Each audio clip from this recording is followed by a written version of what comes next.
Hello, everybody out there in internet land. It's your friend Mark Reed, and much love to everybody joining me for another debate dissection. Get out your scalpels. This one's huge. This debate is one of the main reasons I sort of got into doing just doing logic and things like that. At the time, this was probably the two biggest sides of atheism and Christianity, William Lane Craig versus the late great Christopher Hitchens.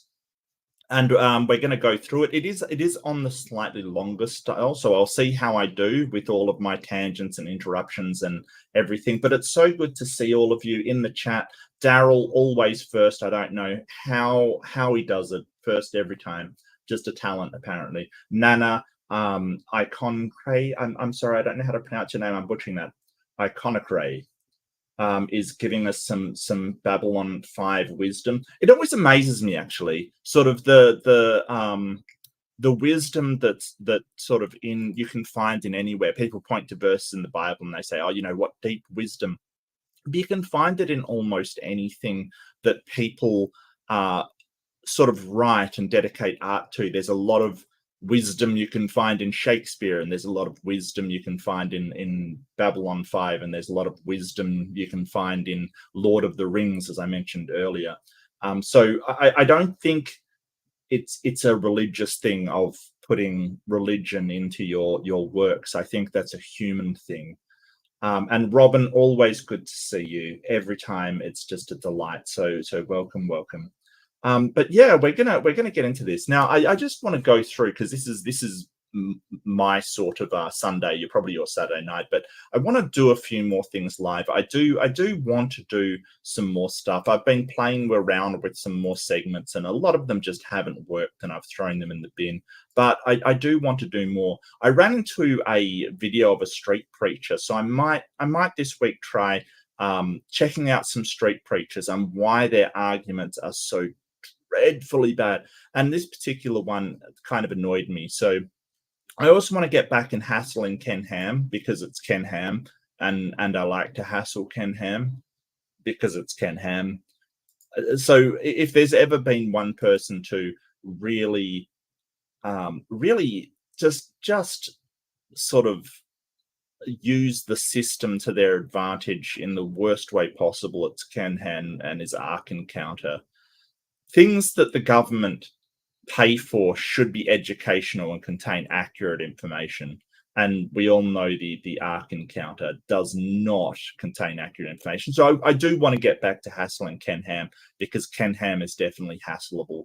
And his name is so good for making thumbnails. There's a million ham references you can make. It's great. Even I think Paulogia does that, like the ham and eggs kind of thing, which is, you know, that's just funny. That's just objectively funny. I'm sorry, Ken Ham. It is just objectively funny. So I want to do some looks at street preachers, maybe, and why they're so. That's really good, Daryl. More like Ken Scam. Absolutely. I got to highlight that. More like Ken Scam. Get it? We get it, mate. Absolutely. But so all of this is probably to build up to, I mean, the worst street preacher of all time has got to be. No, don't you dare, Daryl. You're not going anywhere, mate. That actually gets a like, in my opinion. You know, so don't you dare, mate. Look, the worst street preacher of all time is obviously Ray Comfort. He's absolutely Iconicur. Oh, that's awesome. Yeah, no, I like that. Iconicur. Look, Ray Comfort's absolutely shocking. But there was one that I ran into, a video that was particularly obnoxious, and I wanna cover that. But for the moment, so this debate, and I do maybe wanna try doing some new stuff, but that's probably what I've got lined up for next week. And I really do want to find some more debates. That would be great. So I might search around for some more, see if I can pin down some more. I got to contact Donnie at Standing for Truth, see if I can find anyone willing to step into the ring. He keeps calling me the raid boss or the end boss or something. I don't think I am. I think that anybody thinking that way is in for a bit of a problem. So I mean, I just do what I do, but thank you all for joining me, and I might as well get started. Again, we're gonna think of Ember. My co-host isn't with me today. Still on the road. Last I checked, they're in Florida. So enjoy those crocs. Enjoy those swamps. Enjoy. I don't know what else is in Florida. Enjoy those crackheads. I don't know what's in Florida. I'm sorry, Disneyland. Maybe that's a bit better for my stream. I'm not sure. Ken is the Aussie and Ray the Kiwi. That's correct, Iconica. Yeah, Ken's the Aussie and Ray Comfort is the New Zealander. Yeah. So yeah. Much love to Ember, wherever he is out there. But I've chopped this down. It's running at 1.5. Do tell me if it's too fast. You know what? I'm feeling bold. I might do an inset. Look at that. I'm feeling very, very so hopefully it does present the sound. Do tell me if there's no sound. Nazi, yeah, okay, yeah. So that's where the sound. Gotcha. Yeah. And he is yeah, he's pretty awful. He's pretty awful.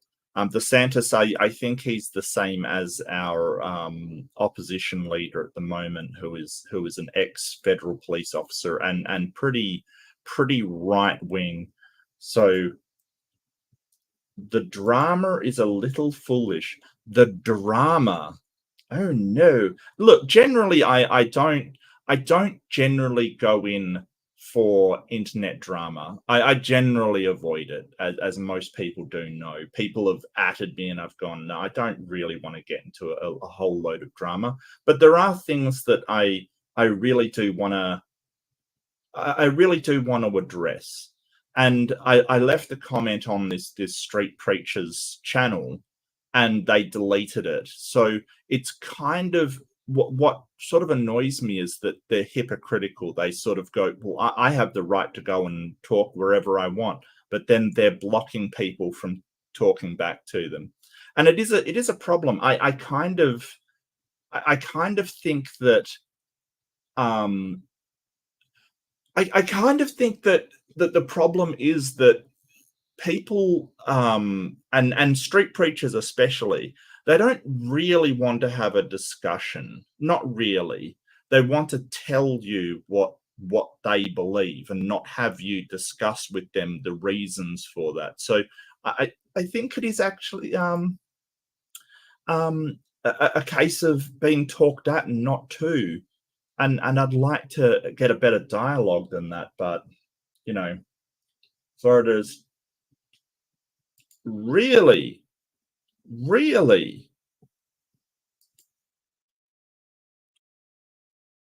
Are you shitting me?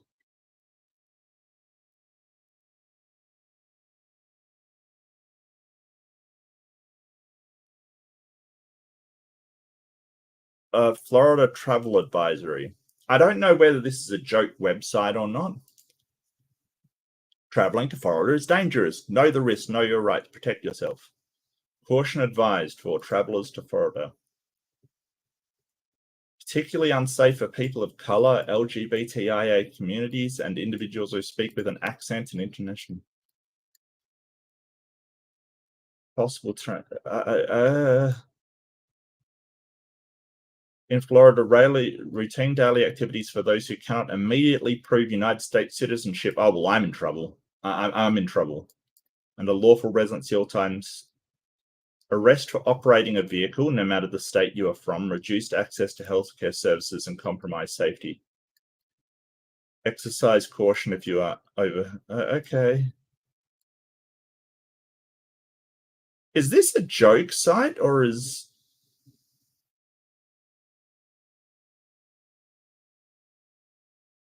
this a joke site?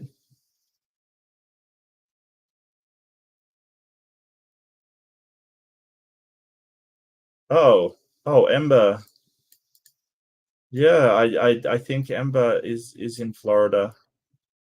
Okay, well, I mean that's kind of horrifying, to be honest with you.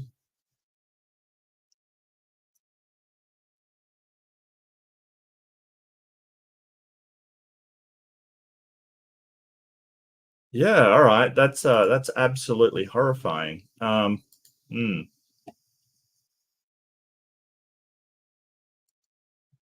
That's something I didn't think I'd be seeing anytime soon. Oh, I've lost my thing. Okay, one sec. Well, thanks for that, Robin. That is horrifying, though. You're absolutely right. That is absolutely horrifying. Shit.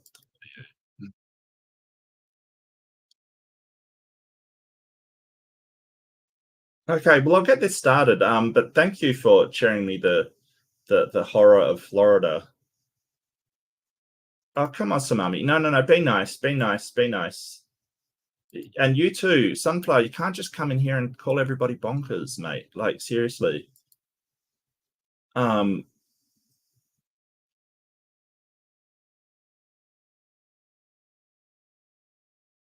Yeah, I'm not so sure it is. I know that the NA double NAACP have advised a travel warning. I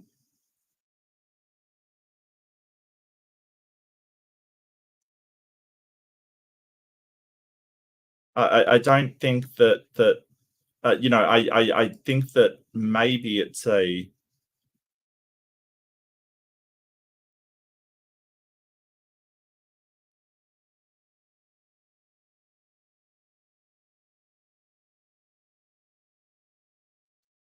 yeah. So the NAACP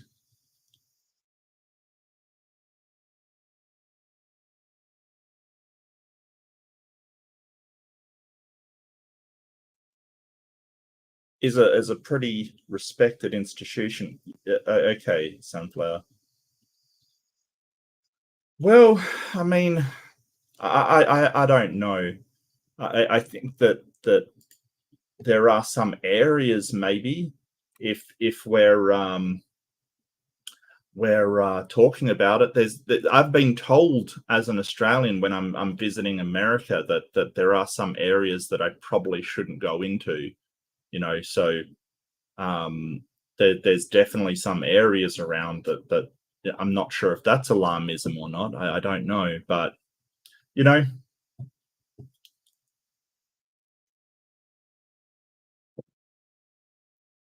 yeah, yeah. Do you live in Florida, Samami?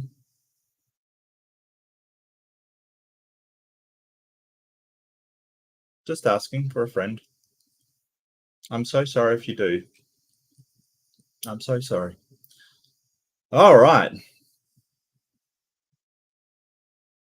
Well, I would respect your opinion on Floridaism, Samami. I get you.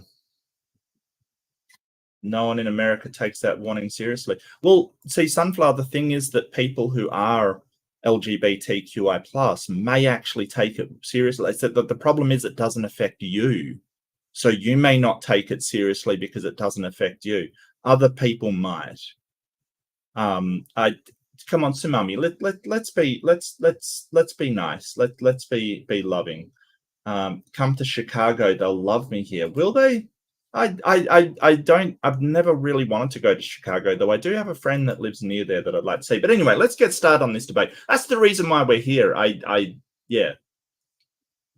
No, you're fine, Robin. You're fine. No problem at all. Okay, so I've clipped out a lot of the interludes, and this is running at 1.5 because both WLC and Hitch are both sort of pretty slow speakers. So I've sped it up a bit. Good evening. I am very excited to be participating in this debate tonight. Jan and I used to sit in those very bleachers right over there. Oh yes, so this is a Biola University, so he's definitely on home turf here, no doubt about that. watching our son John run up and down this court as a forward on the Biola Eagles. And so I feel like I'm playing on the home court tonight. And I want to commend Mr. Hitchens for his willingness to come into this den of lambs and to defend his views tonight. On the other hand, if I know by... Yeah, so who do you know says that? That's been lifted by, I think, Nephilim Free and Mr. Batman, like wholesale. They just copy that line. This den of lambs. And it's kind of weird the way that Christians always want to compare themselves to literally a flock of sheep. They have their flock and they have all these sheep references and they really consider themselves sheep. It's kind of weird. Students, I suspect that a good many of you, when you came in tonight, said to yourself, I'm going to check my own views at the door, and I'm going to assess the arguments as objectively as possible. I welcome that challenge. You see, the question of God... Do you? Well, let's find out. Let's see if your arguments are actually objective or subjective. Would be a good, yeah. God's existence is of interest not only to religion, but also to philosophy. Now, Mr. Hitchens has made it clear that he despises and disdains religion, but presumably he is not so contemptuous of philosophy. Well, so William Lane Craig's background is definitely philosophical, but it's sort of philosophy of religion. He has a very, very specific background in theology and religion and philosophy of religion. Hi, Carol.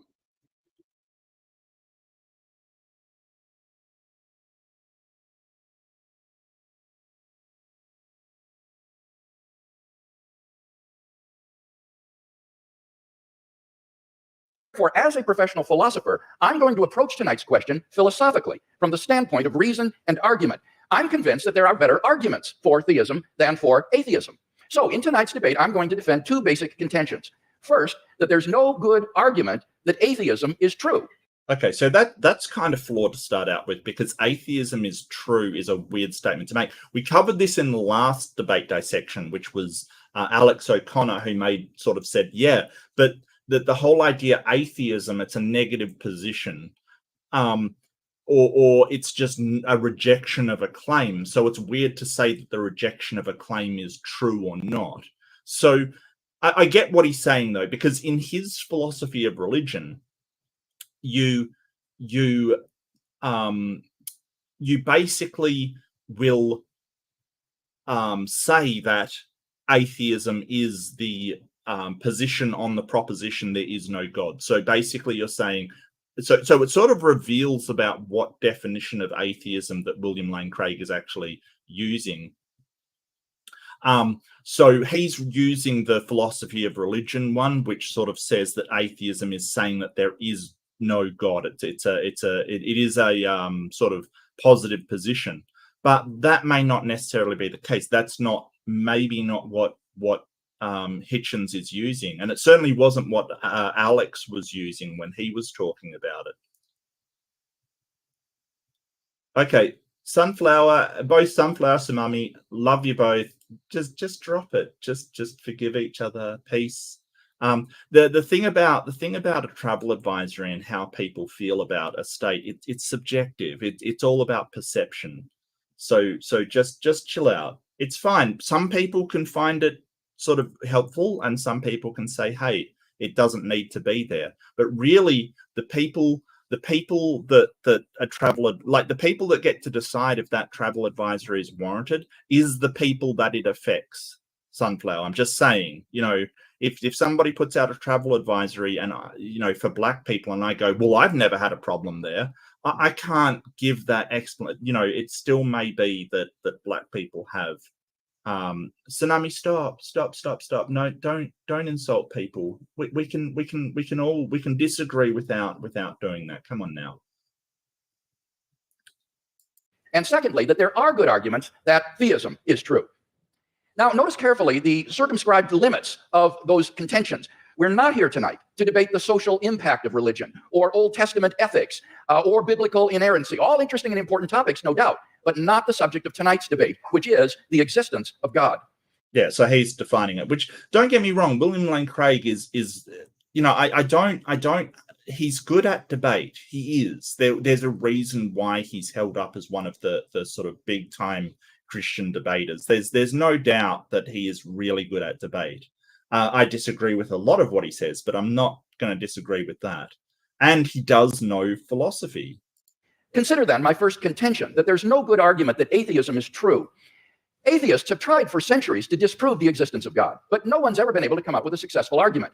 So rather than attack straw men at this point, I'll just wait to hear Mr. Hitchens present his arguments against God's existence, and then I'll respond to them in my next. Yeah, so this is the idea, does God exist? A reason for believing something doesn't exist isn't because I've heard no good arguments against it. That is a really poor reason for thinking that anything exists. You could do that with a billion things. You could do that with magic, right? So if no one's ever given a good reason why magic doesn't exist, so I'll continue to believe it, it sort of reverses that idea of the skepticism, essentially. Well, you only believe the things that have been demonstrated to be true. You're basically going, well, I'll believe something until it's proven to be false, which is a problem because there are a billion things that you have to believe to be intellectually consistent. Without them ever, there's no chance they're not falsifiable. And that's the problem, that the methodology that William Lane Craig is proposing and the unfalsifiability of it means that he will never get to proving that it's untrue, and therefore will believe it regardless of whatever else happens. Hey, Nitty. And Leo, good to see you, mate. And I think we've provided a couple of reasons why God does not exist in the positive sense in our debate. I think mine was the absence of minds without a physical structure to incorporate them, and you did the problem of evil. So I really think there have been a couple of very effective arguments. I think he's not right on that, and yeah. Speech. In the meantime, let's turn to my second main contention, that there are good arguments that theism is true. On your program insert, I outlined some of those arguments. Number one, the cosmological argument. The question of why anything at all exists is the most profound question of philosophy. The philosopher Derek Parfit says, no question is more sublime than why there is a universe, why there is anything, rather than nothing. Typically, atheists have answered this question by saying that the universe is just eternal and uncaused. But there are good reasons, both philosophically and scientifically, to think that the universe began to exist. Yeah, we don't know if the universe is eternal and uncaused. We don't know. That's the problem. That you're stating things about the universe that you can't show and you can't prove. And so this is funny because William Lane Craig, he should stick to philosophy. Every time he delves, and we saw it in the debate against Sean Carroll, was another one that I covered. He should really step out of cosmology and astronomy because he doesn't know what he's talking about. He's an amazing philosopher. He is a doctor of philosophy. He should not be delving into sort of, hard sciences. Philosophically, the idea of an infinite past seems absurd. Just think about it. If the universe never began to exist, that means that the number of past events in the history of the universe is infinite. But mathematics... That's called infinite regress, for anybody wondering. That's one of the sort of legs of the Munchausen trilemma, which is a very famous trilemma of getting back to these things. So yeah, I guess infinite regress definitely is a problem philosophically, but eternality may not be a problem, or rather atemporality may not be a problem at the start of the universe, but we don't know. That's the thing. That's only one hypothesis.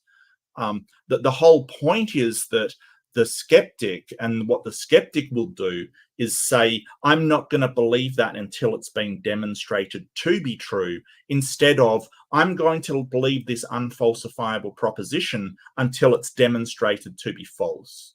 So basically you're saying, hey, or what William Lane Craig is doing here is saying, hey, I've got an unfalsifiable proposition. I'm going to believe it until such time as it's proven to be false. Sort of whether he knows or doesn't know in the back of his head, that's never going to happen for an unfalsifiable proposition, at least not in any reasonable sort of framing, time frame. Hitchens recognized that the existence of an actually infinite number of things leads to self-contradictions. For example, what is infinity minus infinity? Yeah, I don't know if infinity actually exists in the real world. I really don't know. It's kind of very, very difficult to say that infinity exists, because there comes a problem with quantifying infinity in science. Because how do you count to infinity? Okay, well, you keep going, you haven't reached the end. How do you know that it's going to go forever? You 100% don't. And there's some things we can say, hey, that it's likely they go to, like, if you're talking about pi, that probably goes to infinity, but we still try and count it anyway. That's the thing about humans. Even if we think something is infinite, we'll still try and count it. Well, mathematically, you get self-contradictory answers. This shows that infinity is just an idea in your mind, not... Yeah, okay, Sunflower, you can hang around, mate. So, Mummy, you've really got to stop calling Sunflower names and stuff. They're not a mod. They're not a mod, Sunflower. They're not a mod. So I don't, you're as welcome as anybody else. Simos, really good to see you. I'm sorry I've been sort of off a little bit. Yeah, I'd love to get back on your show if you're still doing it. I'd love to do that. So I really do apologize, mate. I've been busy and been doing stuff. So yeah, just ignore. If you're having a problem with somebody in the chat, just ignore them. Sometimes you can block them. They're not a mod. Something that exists in reality. David Hilbert, perhaps the greatest mathematician of the 20th century, wrote, "The infinite is nowhere to be found in reality. It neither exists in nature nor provides a legitimate basis for rational thought." Yeah, I would probably agree with that, sure. But when you're talking about infinites, if something is atemporal, it's not really infinite, right? It's not really that time goes forever. It means a lack of time. So it's kind of very, very it's very difficult to say that sort of atemporality or a lack of time is actually eternality, which is infinite time. But if infinity doesn't exist in nature and it doesn't exist anywhere, then what's the problem there? Well, you've got an infinite God. You've got an eternal God, an infinite time God. That's a problem. So you can't do special pleading. You can't do, well, infinite things don't exist, but here's my infinitely existing God. That's special pleading. So I think he's tripped up very, very, very badly here. The role that remains for the infinite to play is solely that of an idea. But that entails that since past events are not just ideas, but are real, the number of past events must be finite. Therefore, the series of past events can't go back forever. Rather, the universe must have begun to exist. This conclusion has been... Well, no, that's not 100% true. As Sean Carroll sort of said, that if you get an atemporal parent universe or something like that, there is possibilities, but we don't know if this is true. Not like you're saying, hey, this cannot exist. We don't know, and nobody is claiming to know for sure. What we're doing is we're putting up models and seeing how they mathematically work with the observations that we have, trying to find what the answer to that is, whether an infinite cosmos can actually exist or an infinite universe can. We're trying to find that out. But you say you have the answer. You say you know.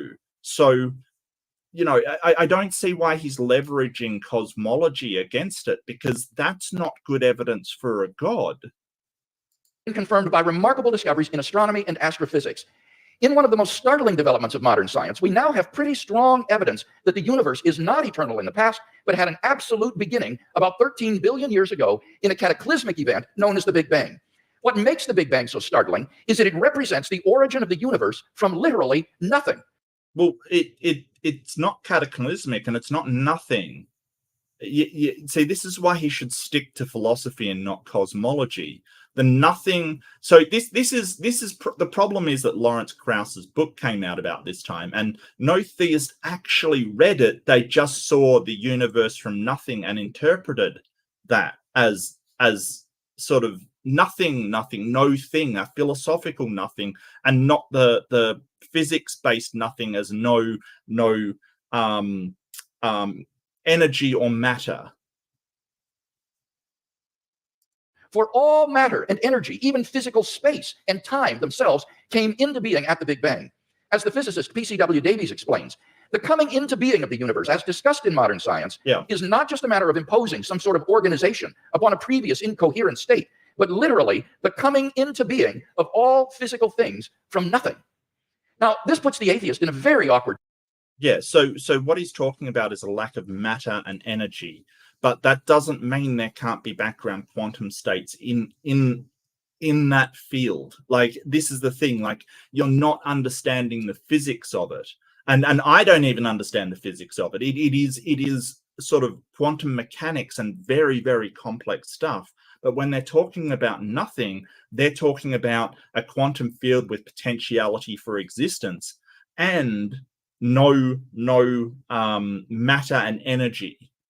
Right, so they're not actually talking about no thing, but in sort of the way that they describe it, that sort of existence or that quantum field will be stateless. It will only be a potentiality, but it isn't philosophical no thing. So. Yeah, you're basically sort of saying, hey, it's nothing. No, it's not what they're saying. Position. As Anthony Kinney of Oxford University urges, a proponent of the Big Bang theory, at least if he is an atheist, must believe that the universe came from nothing and by nothing. But surely that doesn't make sense. Out of nothing, nothing comes. Out of nothing, nothing comes. Yeah, I think you're right. I think you are right, Leo. That most of them are theists kind of thing. And yeah, so here's the thing. When you take matter and antimatter, and I know Leo's going to hate me because this is a really bad explanation, but when you take matter and antimatter and you put them together, they annihilate, making nothing. But it's not a philosophical nothing. Basically, it's a quantum field in the background. There's no energy and there's no matter there, but there isn't no thing. There's still existence there. It's just not any state that physicists recognize as being in a state of anything. There's just quantum field potentiality there. It's yeah, nobody's ever shown something from nothing. What has nothing redefine. What has happened is yeah, exactly. So, but sort of words when they're used, absolutely. Like Leo's 100% right, but what you've got to understand is that this word has meaning in that field. So a lot of words, when they're used in the proper scientific fields, have vastly different meanings to their sort of colloquial versions. So even the word theory, if you're using theory in just normal talk, you mean, hey, I've got an idea of something. Hey, I got a theory about this. Theory in science means something completely. It means a very, very reliable model, not just a sort of idea that somebody has. And again, that's one that theists have leveraged to say, oh, well, it's only a theory. That's not what it means in the scientific context. And there's a lot of words like that. Like a lot of words like that. So why does the universe exist instead of just nothing? Where did it come from? There must have been a cause which brought the universe into being. Now, as the... Sure, okay, there was a cause. Okay, you say there's a cause. how do you know what that cause is? Cause of space and time. This being must be an uncaused, timeless, spaceless, immaterial. Why? And why must it be a being? I don't know why it has to be a being. William Lane Craig never explains this. He just skips over it. And the timeless, spaceless, uncaused, all of these things he adds onto it. This is the kalam, basically. So the kalam goes something like everything that exists began to exist. Everything that begun to exist has a cause for its existence. The universe begun to exist, therefore the universe has a cause. That's it. That's the kalam. So William Lane Craig took the kalam and just added these things onto it. Well, it must be spaceless and timeless and all of these things, and it must be a personal God, which is incredibly far-reaching. And sort of, it's almost a non sequitur in my mind. He doesn't really explain why it must be all of these things.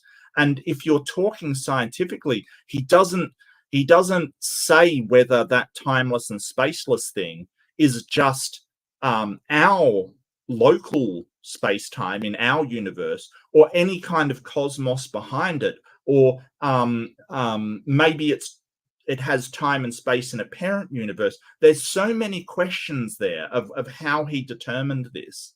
And perhaps William Lane Craig gets to sort of just say this is a philosopher, but no physicist would get away with that. They would have to show, at least mathematically, to be taken seriously, how something could be in these states. Real being of unfathomable power. Moreover, it must be personal as well. Why? Because the cause must be beyond space and time. Therefore, it cannot be physical or material. Now, there are only two kinds of things that fit that description. Either an abstract object like numbers, or else a personal mind. Yeah, I'm fine with God being an abstract object. I'm fine with that. And I don't know why he uses a personal mind. I like, why is that the only thing that's immaterial? And sort of, you have to subscribe to mind-body duality in order for this to even be a coherent argument, which of course I don't subscribe to, and not a lot of people like neurologists and people like that subscribe to. The more we go on, the more we understand how the mind works as a process of the brain. It's kind of odd that people are still keeping to mind-body duality. I think it's very strange, because we've sort of shown that the mind is brain dependent. They've sort of changed to, it's the brain transmitting these mind from somewhere else. It's kind of very strange that the corner they've gone into, sort of, because they can't say, hey, the mind has got nothing to do with the brain, like they sort of in the past it was sort of, yes, okay, the brain's there, but the mind is independent kind of thing. Now it has to be transmitted, because we see the effects of the brain on the mind. But abstract objects can't cause anything. Therefore, it follows that the cause of the universe is a abstract objects, but you're assuming that the God that you're talking about is the cause of the universe. You haven't determined that in any kind of solid way. You've just said, hey, it's got to be a cause. God's either abstract or a personal mind. Abstract objects can't cause something, so therefore the cause of the universe, which is God, you haven't shown it to be a God. Like, there's an obvious other contender that God is an abstract object and something else caused the universe. That's the problem. You're presupposing that God actually did cause the universe. Intelligent mind. Thus, the cosmological argument gives us a personal creator of the universe. 2, the teleological argument. Oh boy. In recent decades, scientists have been stunned by the discovery that the initial conditions of the Big Bang were fine-tuned for the existence of intelligent life with a precision and delicacy that literally defy human. Yeah, and in the years since, we found out that life can actually flourish in a much wider range. So the problem is that you're sort of saying, hey, life can't form anywhere else with any counterfactuals whatsoever. And in fact, we know that life would actually flourish more if those variables were off a little bit. So in the intervening years, we've actually had an update to, hey, things could actually be better. So why don't we live in that universe instead? Comprehension. This fine-tuning is of two sorts. First, when the laws of nature are expressed as mathematical equations, you find appearing in them certain constants, like the gravitational constant. These constants are not determined by the laws of nature. The laws of nature are consistent with a wide range of values for these constants. Second, in addition to these constants, there are certain arbitrary quantities put in as initial conditions on which the laws of nature operate. For example, the amount of entropy or the balance between matter and antimatter in the universe. Yeah, but the amount of entry, again, there could be a better balance for that. That's the thing. Like that there is possibly a better universe, a more balanced universe. The fact that this is the one that we're in doesn't really make a difference. It's like saying, well, somebody won the lotto. That couldn't have possibly happened because the odds against it were just so bad.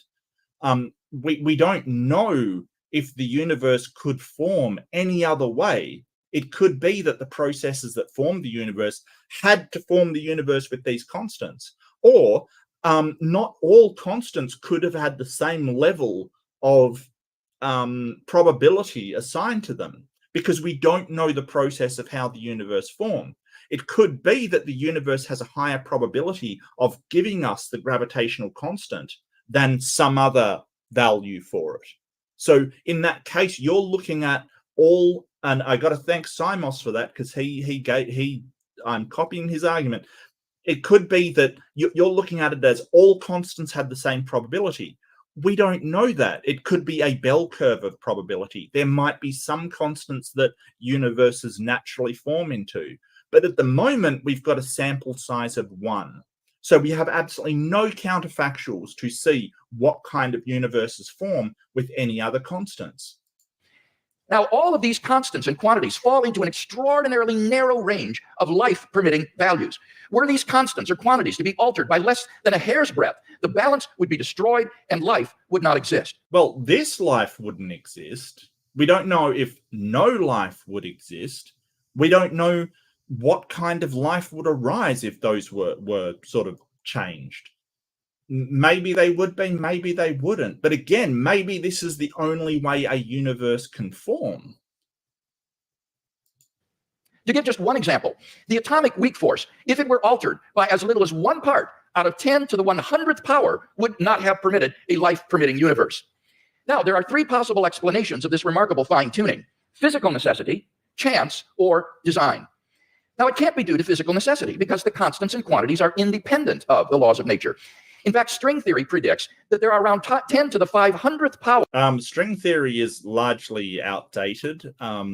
We can have, I get that, hey, it is one option that there is multiverse, and that would definitely solve the problem of these probabilities, because all you need to solve a very, very low probability is enough instances, like the lotto, like the lotteries. And anybody that understands probability basically says, well, if you've got infinite probability, infinite instances, then probabilities become certainties. Or different possible universes consistent with nature's laws. So could the fine-tuning be due to chance? Well, the problem with this alternative is that the odds against the fine-tunings occurring by accident are so incomprehensibly great. You don't know that. You don't know that. So here's the thing. When you're looking at statistical data and probabilities, you're looking at, okay, we've got a sample of this many. How many of those have succeeded? That's ordinary statistics. All you're doing is doing the number of events over the number of things that happened. That gives you probability. You can do it without a large sample size, called Bayesian analysis. The problem with Bayesian analysis is that you've got to start out with some assumptions. You've got to start out with some priors in order to get to that probability. And that's what people do. The problem is, if any of those priors are incorrect, you can throw that model out the window. So you're basically saying, well, your priors are basically, well, there's only one way a universe can form. There is only one type of life that can form. there is only one type of universe that can come into being or can form. All of these things are stacked up as your priors. Oh, hey, Maya. Good to see you. That they cannot be reasonably faced. The probability that all the constants and quantities would fall by chance alone into the infinitesimal life-permitting range is vanishingly small. We now know that life-prohibiting universes are vastly more probable than any life-permitting universe. So if the universe were the product of chance, the odds are overwhelming that it would be life-prohibiting. Well, you just mentioned string theory and multiverse. Like, if multiverse theory is true, it doesn't really matter. There's so many universes popping into existence that it doesn't matter, because if there is infinite universes, then one with life is a certainty, not a matter of chance. It's like my lotto analogy. Like, somebody shouldn't win the lotto, it's just too unlikely, but someone always wins because there's so many possibility. Well, not always wins, but someone usually wins it eventually because there's infinite chances. In order to rescue the alternative of chance, its proponents have therefore been forced to resort to a radical metaphysical hypothesis, namely that there exists an infinite number of randomly ordered, undetectable universes composing a sort of world ensemble or multiverse of which our universe is but a part. Yeah, that's one possibility. You put forward the possibility that there's an unseeable, unknowable, undetectable God out there. Come on, dude. Like, you can't say, hey, they proposed this as an explanation when you're positing a sort of magical God has done it. That's ridiculous. Where in this infinite world ensemble, finely tuned universes will appear by chance alone, and we happen to be one such world. Now, wholly apart from the fact that there's no independent evidence that such a world ensemble even exists, the hypothesis... There's no good evidence that a God exists, and this is the point. You're really sort of going after cosmology at the moment when you should be giving evidence for a God. The hypothesis faces a devastating objection, namely, if our universe is just a random member of an infinite world ensemble, then it is overwhelmingly more probable that we should be observing a much different universe than what we in fact observe. Roger Penrose has calculated that it is inconceivably more probable that our solar system should suddenly form through a random collision of particles than that a finely tuned universe should exist. Penrose calls it utter chicken feed by comparison. Is Penrose a theist? I think he is, from memory.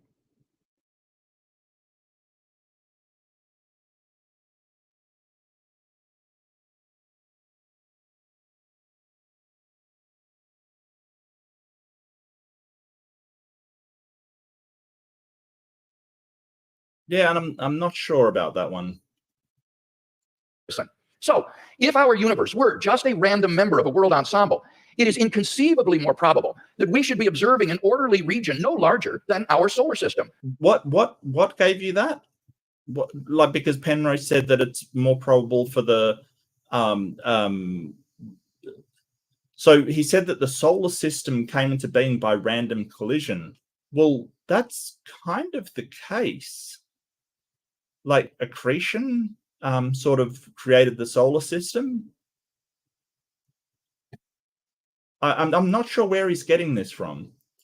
Observable universes like those are simply much more plenteous in the world ensemble than finely tuned worlds like ours, and therefore ought to be observed by us. No, you're only assuming it's finely tuned. You're only assuming that.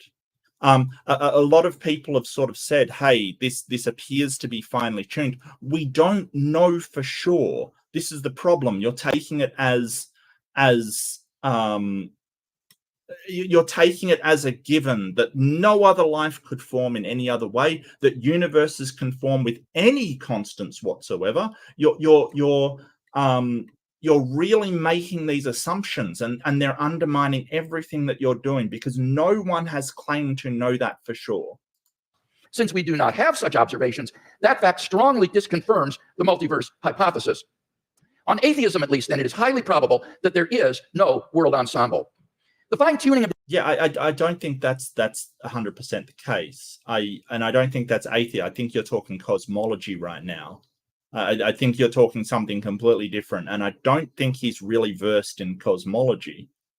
The universe is therefore plausibly due neither to physical necessity nor to chance. It therefore follows logically that the best explanation is design. No.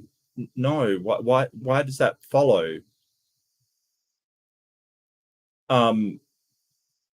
I think deterministic natural events can also be a contender. You're trying to sort of build a sort of deductive argument and ignoring everything but the design quotient. And even if it was design, if it was designed by a bunch of interdimensional aliens, it still isn't a god.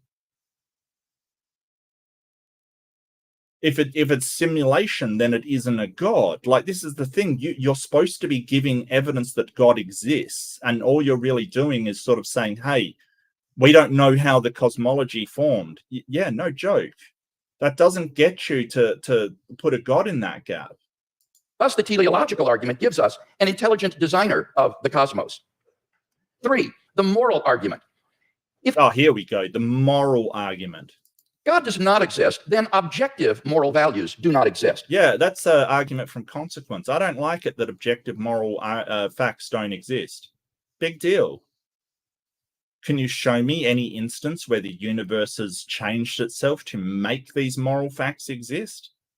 I don't know what this argument is. It's really, it verges on a presuppositionalist argument. Although William Lane Craig is an evidentialist, so I'll love to see how he links to that. By objective moral values, I mean moral values which are valid and binding, whether we believe in them or not.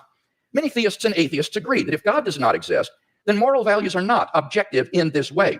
Michael. So what? So what? I don't. Yeah, I don't get the point. Like, he wants to sort of say, hey, if things aren't objectively moral, then they're not moral at all, and that's just wrong. You can't argue that. Roos, a noted philosopher of science, explains the position of the modern evolutionist is that morality is a biological adaptation. And William Lane Craig does acknowledge evolution, by the way. Evolutionist. The evolution, you mean scientist or, rational person? Like, this is the thing. Like, when people start to say evolutionist, it's almost like you're saying a heliocentricist or a globe earthist. It's like, thanks, Azzy. It's so good to see you, mate. Thank you so much. Like, I'm glad to help you go to sleep. I'll sing you a lullaby. I'll sing you the lullaby of our people. No less than our hands and feet and teeth. Considered as a rationally justifiable set of claims about an objective something, ethics is illusory. I appreciate that when some... Well, it's illusory in the same way that the law is illusory, right? It's in the same way that any of these social structures are illusory. I mean, you can say they're illusory, but try stealing something and see how far you get. They're not really illusory. They're social constructs. Like the way that he's using language to say, oh, well, if laws are illusory, then they don't really exist. Great, go and kill somebody and see what happens if it's illusory. It's such a weird claim to make. Somebody says, love thy neighbor as thyself. They think they are referring above and beyond themselves. Nevertheless, such reference is truly without foundation. Morality is just an aid to survival and reproduction, and any deeper meaning is illusory. Survival, yes, but I think it's an aid to... It's really an aid to getting what we want from society. There's a whole bunch, and I might go into that next week on sort of the social contract and what humans need, what our actual baseline needs are. I might be talking to a psychologist about these needs and how does that play into morality. How do we get the things that a human needs to actually be a healthy human, both physically and psychologically? Because survival is just one thing. And yes, physiologically, we do need things to survive in order to be healthy. We do need food, water, all of these things. But above and beyond that, there's also psychological needs that we have, which aren't really survival, but they do allow us to flourish. And what does that entail? Is that objective is going to be some of my questions. Like, is the need for love and caring objective for a human? Like, objectively, is that something that a human needs to be well? It's some interesting questions. But sort of to put it down to survival and reproduction, I think it is doing a disservice to sociology, anthropology, and all the other social sciences, where we say, hey, how do we exist together in a way that allows us to live as actualized human beings, as well human beings, and live as well as possible? I think that does a massive disservice. And I don't think that word choice is accidental from William Lane Craig. He wants to line up survival as a brutish affair where you just do whatever you have to, which I don't think is the case with social animals. There's a lot of cases of social animals laying down their lives for the good of the society in whole. So I think he's trying to individualize humanity and say, hey, we're just a product of what we want to do to survive, and we'll do it. No, that isn't how social animals function. Like Professor Roos, I just don't see any reason to think that in the absence of God, the morality which has emerged among these imperfectly evolved primates we call Homo sapiens is objective. And here Mr. Hitchens seems to agree with me. He says moral value. Sure. I agree with you. I don't see any reason to see why it's objective. And don't get me wrong, I would like there to be something in the universe, some objective morality, but I don't think it exists. You're arguing to consequence right now. You're going, well, if it's not objective, then it's all, it makes me unhappy because then there's no overarching objective reason for morality. Yeah, it sucks. Gotcha. That doesn't mean it's not true. You're just arguing to what you don't like. It doesn't mean anything. It's just saying, hey, if there's no God, I don't like it. Big deal. And from a philosopher as good as William Lane Craig, it's kind of weird to hear him go, well, if morals aren't objective, then I don't like it. It makes me sad. So, yeah, I don't like it either. There's a whole bunch of things I don't like. Doesn't mean I have to believe in a God to feel better. Values are just innate predispositions ingrained into us by evolution. Well, not really. I mean, there are definitely things that have been ingrained to us, like empathy, reciprocity, things we can use to make social cohesion. But the social structures aren't ingrained into us. Them we have to actually design ourselves. Just like the law, we have to design ourselves. There's nothing sort of evolutionarily speaking that makes us make laws and solid sort of these solid things that we cannot that there are repercussions for breaking. But it's still the law. You're still going to get in trouble if you break it. Such predispositions, he says, are inevitable for any animal endowed with social instincts. On the atheistic view, then, an action like rape is not socially advantageous, and so in the course of human development has become taboo.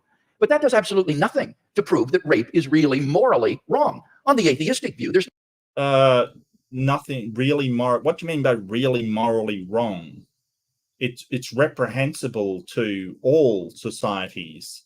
And here's the thing, like, it may be reprehensible, say, in the Norse society to do it to each other, but then when you get outside the society, you're looking at the Vikings invading the shores of England, suddenly it becomes perfectly fine. Like, so that's not a good argument for objective morality, because you expect that morality to apply equally to all people, and it doesn't. We are tribalistic. We see as it fine doing something to other people that we wouldn't do to ourselves. The next challenge for humanity, I think, is starting to realize that we are all of the same species, all of the same tribe. So those morals should apply equally to everybody. And that's what we're getting a challenge to overcome.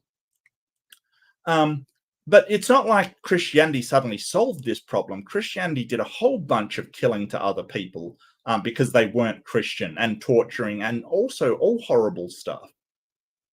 Nothing really wrong with raping someone. But the problem is that objective values do exist, and deep down we all know it. In moral experience, we apprehend a realm of objective moral goods and evils. Actions like rape, cruelty, and child abuse aren't just socially unacceptable behavior. They're moral abominations. Some things, at least, are really wrong. Similarly, love, equality, and self-sacrifice Yeah, and you can sort of make the argument that any of that going on is going to lead to a breakdown of society. So humans do not do it. They don't do it because it leads to a complete breakdown in the society. So and we've got things like empathy and reciprocity to realize how that would feel if it happened to us. We have tools to deal with that. The whole idea that, oh, it has to be either completely objectively wrong or it's just a preference. Well, no, those preferences are ubiquitous. Now, notice I said ubiquitous, not universal. So the idea that I want to have a fulfilled life, that I want to survive with sort of comfort or not hardship, I want to have a culture where people aren't being killed or people aren't being, raped. I don't know why they always go to these extreme examples, but sure. That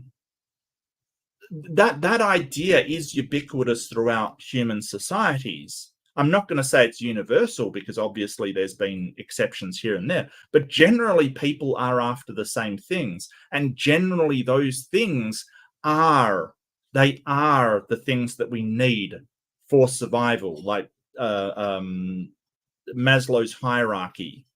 So they're necessities of life, like food, water, sort of health, physiology. You have safety and security as a human need.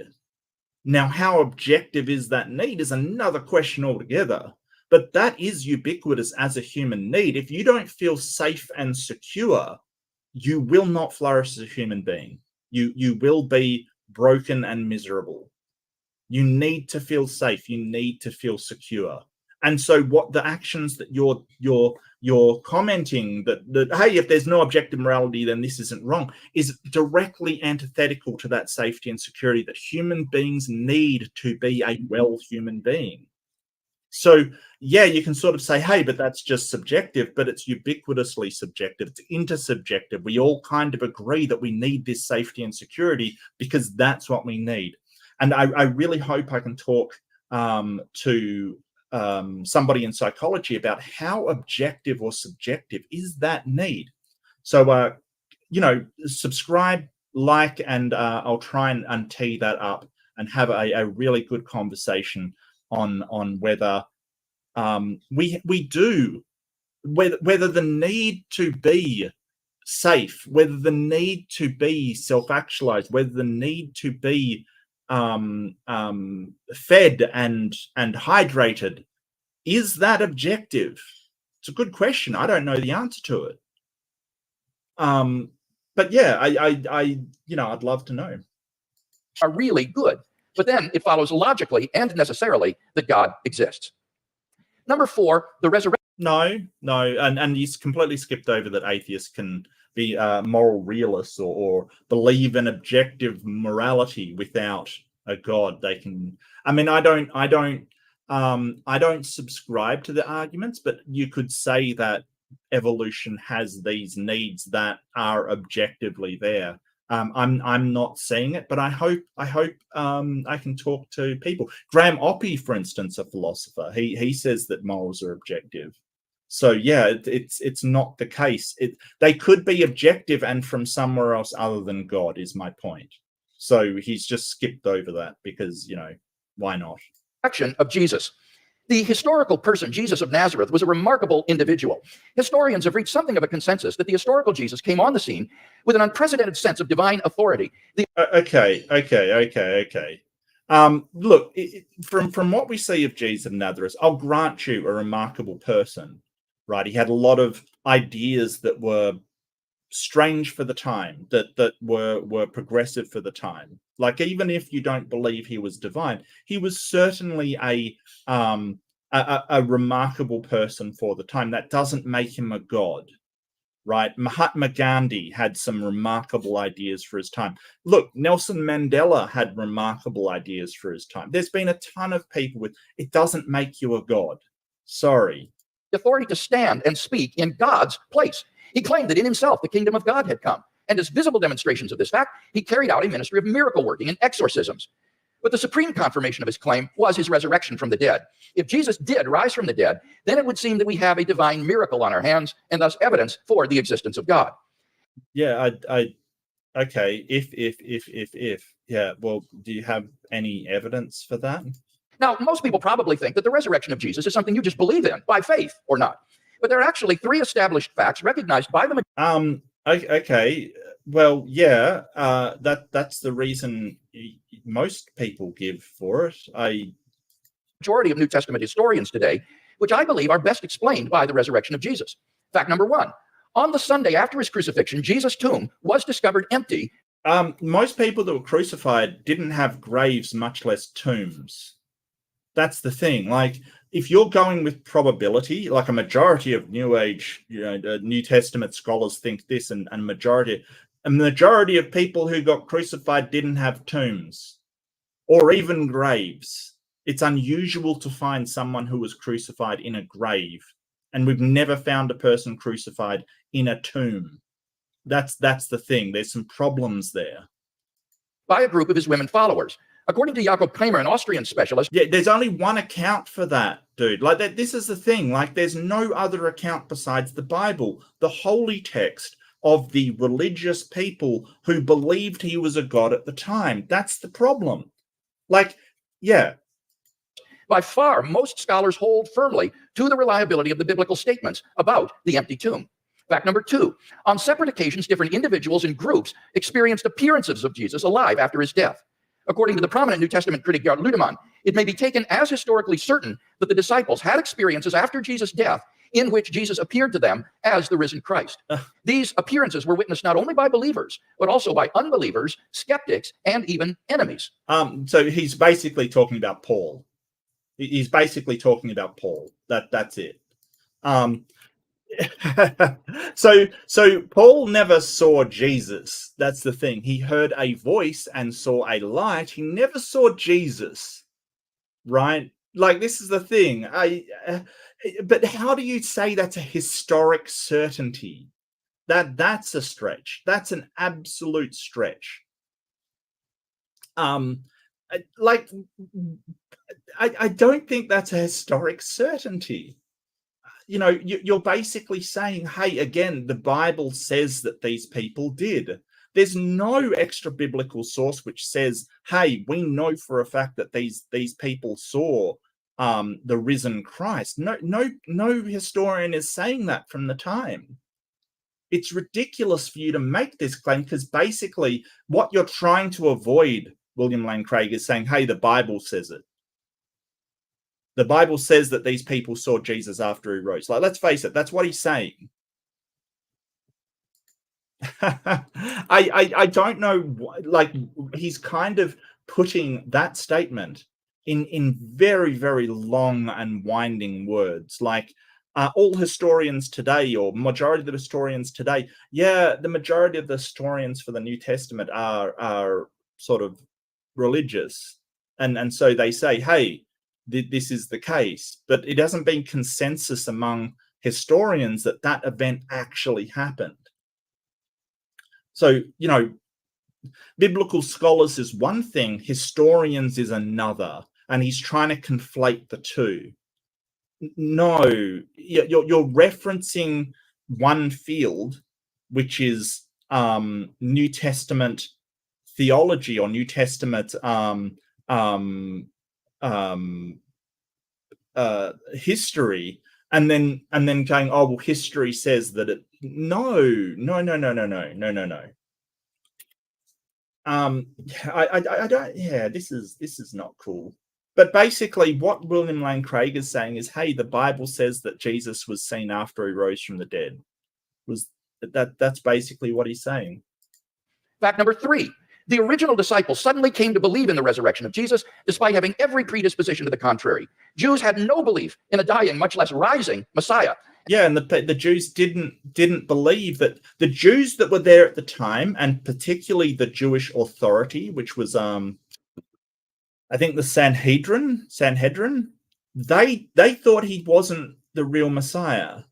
So if we're going to go by people that were there, you have one group, his followers, who believed he was, and one group, the Sanhedrin, who thought he wasn't. You're willing to just say, well, it was his followers that got it right, for no reason other than it's his followers. What about all the Jews that didn't believe that? They were there too, but they don't believe he did miracles or did anything. They thought he was a fraud. And Jewish beliefs about the afterlife prohibited anyone's rising from the dead before the resurrection at the end of the world. Nevertheless, the original disciples came to believe so strongly that God had raised Jesus from the dead that they were willing to die for the truth of that belief. N.T. Wright, an eminent New Testament scholar, concludes, yeah, and people dying for their beliefs doesn't make the belief true. That's the thing. A lot of people die for their beliefs. They're not all true. There's a reason why people say, oh, they want to die on that hill kind of thing. It's because they will literally throw themselves into crowds with bombs strapped to them, but you don't think that's true. You just want to think this one is true. And I'm not saying that they didn't believe. They might have 100% believed that he was the risen Messiah. That doesn't make it true. You need more than just his followers, his followers in his religious circle, or what the Jews at the time saw as a cult, believing he is and willing to die for it. Because you have people in cults now willing to die for their cults. People were willing to drink the Kool-Aid for their cult. Does that make it true? that is why, as a historian, I cannot explain the rise of early Christianity unless Jesus rose again, leaving an empty tomb behind him. No, you can very easily. You can very easily. That they were told by the women that there was an empty tomb and they just believed it. To explain away these three great facts, like the disciples stole the body or Jesus wasn't really dead, have been universally rejected by contemporary scholarship. Yeah, that's a good point, Ember. God, I wish you were here, Ember. This is the kind of stuff that I miss, and you're absolutely right about. They didn't die for their beliefs. Yeah, there's very little evidence to suggest that most of the disciples martyred themselves. Like, for instance, one was stabbed in Africa, but there is no actual record that they were stabbed for their religious beliefs. This is the thing, like they just sort of take it, the early church took it as, oh, they died, they were martyred. But that's not the case. We don't know for sure. And even if they did, again, it doesn't make what they believe true. The simple fact is that there just is no plausible naturalistic explanation of these facts. And therefore, it seems I just gave you several. What? To me, the Christian is amply justified in believing that Jesus rose from the dead and was who he claimed to be. But that entails that God exists. Finally, number 5, the immediate experience of God. This isn't really an argument for God's existence. Rather, it's the claim that you can know that God exists wholly apart from argument, simply by immediately experiencing him. Philosophers call beliefs like this properly basic beliefs. They aren't based on other beliefs. Rather, they're part of the foundation of a person's system of beliefs. Other properly basic beliefs include the belief in the reality of the... All right, so I hate this idea of properly basic beliefs. He's basically talking about axioms. Like, oh, well, if you have an axiomatic belief, then that's a properly basic belief and you don't have to justify it. It is always 100% true. No, that isn't the case. I really dislike this whole line of thinking because it's basically, well, I can presuppose something and then that presupposition becomes a properly basic belief and therefore it is true. No, what works like, you could do that with literally anything. I could make it so that Shiva the Destroyer is a properly basic belief. It's not an argument for it being true. It's just saying, hey, that's my axiom. That's what I want to believe. Almost everything I keep in mind that I could be wrong about, even including my senses, including that I am in this world around me. I have to function in it. So, I have no choice. I have to exist in it. And there's a ton of evidence that it is true, mostly my senses and all of the input around me. But I have to keep in mind that I could be wrong. But he's basically saying, well, that's a properly basic belief. We don't have to look at it. It just has to be. Well, no. External world, the belief in the existence of the past and the presence of other... Yeah, the existence of come on, dude. Seriously? Minds like your own. When you think about it, none of these beliefs can be proved. But although yeah, but we don't call them properly basic beliefs. We say, hey, they're presuppositions. We could be wrong. But you're not doing that for God. You're not saying, hey, I could be wrong about my belief in God. You're calling it a properly basic belief when it's a presupposition, and then just saying, hey, I'm right then, because I've got a properly basic belief. I will grant William Lane Craig one thing, though. He is basic. these sorts of beliefs are basic for us, that doesn't mean they're arbitrary. Rather, they're grounded in the sense that they're formed in the context of certain experiences. In the experiential context of seeing and hearing and feeling things, I naturally form the belief in a world of physical objects. Sure. Yes. Seeing and feeling and hearing. Yes. Yes. True. And thus, my beliefs are not arbitrary, but appropriately grounded in experience. They're not merely basic, but properly basic. In the same way, belief in God is for those who know him a properly basic belief. No, it isn't. No, it isn't, because you haven't had any interaction with a God that you can point to as being fundamental. Like you basically feel things and see things and feel the voice of God. Like I could have anything from my imagination and say, hey, well, I've experienced that. That's a properly basic belief. It now can't be questioned. What couldn't you do that with? What abstract sort of concept could I not do that with? I could do that with my concept of Big Bird. I've had an experience with him, therefore is a properly basic belief. This argument is terrible. Grounded in our experience of God. Now, if this is right, there's a danger that arguments for God's existence could actually distract your attention from God himself. If you're sincerely seeking God, then God will make his existence evident to you. We mustn't so concentrate on the external arguments. Yeah, that's silly. That's just silly. That's called confirmation bias. There's a reason why in science, and you wanted to talk science, William Lane Craig, that we try to falsify our hypothesis. It's because when we go out with the intention of proving something right, we have a tendency to find all evidence to lead to that thing. It's called confirmation bias. It's just a human thing. But you're saying that is a reasonable way to get to the truth, which I think is a mistake. It's never a reasonable way to get to the truth, ever. That we fail to hear the inner voice of God speaking to our own hearts. For those who listen, God becomes an immediate reality in their lives. Yeah, that's a terrible argument. Because I listen to my heart, your heart pumps blood around your body. What happens is that adrenaline hits your heart and you feel it in your heart. Or you might have an emotional chemical reaction and you feel it in your heart. But your heart isn't actually doing anything. It's all in the brain. All comes from the brain. Your heart isn't doing anything at all. So, in conclusion then, we've seen 5 good arguments to think that God exists. If Mr. Hitchens wants us to believe instead that God does not exist, then he must first tear down all 5 of the arguments that I presented, and then in their place erect a case of his own to prove that God does not exist. Unless and until he does that, I think that theism is the more plausible worldview. Well, am I audible? Am I audible to all? Yes. Well, ladies and gentlemen, brothers and sisters, comrades. Yeah, we all miss the Hitch. Absolutely. I miss this guy so much. I think that amazing stuff. Friends, thanks for coming out, as Senator Larry Craig actually did say at his press conference. Thank you, Mr. Hewitt and Dr. Craig, for being among the very many Christians who have so generously and hospitably and warmly taken me up on the challenge I issued when I started my little book tour and welcomed me to your places to have this most important of all discussions. I can't express my gratitude enough. And thanks to the very nice young ladies who I ran into at the Elephant Bar this afternoon, where I hadn't expected a posse of Biola students to be on staff, but where I thought, God, they're everywhere now.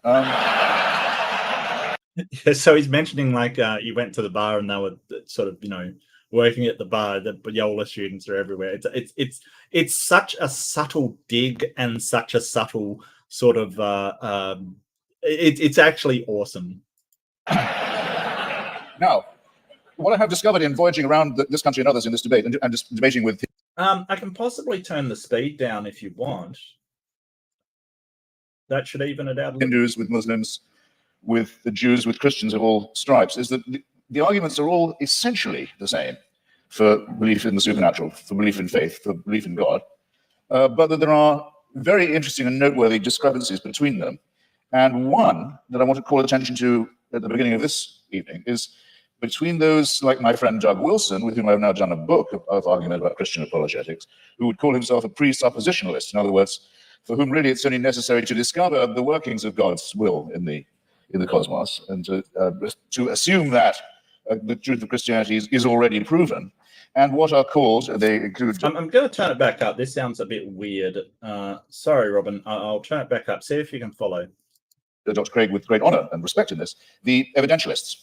Now, I want to begin by saying... Yeah, and I agree. I agree with Hitch here. I have a lot more respect for the evidentialists than the presuppositionalists. The presuppositional arguments are basically non-starters. They're not well respected, even in Christian circles, and they really just rely on I'm right because I'm right. They don't. They're absolutely terrible. So I will back up Hitch here, definitely. I have a lot of respect for the evidentialist, not for the presuppositionalist.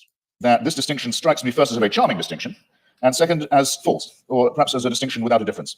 Well, why do I say charming? Because I think it's rather sweet that people of faith also think they ought to have some evidence, and I think it's progress of a kind. After all, if we had been having this debate in the mid-19th century, Professor Craig or his equivalent would have known little or probably nothing about the laws of physics and biology. Maybe. Yeah, that's true. That's true. He wouldn't be standing here saying, "Hey, we know that the universe sort of had a beginning because of all of these physicists." No, he would be sort of saying, "Hey, you know, this planet is here due to God for these reasons." He wouldn't even be aware of it. Less than I know now, which is to say quite a lot in its way. And they would have grounded themselves, or he would have grounded himself, on faith, on scripture, on revelation, on the prospect of salvation, on the means of grace and the hope of glory, and perhaps on Paley's natural theology. Paley, who had the same rooms, or had the same rooms later occupied by Charles Darwin in Cambridge, with its watchmaker theory of design that I know I don't have to expound to you. But yeah, so the watchmaker is basically, if you're walking along a beach and you come across a watch, you immediately know that it's designed. You don't have to in any way check that it's designed. You know it's designed, which is a terrible argument. The watchmaker is a bad argument. Which briefly suggests that if an Aborigine is walking along a beach and finds a gold watch ticking, he knows not what it's for, or where it came from, or who made it, but he knows it's not a rock, he knows it's not a vegetable, he knows it must have had a designer. The Paley analogy held for most Christians for many years, because they were willing to make the assumption that we were mechanisms, and that therefore there must be a watchmaker. But now that it's been, here's where the presuppositionalist versus evidentialist dichotomy begins to kick in. Now it's been rather painstakingly and elaborately demonstrated to the satisfaction of most people, I don't want to just use arguments from authority, but it's not very much contested anymore, that we are not designed as creatures, but that we evolved by a rather laborious combination of random mutation and natural selection into the species that we are today. There's a few other mechanisms in there, but sure, yeah, you know, Hitch is not a biologist, so you know we'll give him a pass. But yeah, there's other mechanisms in there as well. There's genetic drift. There's recombination. There's a few other mechanisms in there as well. So, but you know, he's got a point. Like now that we figured out evolution, and this is why some Christians will die on the hill of evolution. It's because they've got, like, when you're talking about design, we can go, well, this wasn't designed. We know it wasn't. It is, of course, open to the faithful to say that all this was, now that they come to know it, now that it becomes available to everybody, now that they think about it, and now that they've stopped opposing it or trying to ban it, then they can say, actually, on second thought, the evolution was all part of the design. Well, as you will recognize, ladies and gentlemen, there are some arguments I can't be expected to refute or rebut, because there's no way around that argument. I mean, if everything, including evolution, which isn't a design, is nonetheless part of a divine design, then all the advantage goes to the person who's willing to believe that. That cannot be disproved. But it does seem to be a very poor, very weak argument, because the test of a good argument is that it is falsifiable, not that it's unfalsifiable. Exactly. And here's where Hitch is, this is what I absolutely agree with Hitch. All of the discoveries that we make through science and these methodologies that we have, the theists have come along and said, well, that shows a God because they could have done this to make this happen. All they're doing is making their God accommodate all the facts that we find. They're not explaining how a God fits into this picture. They're just using the God explanation. And when God can do literally anything, you can accommodate literally anything. It's the same dodge that's been going on for ages.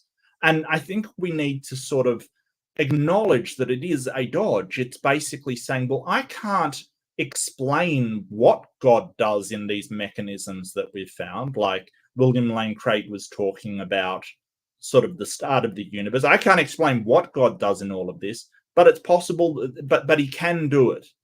Well, you've attributed the idea that this God can do literally anything. There is nothing that we discover that you can't say, hey, God did it.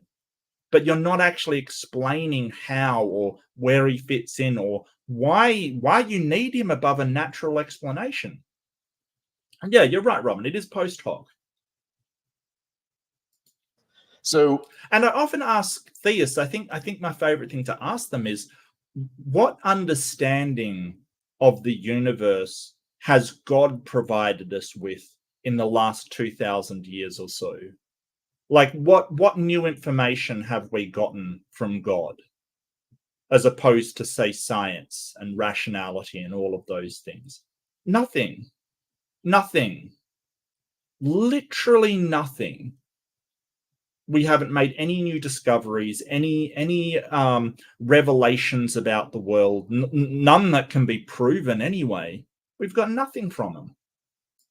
This, I would therefore, this tactic or this style of argument, which we've had some evidence of this evening, I would rebaptize, or what I dare say, I would rechristen it as retrospective evidentialism. In other words, everything can, in due time, if you have enough faith, be made to fit. And you too are all quite free to believe that a sentient creator deliberately, consciously put himself, a being, put himself or herself or itself to the trouble of going through huge epochs of birth and death of species over eons of time, in which 99%, in the course of which, at least 99.9% of all species, all life forms ever to have appeared on Earth have become extinct. As we we've got a gifted membership from I Killed Earl. Hold it, I'll find out who.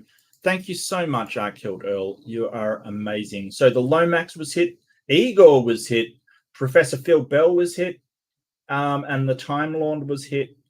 Oh, and Simos was hit too. Thank you so much, Earl.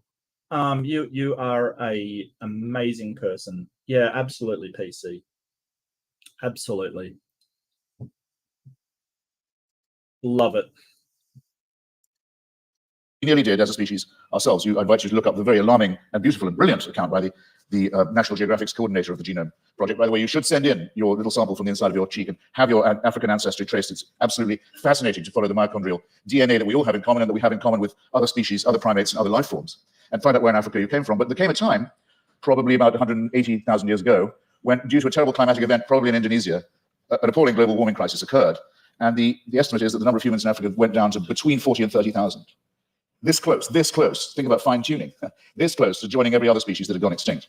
And that's our Exodus story, is that somehow, we don't know how, because it's not written in any scripture, it's not told in any book, it's not part of any superstitious narrative, but somehow the escape from Africa to cooler latitudes was made. But that's how close it was. You have to be able to imagine that all this mass extinction and death and randomness is the will of a being. You're absolutely free to believe that if you wish. And all of this should happen so that one very imperfect race of evolved primates should have the opportunity to become Christians or to turn up at this gym tonight. That all of that was done with us in view. It's a curious kind of solipsism. Yeah, so solipsism is sort of the idea that nothing exists but yourself. You can't prove that anything else exists. He's right. It is a curious thing to say all of this other things, and what he's getting at is other things happening in the world, other things happening in the universe, that you have stars colliding and supernova going on and all of this stuff happening, just so we can eat an apple, become fallen, become saved, and hang out in a big cloud thing in the sky for the next eternity.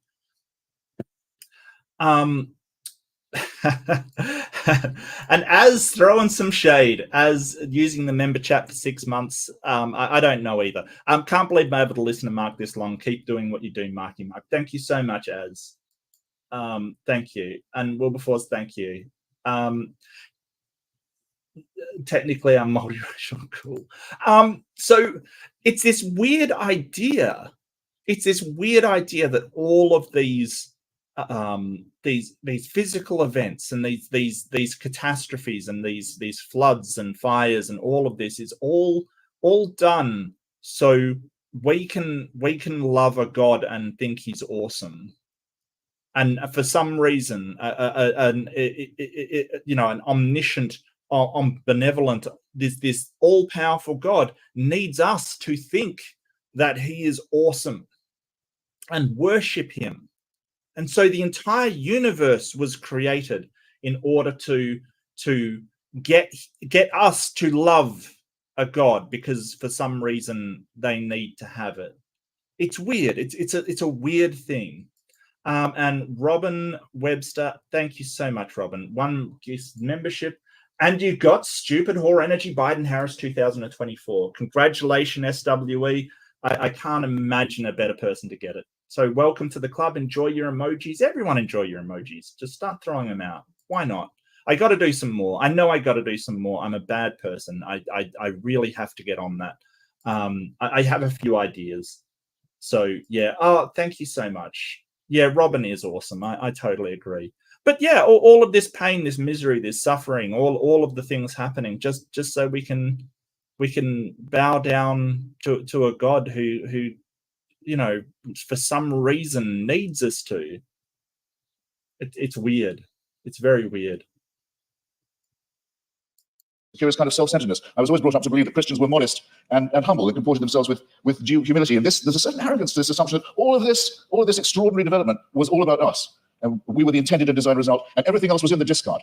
The tremendous wastefulness of it, the tremendous cruelty of it, the tremendous caprice of it, the tremendous tinkering and incompetence of it. Never mind. At least we're here, and we can be people of faith. It doesn't work for me. I have to simply say that. And I think there may be questions of psychology involved in this as well. Yeah, probably. People like to think they're special. People like to think they're really special, and that's okay. You know, in a certain way, we all kind of are, but in a certain way, the thing that makes humans special is our collectiveness. It is indeed being part of a larger whole that makes what we do so special. No one got to the moon by themselves. Everybody that worked on the project was special. He's got a point that this entire thing is sort of a long history of survival and barely surviving for what? It's very, very weird. Believe it if you can. I can't stop you. Believe it if you like. You're welcome. It's obviously impossible, as I said before, to disprove, and it equally obviously helps you to believe it if, as we all are, you're in the happy position of knowing the outcome. In other words, we are here, but there's a fallacy lurking in there somewhere too. Is there not? Now, it's often... Yeah. So assuming because we're here, then we were meant to be here. How can I tell? Because we're here. That something objectively meant us to be here because we are here. There's definitely a fallacy. It's basically I can't remember the fallacy. It's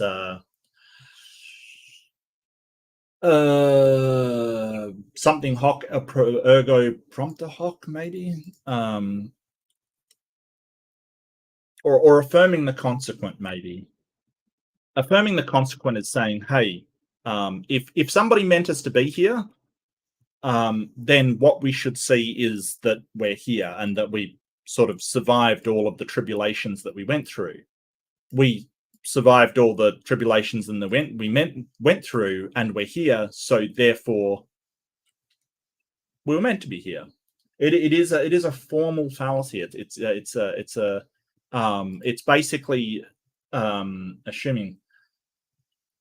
No, it's post hoc ergo prompter hoc, I think is. Hang on, is that proctor hoc? What?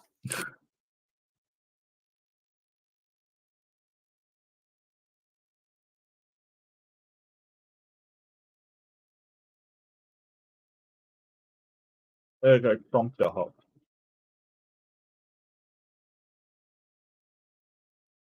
Yeah, post hoc ergo prompter hoc. Propter hoc, yeah, gotcha. Yeah, it's basically the same thing. What's wrong with the Scottish?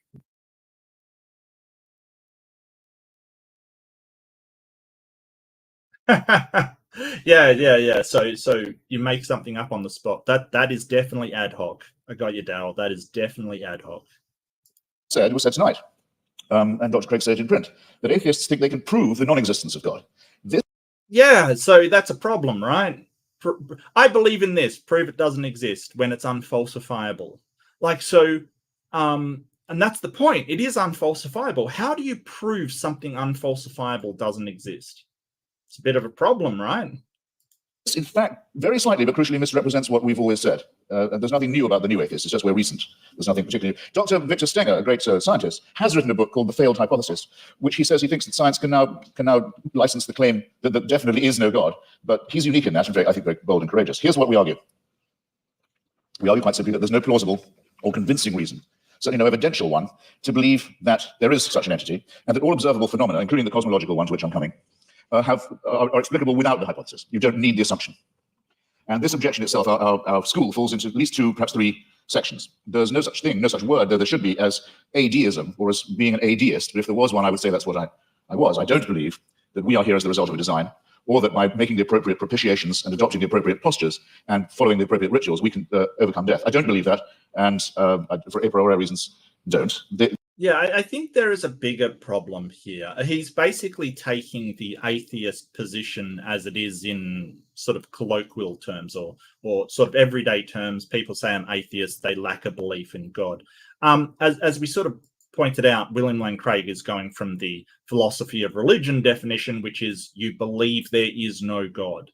So I think that he's sort of appealing to that, but there's a bigger problem here.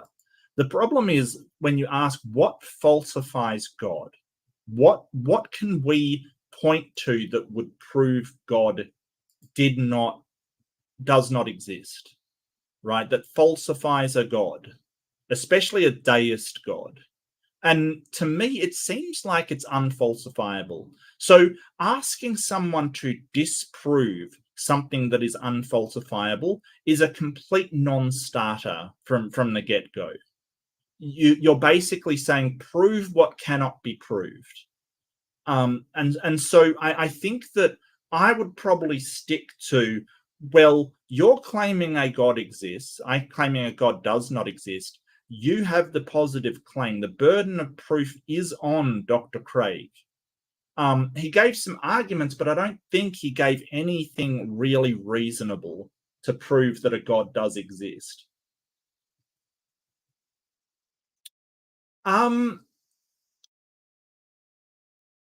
Yeah, insufficient evidence that he does exist. That doesn't prove the non-existence of something, right? That doesn't prove something doesn't exist. Yeah, Daryl, I think I mean it's a good point. When you expect evidence to exist and the evidence isn't there, then yes, I agree with you, Daryl. I 100% agree with you. But if you're basically saying, like, take the argument from divine hiddenness, for example. We're all familiar with the divine hiddenness. Well, if there is a powerful a being as powerful as God who can do anything, then he would be able to hide his existence from anything humankind could possibly devise. That's the argument from divine hiddenness. In that case, you're arguing that you shouldn't expect to see anything. So when you look, the fact that you don't see something is perfectly within the parameters. In that kind of case, it doesn't disprove it because that's what you expect to see. But my counter to that is that, hey, if you just define whatever you're saying as has enough power or has the conditions not to be found to be unfalsifiable, then you're relying on that to basically show that it can't be disproven. You're basically setting it up. That's not 100% true, Daryl. Absence of evidence is not evidence of absence. I think absence of evidence is evidence of absence when you would expect to find evidence and you find none. And that's the problem with things like divine hiddenness. You're taking away that expectation to find evidence. And I have a real problem with divine hiddenness, especially with a God that wants you to know he exists, but then hides his existence from you using some sort of divine power. There's a problem there with sort of what the expectations under the motivations of this God. If there was such a force, which I cannot prove by definition that there was not, if there was an entity that was responsible for the beginning of the cosmos, and that also happened to be busily engineering the very laborious production of life on our little planet, it still wouldn't prove that this entity cared about us, answered prayers, cared what church we went to, or whether we went to one at all, cared who we had sex with, or in what position, or by what means, cared what we ate, or on what day, cared whether we lived or died. There's no reason at all why this entity isn't completely indifferent to us.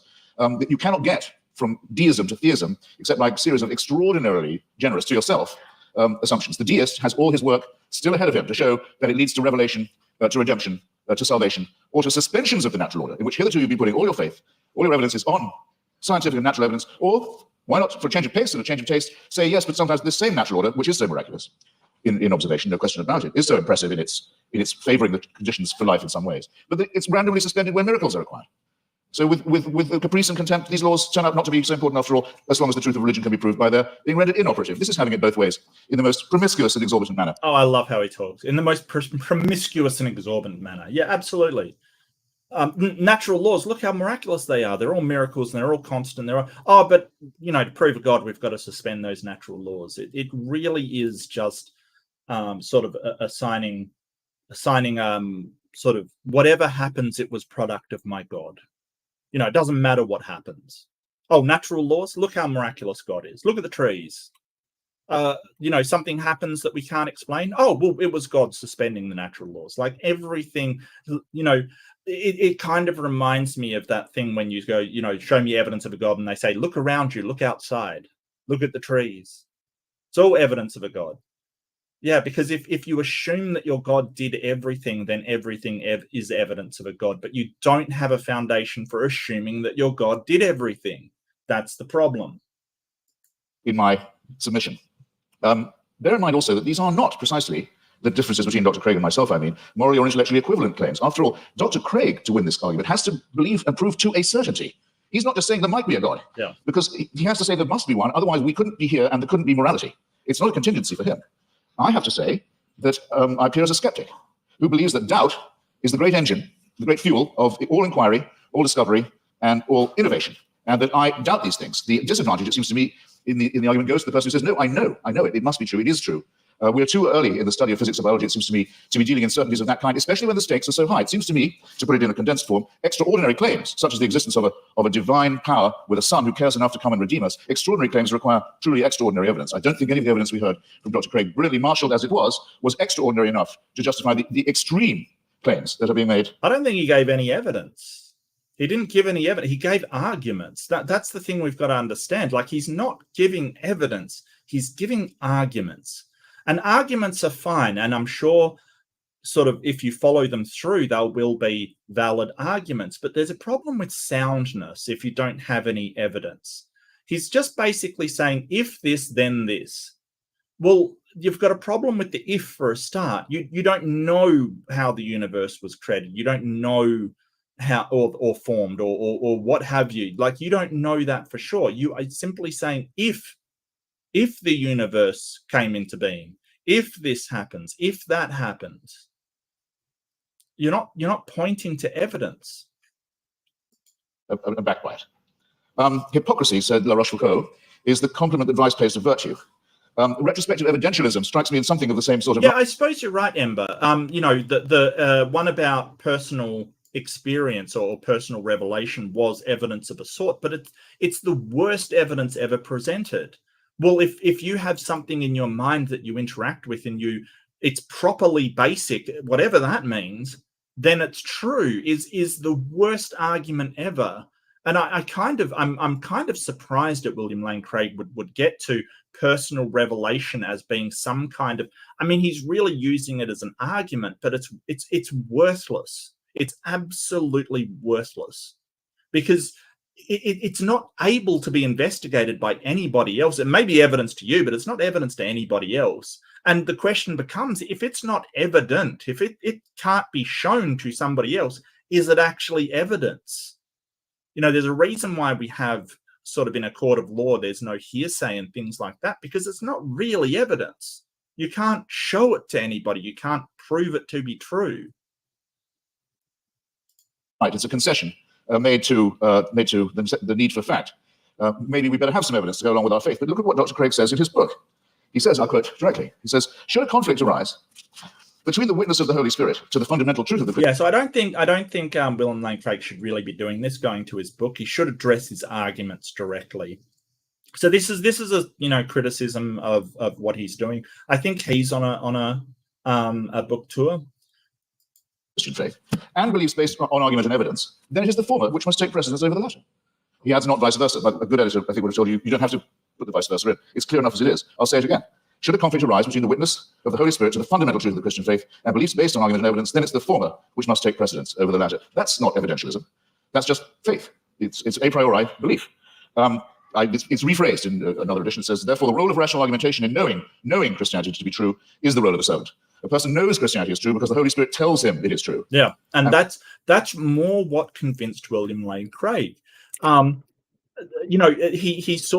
He uses these arguments, but really the thing that convinced him was not only his personal revelation, so his faith and sort of believing that he was interacting with the Holy Spirit or whatever it was, but also Pascal's wager. So pragmatism and personal revelation were the things that convinced him. None of these fine-tuning sort of the teleological argument or the cosmological argument or any of these things. No, it was personal revelation and pragmatism that convinced him. So it's kind of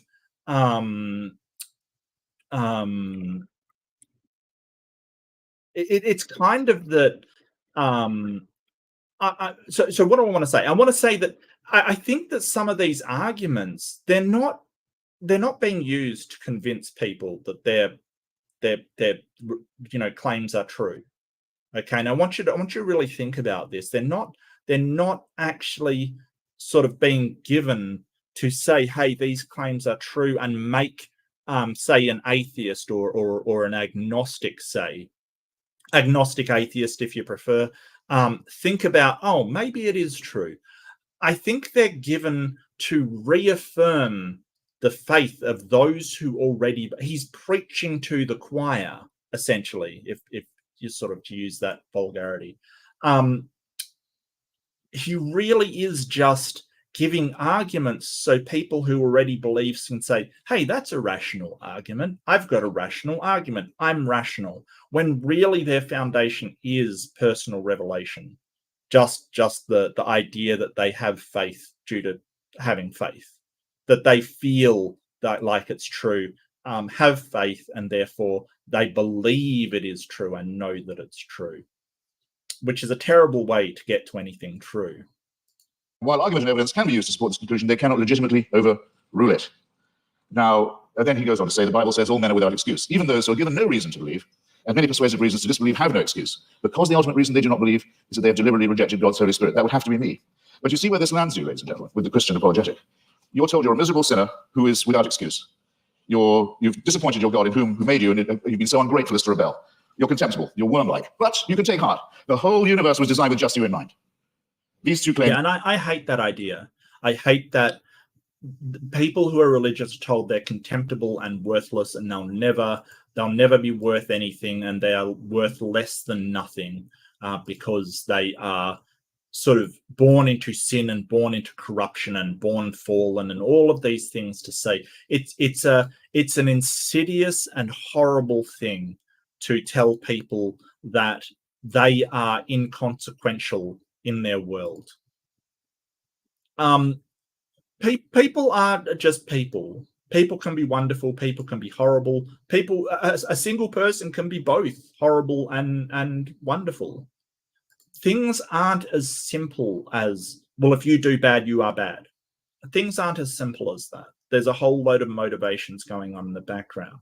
And that makes it confusing. A lot of people want to just say, oh, people are bad, God good. That's it. That explains my world. But it doesn't. So I don't think that's a very healthy place to come from.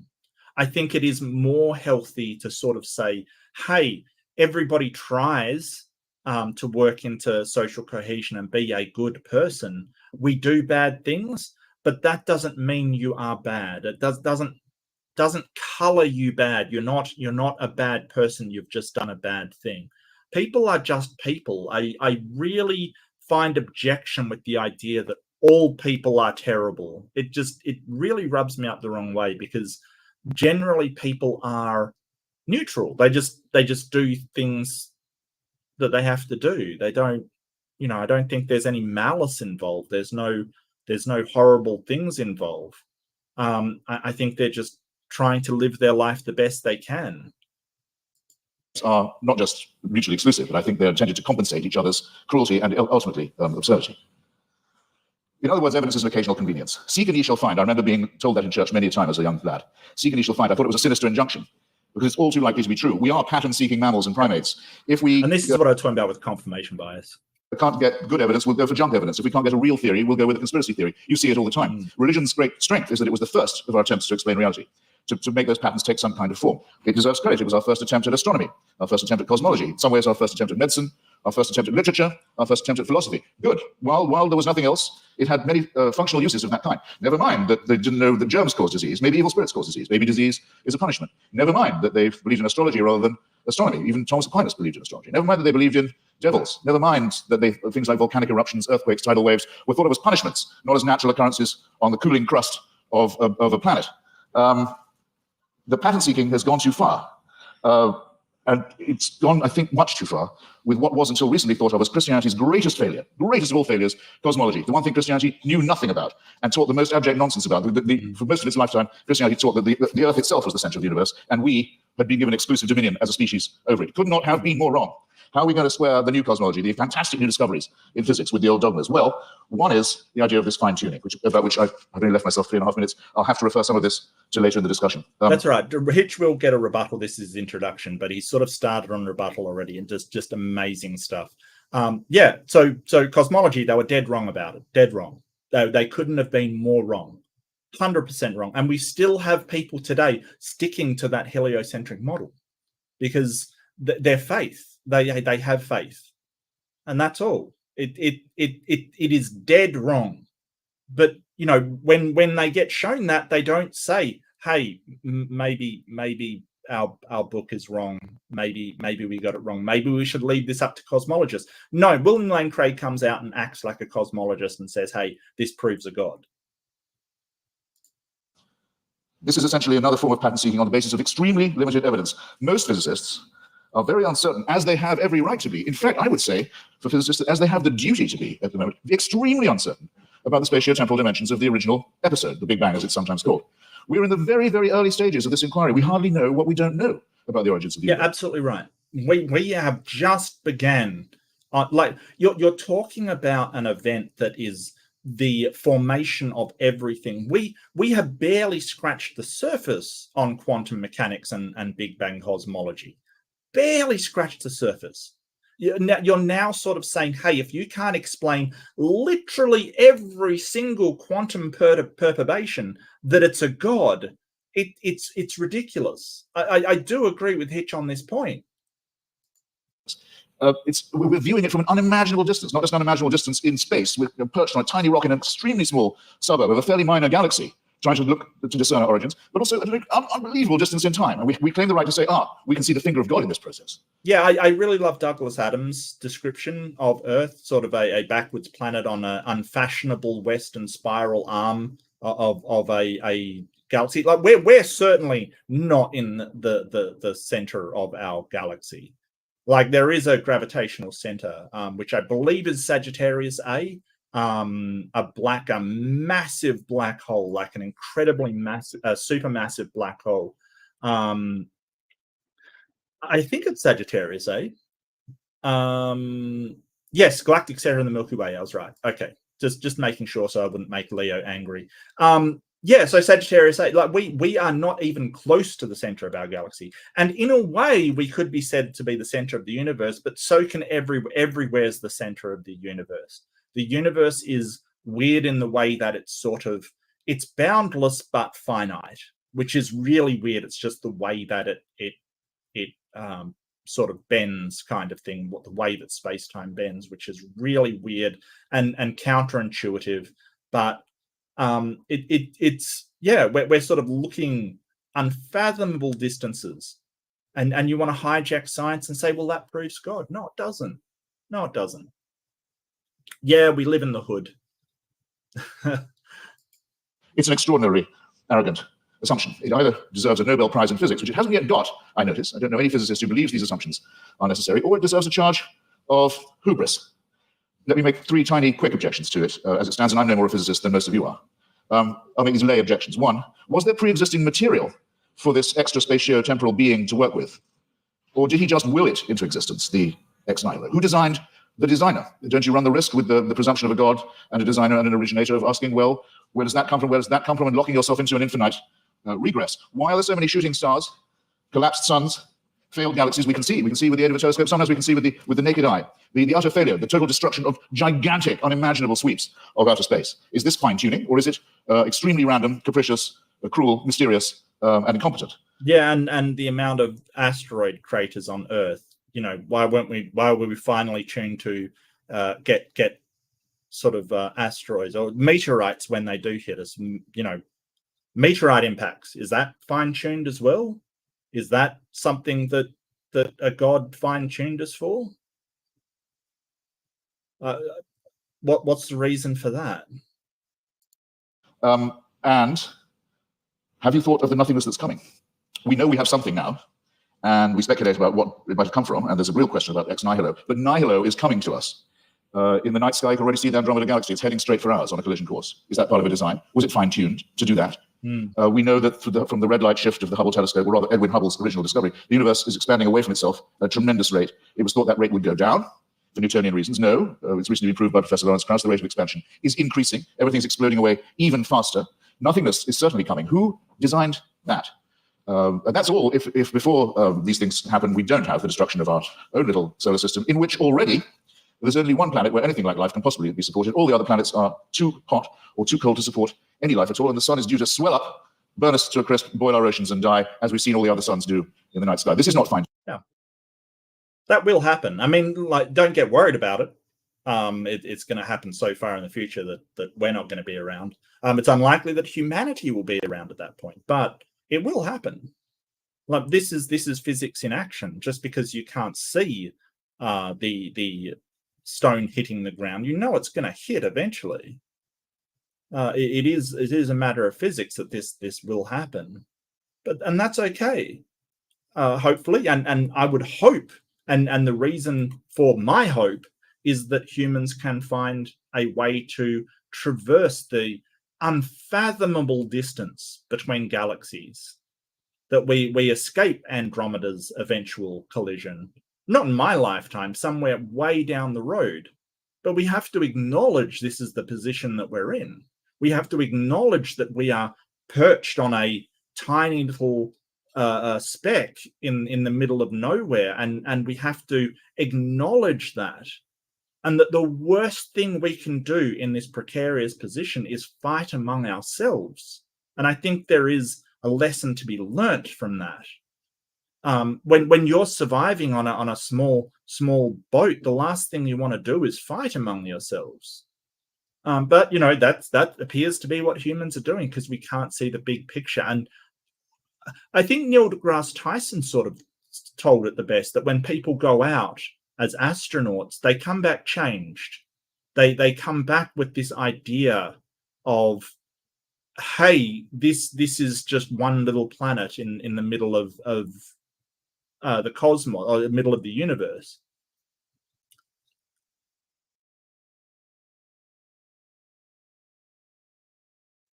Tuning, ladies and gentlemen. And if it's the work of a designer, then there's an indictment to which that designer may have to be subjected. I'm out of time. I'm very grateful for your kindness and hospitality. Yeah, if it's a designer, then the designer fucked up, quite frankly. Like, this whole design is so flawed, like really, really, really flawed. You'll remember that in my opening speech, I said I would defend two basic contentions in tonight's debate. First, that there's no good argument that atheism is true. Now, far from being a point of contention tonight, as far as I understood Mr. Hitchens' last speech, he would agree with that first statement. That then you don't listen properly. This is the whole point about an unfalsifiable God. It's a ridiculous position to take. I've got a magic invisible dragon that can't be seen, touched, interacted with. Prove me wrong. Yeah, it's just a nonsense article that you're basically saying, hey, my God's unfalsifiable, prove me wrong. No, unfalsifiable things shouldn't even be considered as candidate explanations in the first place. There is no good argument that atheism is true. He says, I simply don't have any positive reason to believe in God, but he doesn't really give an argument against God's existence. Indeed, he seems to suggest that's impossible. But notice that doesn't prove atheism. That just leaves you with agnosticism, namely, you don't know if there's a God or not. So at best, you're left merely with agnosticism. We don't see any good reason to think that atheism is true. Now, he did make some remarks about... Okay, so as I said, William Lane Craig is using the philosophy of religion definitions, which I'm fine with. He's sort of saying, hey, that's agnosticism.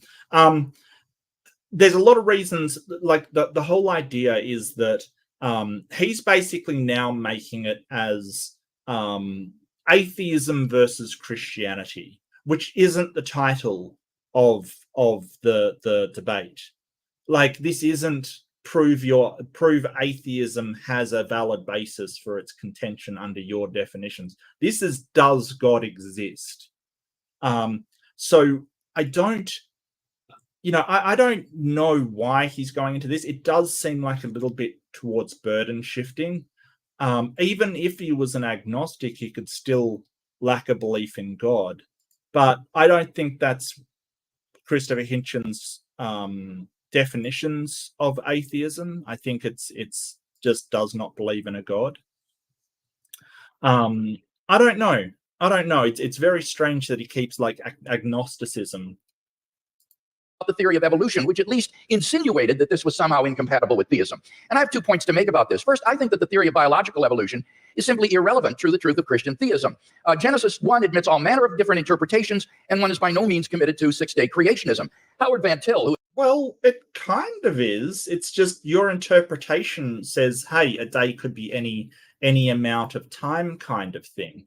Like, your interpretation is exceedingly generous to fit with the science. And people, before we found out cosmology back in the medieval, people just said it was 6 days. That's the thing. And this is what Hitchens alluded to. As we find out more stuff about, the incredible vast spans of time that there were, basic organisms and dinosaurs and all of these other more basal forms of life, you're basically going, oh, this is a way we can accommodate it. It's not actually providing a solution. It's just accommodating the facts that, I might add, science has found out. Religion hasn't found this out. It's late to the party and basically said, well, it accommodates exactly what we say. If you read it like this, that each day is this, then it accommodates all of it. As a professor at Calvin College writes, is the concept of special creation required of all persons who trust in the creator God of Scripture? Most Christians in my acquaintance who are engaged with either scientific or biblical scholarship have concluded that the special creationist picture of the world's formation is not a necessary component of Christian belief, nor is this a retreat cause... I'm sorry. So you argued for fine-tuning, you argued for all of this stuff, and then you say, well, the special creation model isn't necessary. Okay. So the Bible's wrong. The Bible's wrong? Or your interpretation of the Bible, if you read it like this, how could the special creation model not be right if that's what the Bible says? By modern science. St. Augustine in the AD 300s in his commentary on Genesis pointed out that the days don't need to be taken literally, nor need the creation be a few thousand years ago. Indeed, he suggested that God made the world with certain special potencies that would gradually unfold over time and develop. What the hell does that even mean? Special potencies. What does that even mean? What? And how can you show? Like, this is the thing. We can show all of the billions of years through fossils, through genetics, through ice core samples, through even dendrochronology, the study of like all these things. The way that we see light in this, like all of these things, we can show this. You just say, hey, God could have made special potencies. Show it. This is the thing. You're not actually sort of showing you're claiming this within any demonstration that it's actually true, which is the accommodation. Oh, but God could have made it so it's billions of years old and put potencies in it. This interpretation came 1,500 years before Darwin, so that it is not a forced retreat in the face of modern science. It is. It is. The church believed one thing, and when science proved them wrong, do you know how contentious it was, especially in the church, that evolution was true? It was absolutely denounced by the church. It was a retreat. It is a retreat. I don't understand how this isn't a retreat from the church's previous position. It's incredible. They just sort of say, hey, now that we know that evolution is a thing, then special creation isn't necessarily needs to be true. They just put special potencies in it. How is that not a retreat? So any doubts that I would have about the theory of biological evolution would be not biblical, but rather scientific. Namely, what it imagines is fantastically improbable. Barrow and Tipler, two physicists, in their book, The Anthropic Cosmological Principle, list 10 steps in the course of human evolution, each of which is so improbable that before it would occur, the sun would have ceased to be a main sequence star and incinerated the Earth. What is improbable about it? I don't understand. There's so many organisms, like billions of billions. No. There's nothing improbable about evolution. I don't get it. I really don't. They calculate the probability of the evolution of the human genome to be somewhere between 4 to the negative 180th power to the 110,000th power, and 4 to the negative 360th power to the 110,000th power. So if evolution did occur on this planet, it was literally a miracle. Look, it's not like that all formed at once, William Lane Craig. Essentially, we had an ancestor that was remarkably similar to the chimpanzee or bonobo. They're very, very similar each in their own. They're closer to each other than they are to us. But probably a fusion event at chromosome 2 was the main factor. But he thinks of this as, well, the entire human genome had to develop in order. What's the chances of that happening? No, it's so gradual. It didn't develop into the human genome in all one step. It's such a misunderstanding of biology, like that the human genome just developed like that. It's like when they sort of say, hey, the chances of the human heart just developing. Yeah, no, it didn't happen like that. It didn't happen. It happened so gradually. So we're talking about a primitive simian species before there were chimpanzees and humans, and one had a slight variation on that and the other had another slight variation on that. Those were exaggerated. The differences were exaggerated and they bred together, and there's offshoots all the time. Some of those offshoots didn't make it. The Neanderthals didn't make it. Bang, they're gone. There's no more Neanderthals. They are gone. We have a little bit about their DNA, but they're done. They're wiped out. It's not like that, all of these things you can say, hey, that never would have happened. For a lot of organisms, it didn't. They're gone. Oh, it's such a, tell me you don't understand evolution without saying you don't understand evolution. Therefore, evidence for the existence of God. So I don't think this is an argument. Yeah, and Hitch is like, Craig, that was terrible. That was absolutely terrible. Evolution is evidence for the existence of God. What? Seriously?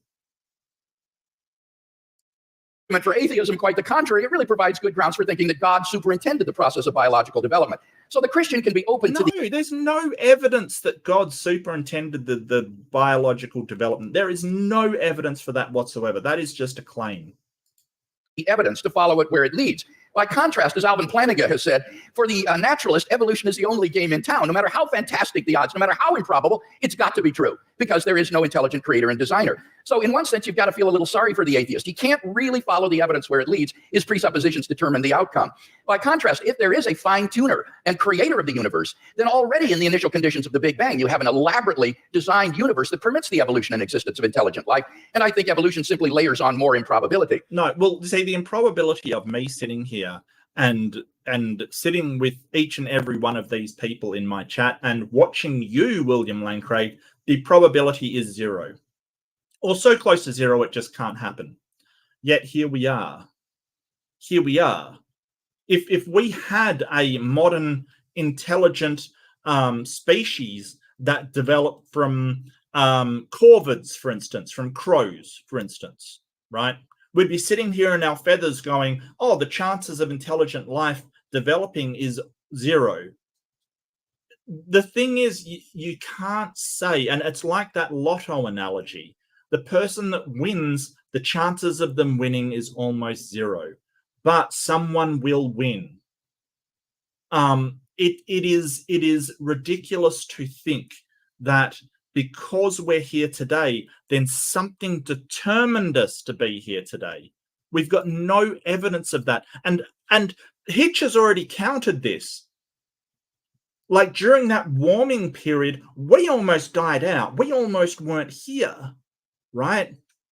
We went down to 10,000 to 30,000 individuals. We were this close to being extinct, and we survived. You want to say, hey, that's some kind of divine guidance. There's no reason to think that. There's absolutely 0 reason to think that. So yeah, you can't use evolution as sort of as an argument for God. I've never heard a theist use evolution as an argument for God. It's ridiculous.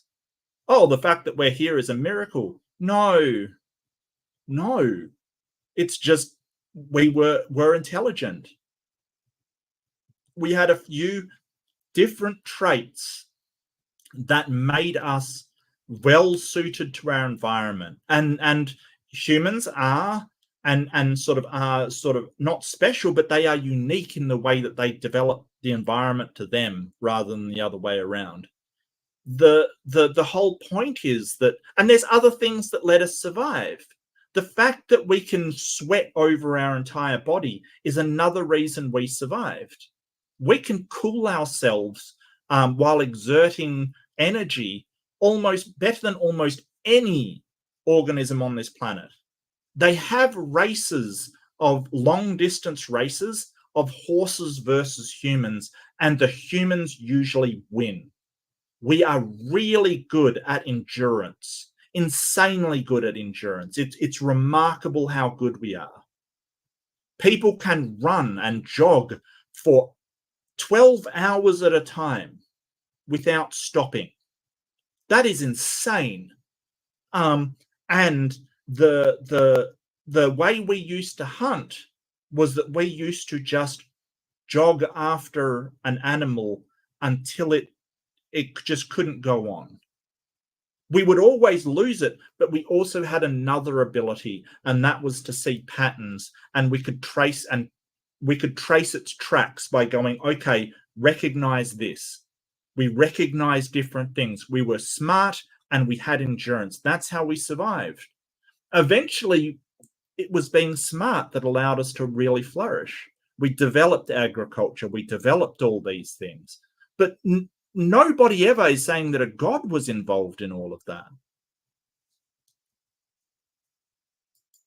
Now, Mr. Hitchens says, but why did God wait so long, all that waste during this time? Well, that sort of concern with efficiency is only of importance to someone with either limited time or limited resources, or both. Limited time or limited resources? No, efficiency is a sign of design. It's always a sign of design. Things that are designed are just efficient. I don't... But in the case of God, he has both unlimited resources and unlimited time, and therefore... Yeah, that's just accommodating the facts. You're basically saying, hey, this universe doesn't look designed because it's incredibly inefficient.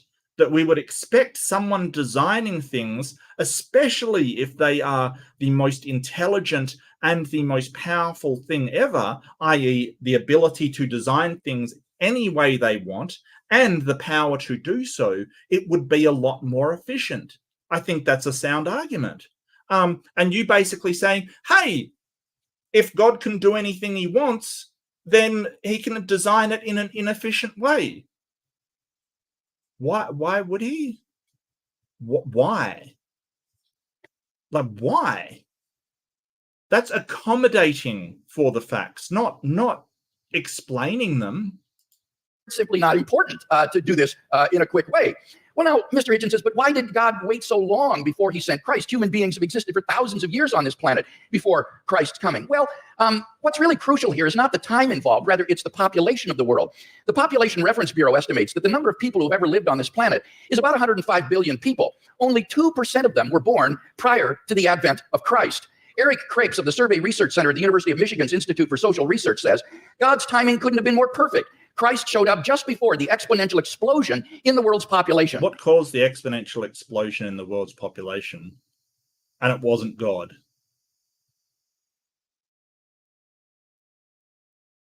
The world's population actually really started to explode when we had medicine and things like that. That's when it really started to explode. It wasn't.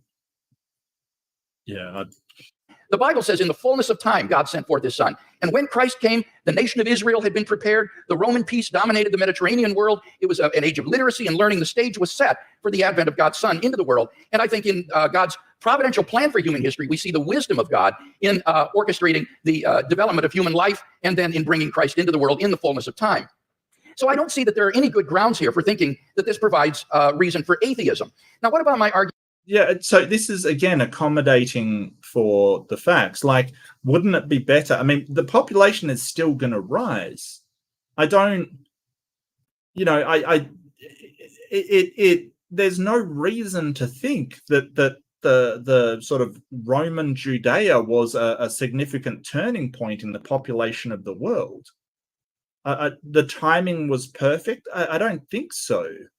And as sort of Hitchens pointed out, well, what about all the people before? If you have to believe in Christ, what happens to all the people before Christ was born?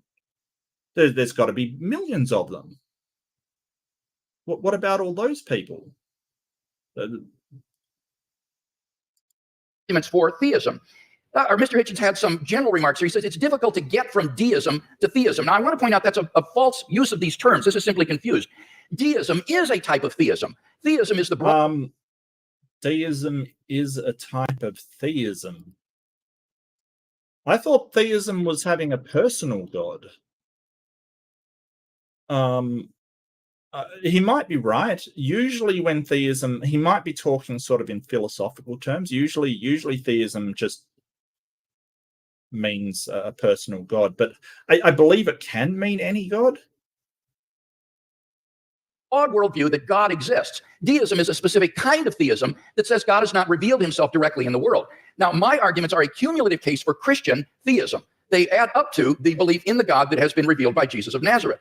Now, Mr. Hitchens says, but you must prove this with certainty. Not at all. I am not claiming these arguments demonstrate Christian theism with certainty. Oh, you're speaking like you're certain. You're attributing all of these scientific facts to a God.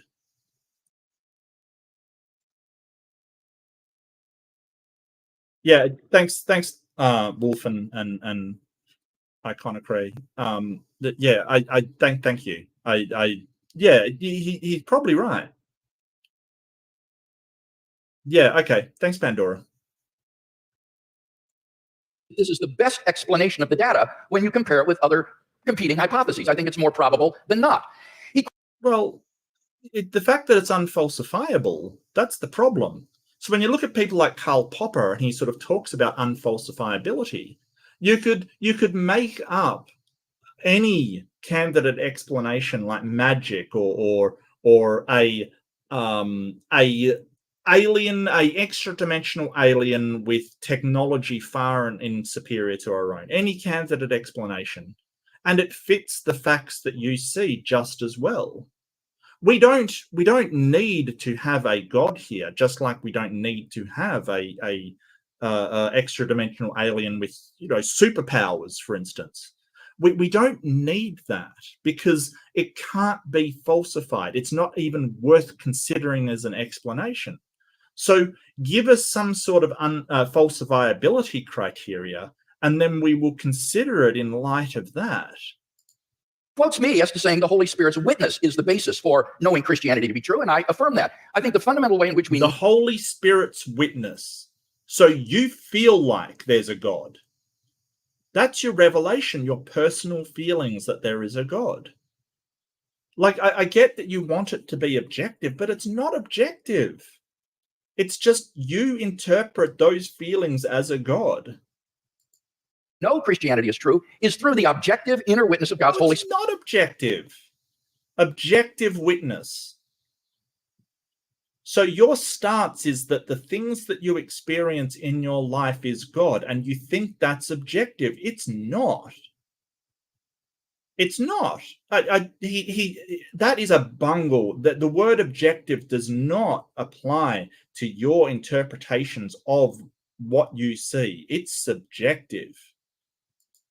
Spirit, what I called the immediate knowledge of God himself in my fifth point. On the basis of that, we have a properly basic belief in the existence of God and the truth of Christianity. I've already given my feelings of properly basic belief, so I won't go over it again, but But when it comes to showing someone else that what we know through the witness of the Holy Spirit is true, here we appeal to argument and evidence as I've done tonight. And the arguments and evidence that I've appealed to are largely deductive arguments. This isn't... No. You haven't given evidence, you've given arguments. That's all. I'm not even going to consider personal revelation to be evidence. Like, it's not evident. You can't show it to anybody.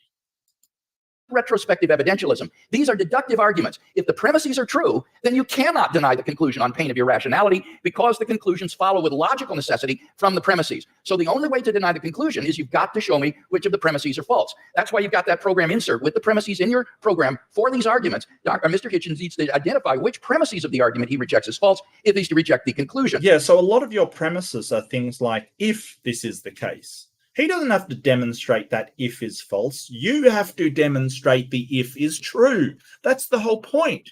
Like, you're basically saying, if the universe was, had a beginning, if you haven't shown that to be true, he doesn't have to demonstrate that that's wrong. And I think William Lane Craig is doing something incredibly deceptive here because he's using those conditionals, the ifs, to say, well, you've got to prove that false.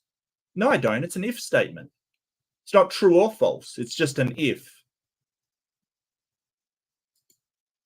Now, with respect to my cosmological argument, notice that he didn't dispute whatever begins to exist has a cause, nor did he dispute the philosophical and scientific arguments for the beginning of the universe. All he asked was the question, was there pre-existent material? The answer is no, there was not. As Barrow and Tipler point out, at this singularity, space and time came into existence. Literally nothing existed before the singularity. So if the universe originated at such a singularity, we would truly have a creation ex nihilo, that is out of nothing. And this isn't talking religion, folks.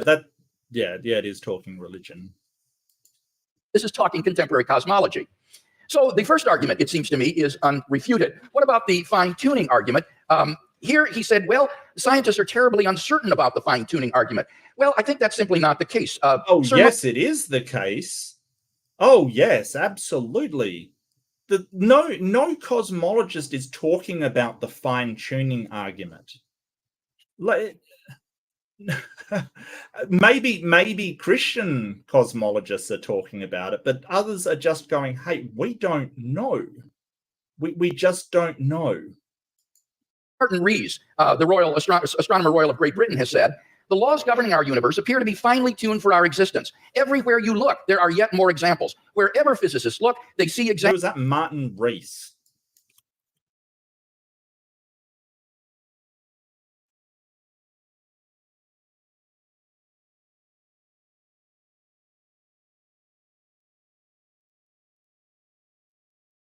Yeah, so a lot of these are sort of Christian cosmologists who have spoken off the record. or not scientifically. They've just spoken to, say, Christian organizations, and that's fine. Don't get me wrong, that's fine. But he's making appeals to authority, right? So he's not quoting their scientific literature. He's quoting what they've said personally. And this has to be made clear.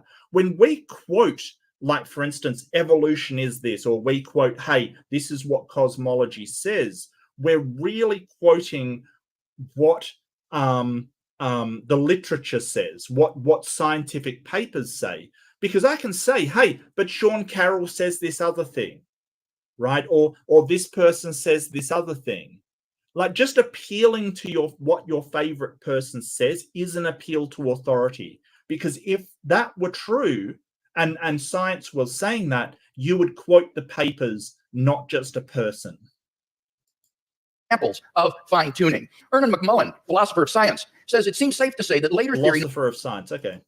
no matter how different it may be, will turn up approximately the same numbers. And the numerous constraints that have to be imposed on these numbers seem both too specific and too numerous to evaporate entirely. So that it's very unlikely that this fine-tuning is going to vanish or be explained away. Now, Mr. Hitchens... Well, that's a philosopher of science. I'm not sure why he's commenting on cosmology and what they'll explain away in the future. This is also, again, an appeal to authority. Just because those people have said that does not make it true. We can sort of say, hey, other cosmologists have said something different.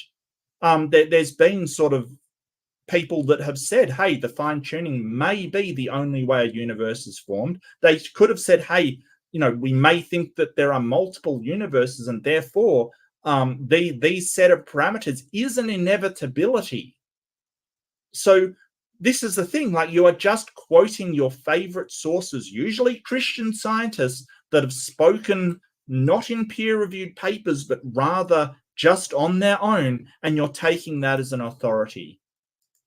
Response, but we're headed toward nothingness. We're ultimately going to be doomed, and therefore the universe is not designed. Well, now this is not a very powerful objection. The temporal duration of something is irrelevant to whether it's been designed. The products of human intelligence and engineering, like computers and automobiles, will eventually decay and cease to exist, but that doesn't mean they weren't designed. I think the real objection he's getting at here is, why would God create mankind only to have it go? Yes, but all of those are designed with efficiency in mind. We make them as efficiently as possible to try and make them that long. So here's the thing. We never really design things with the intention to fail. Never. We don't do that. We're trying to make them work. So this is a really weird thing to say, hey, God could have made them inefficient and destroyed, for them to be destroyed. Sure, why? Why is the question. Distinct. But of course, you see, on the Christian view, that's false. That is an atheistic assumption. On the Christian view, life does not end at the grave, and God has given assurance of this by raising Jesus from the dead. So the objection simply has no purchase against Christian theism. Yeah, that's great. Can you prove that anybody has a life after death? Anybody. Like, you say, oh, Jesus proves that. Again, something that is not evident. You've just basically said, hey, the Bible says it. So it seems to me that the fine-tuning argument is also unrefuted. Well, that's true, aren't you? I do admit that. That is true.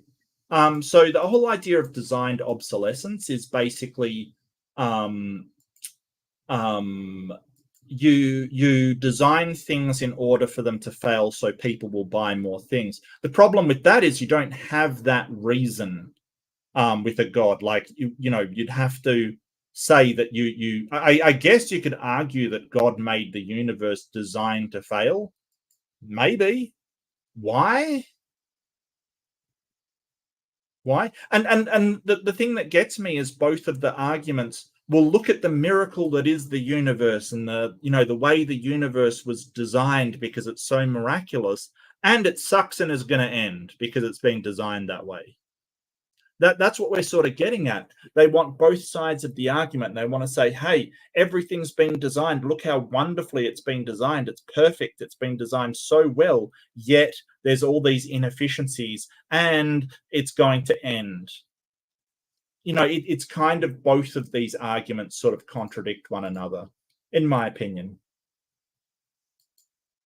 What about the moral argument? We saw that without God, there are no objective moral values. Mr. Hitchens agrees with this.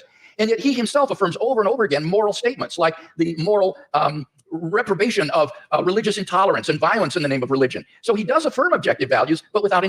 Yeah, you've got a point, Daryl. Yeah, you've got a point. Yeah. Usually, though, we can point out the reason for this. I suppose that's a good point. Yes. Still doesn't prove a God. Still doesn't prove, just because the universe is going to fail doesn't prove a God. I think it's sort of, yeah.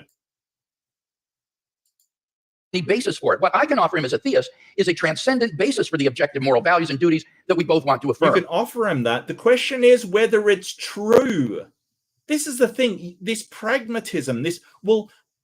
If I can offer you objective morality, why wouldn't you go for it? Because I want to believe what's true. This is the whole point. It doesn't matter whether it's great or it's bad. Is it true is the question. Fourthly, the resurrection of Jesus. Again, there was no response to this. Let me simply quote N.T. Wright in his recent study of the resurrection. He says that the empty tomb and the appearances of Jesus have a historical probability so high as to be virtually certain, like the death of Augustus in AD 14 or the fall of Jerusalem in AD 70. So we are on very solid ground in affirming these three facts that I mentioned in my opening speech, and I can't think of any better explanation than the ones that the eyewitness gave, namely that God raised Jesus from the dead. Finally, the immediate experience... Just because you can't think of an explanation doesn't mean that it's correct. It may be that Jesus might have been an amazing thinker for his time, and the ideas that he offered people were better than any they'd seen before. If you thought that the ideas that your leader has come up with are worth your death if they are going to be believed, you may do it regardless of whether you thought he was the Messiah or not. That's simply the truth.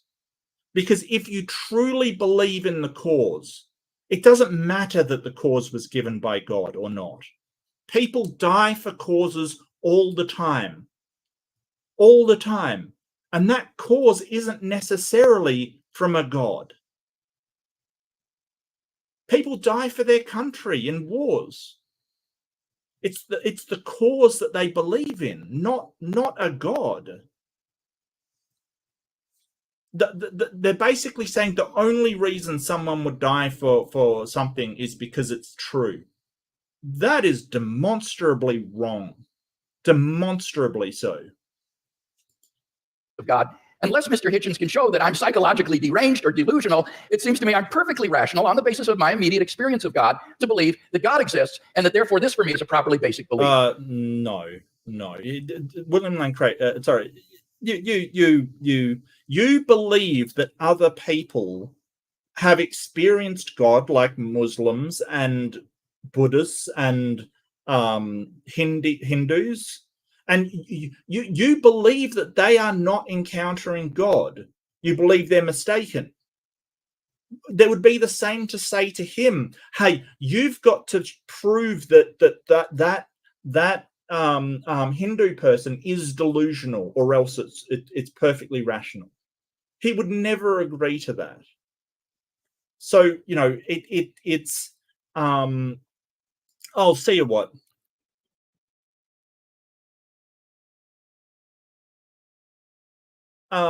Yeah, take care, buddy. So you would never ever say that, because of course that William Lane Craig can't demonstrate that someone who's Hindu is delusional, and he knows it. He knows that no one can prove he is delusional. That doesn't mean you're right. That doesn't mean you're right. And delusional is usually when your perception of your external reality is wrong. I think that's very hard to apply to religion.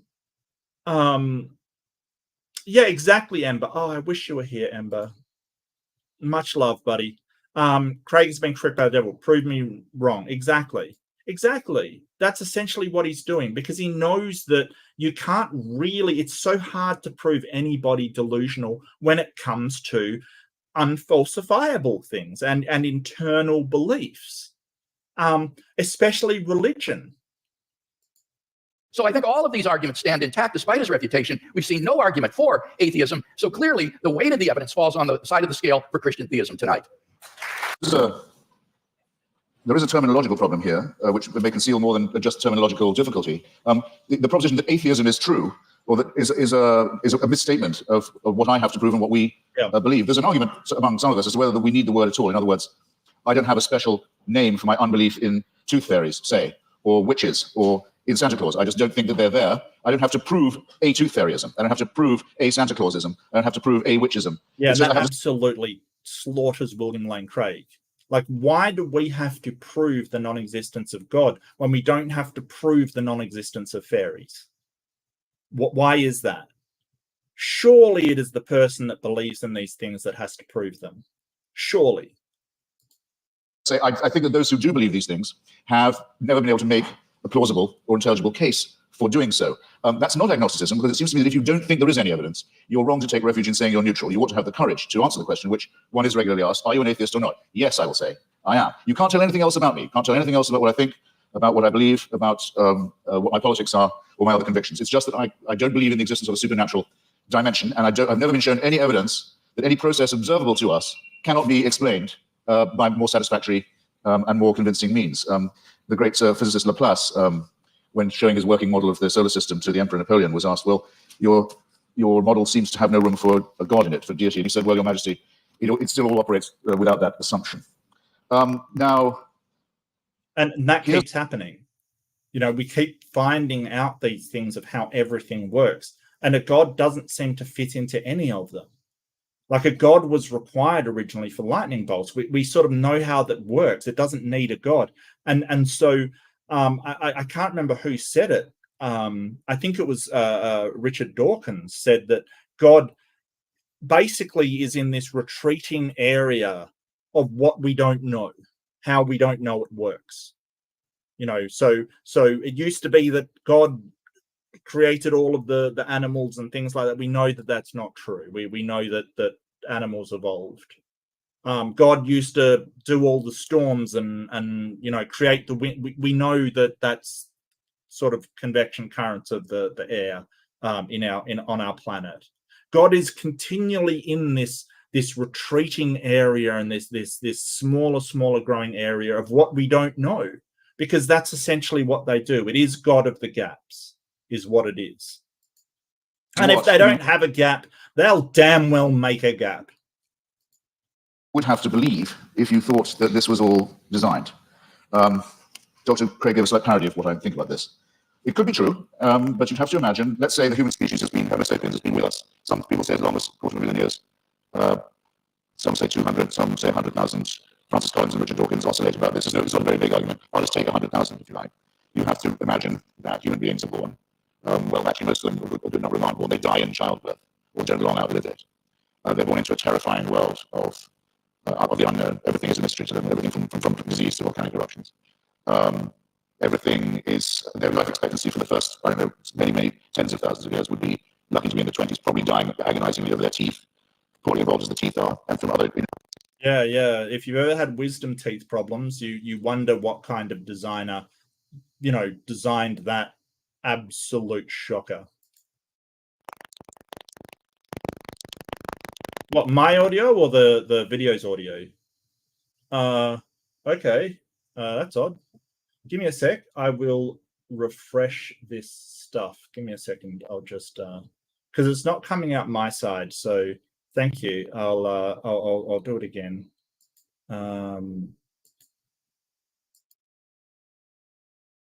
Very odd. Let me know how it goes. I want to figure this out. What am I at? 3708. Other shortcomings of the species are exaggerated by scarcity, by war, by famine, by competition, and so on. For 98,000 years or so, no one watches this with completely difference. And we know where you're talking about. No one watches this with total indifference again. 2,000 years to go on. Okay.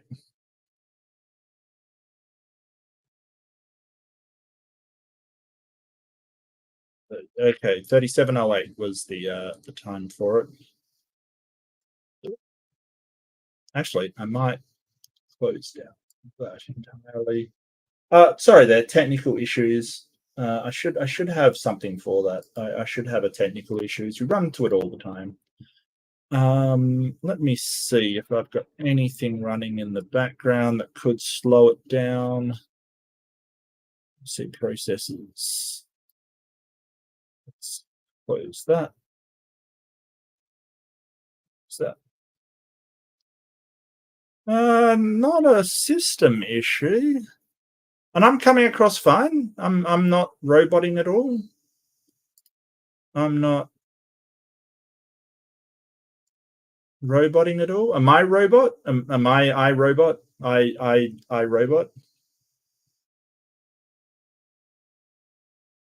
Am I robot? Unclear. Oh fuck me. Yeah, that's weird because my side it's fine. So I'd say it's got to be some kind of link to Chrome in some way, or maybe StreamYard perhaps. 3708.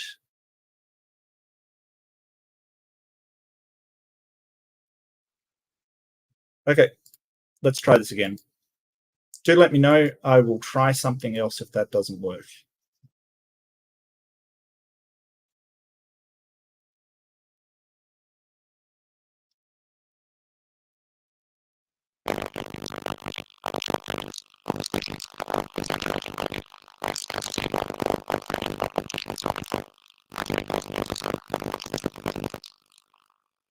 How's that, peeps? Let me know. How's that? Sucks still. Oh, for fuck's sake. All right. Let's see what I can do here. I wonder if it is.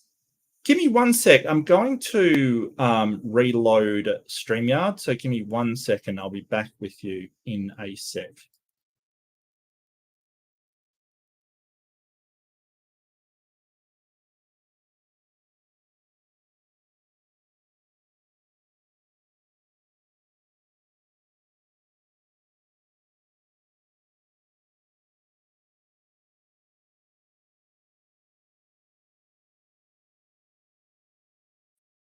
Whoop.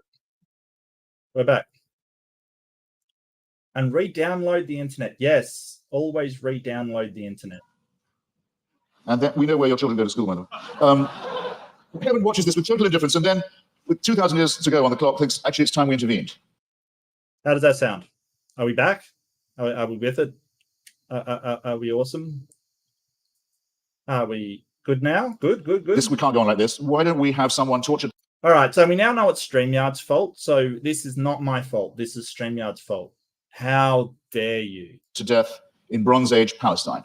That should teach them. That should give them the chance of redemption. You're free to believe that. But I think that the designer who thought of doing it that way was a very cruel, capricious, random, bungling, and incompetent one. The news of this, Dr. Craig talks as if, okay, but since then, there've been more people born, so it might have been a good time in terms of population growth. Well, there are a huge number of people in the world who still haven't even heard of this idea. The news hasn't penetrated them. Or where it has, it's been brought to them by people who Dr. Craig doesn't think of as Christians, such as Mormons, for example. And it's taught to them in many discrepant and competitive and indeed incompatible and violently irreconcilable ways. Yeah, they're very, very upset about Mormons claiming Jesus. And there's been a lot of argument in the church and the churches all this time about, well, okay, what is the answer to that? What about all the people who never could have heard the good news, or who never will hear it, or still haven't been reached by it, and who've died not knowing about it? What happens to them? How can they be saved? Well, the argument is that it's all somehow made retrospective. And as so with so many of these arguments, I just comment on these, well, how convenient. Because if you're willing to make assumptions of this kind, then really evidence is only ancillary to what you are advancing. Now, I didn't have the chance. Oh, and just on Mr. Wright, sorry, I scrolled into myself. In your first round, Doctor, you said that N.T. Wright is an impressive person, says that no explanation of the success of Christianity is possible that doesn't rest on the terms of its being true. In other words, Wright says, it was so successful, it must have been, and the people were so strongly motivated to believe it, that it must have been true. I regard that as a very, very unsafe assumption. Or if it is a safe one, then it must surely apply to Islam and to Mormonism. I mean, these are two very, very, very fast-growing religions.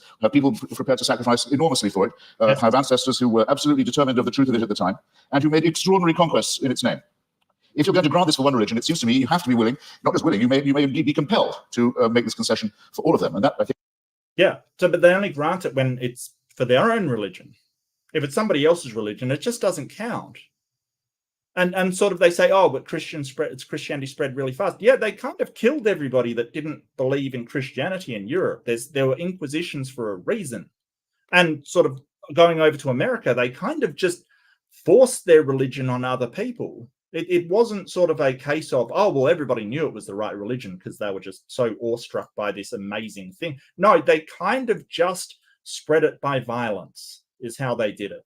But if you've got to say that, hey, it spread so fast, you've got to say Islam's true as well. And this is intellectual consistency. It would be not just an unsafe assumption, but for most of you here, a distinctly unwelcome one. Now, I didn't get the chance, because I outtalked myself, and I'm sorry for it, to get to the moral dimension. And I'm interested that the word objective morality is the one that Dr. Craig chooses. Usually arguments about morality are whether morality is, so to say, absolute, or whether it's relative. As to objectivity, I think it's a very good compromise word, by the way, and I'm very happy to accept it.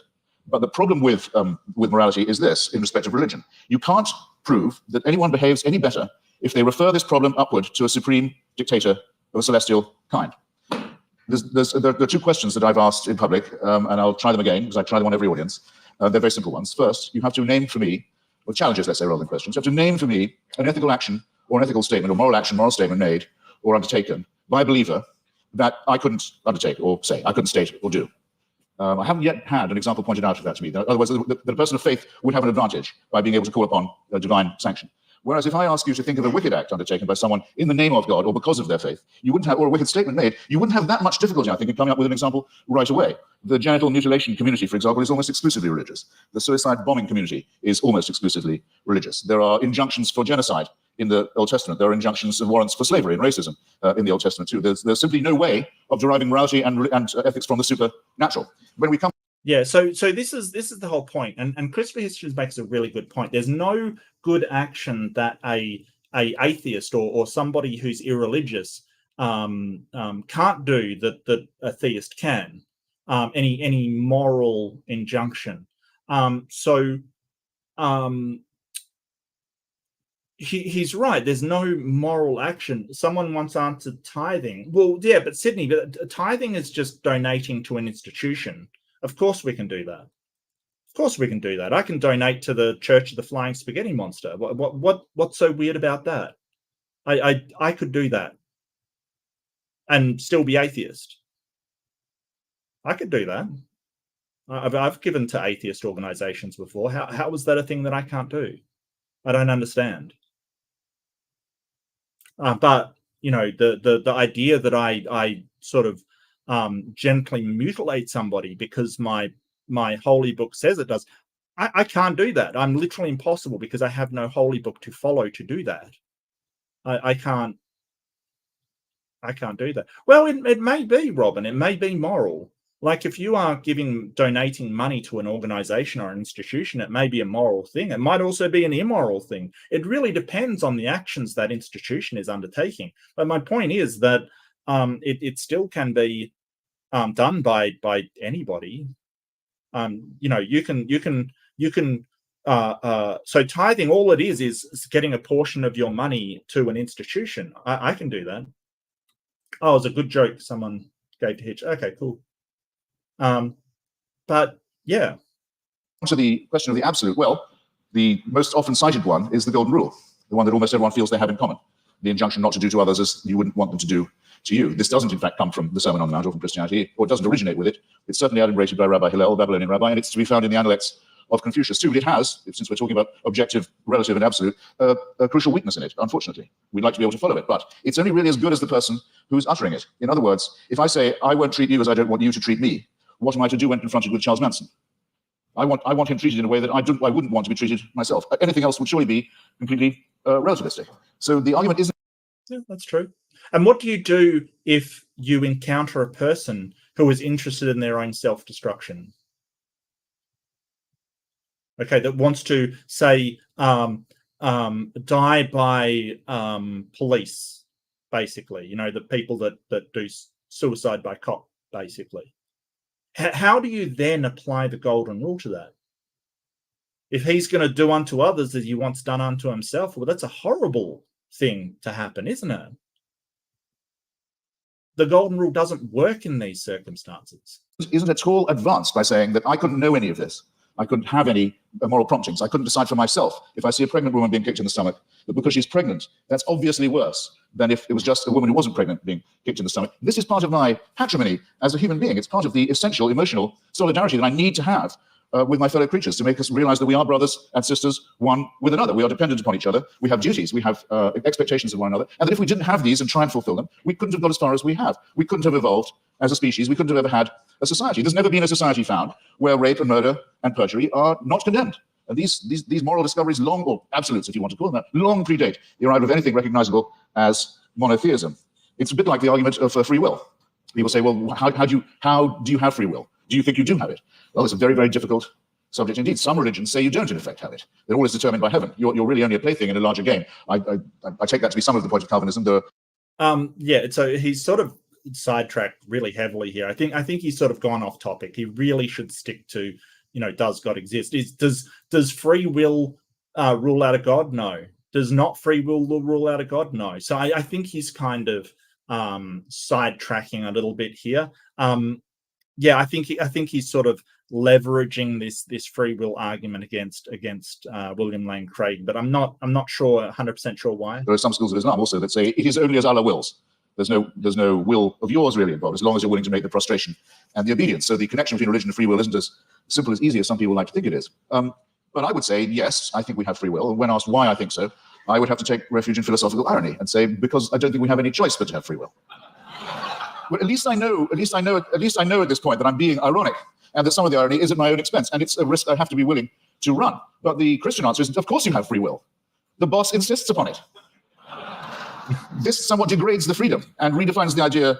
And that's a brilliant thing to say. Yes, you have to have free will, because the person that determined the outcome of the universe and determined everything to happen in it insists that you have free will. He has forced you into free will, even though he knows exactly the outcome of the universe. Something wrong with these statements from Christianity. There's something very contradictory about it. Of will. And it seems to me also that there's something degrading in the idea of saying that morality is derived in the same way, that it comes from on high, that we ourselves are not good enough, that we don't have the dignity, we don't have the self-respect, we don't have the character to know a right action or a right statement when we see it or when we want to perform it. It's this servile element in religion. It's not strictly speaking the subject of our debate this evening, I know, but I'm damned if I completely forego it. It's the idea that buried in the religious impulse is actually the wish to be unfree, is the wish for an immovable, unchangeable, celestial authority, a kind of heavenly North Korea that will take our decisions. It will take our decisions away from us and commit us only to worship and praise and thank a great leader and his son, the dear leader, forever and ever and ever. I'm so glad there's no evidence that this is true. Thank you. Let's talk first about whether there are any good arguments to think that So this is questioning. So questions go back and forward between the speakers. It's kind of just questions from William Lane Craig and then questions from Hitch. Theism is true. Now, it seems to me that you're rather ambivalent here, that you say you redefine atheism to mean a sort of atheism or non-theism. That's what it means. But how do you distinguish then the different varieties of non-theism? For example, what is normally called atheism, agnosticism, or the view of verificationists that the statement God exists is simply meaningless. Well, I mean, there are different schools of atheism, as you say, but there's no claim I know how to make that says atheism is true, because atheism is the statement that a certain proposition isn't true. So I wish you'd get this bit right, because it's there you go again. Well, I just devoted a little time to this. I said it's not. Hitch getting cranky that he hasn't listened to his explanations. Yeah, no, I get it. It's a rejection of this this claim by you. Like if no religious person ever made this claim, atheists wouldn't exist. It would just be everybody not believing in a God. I don't understand why this is so contentious.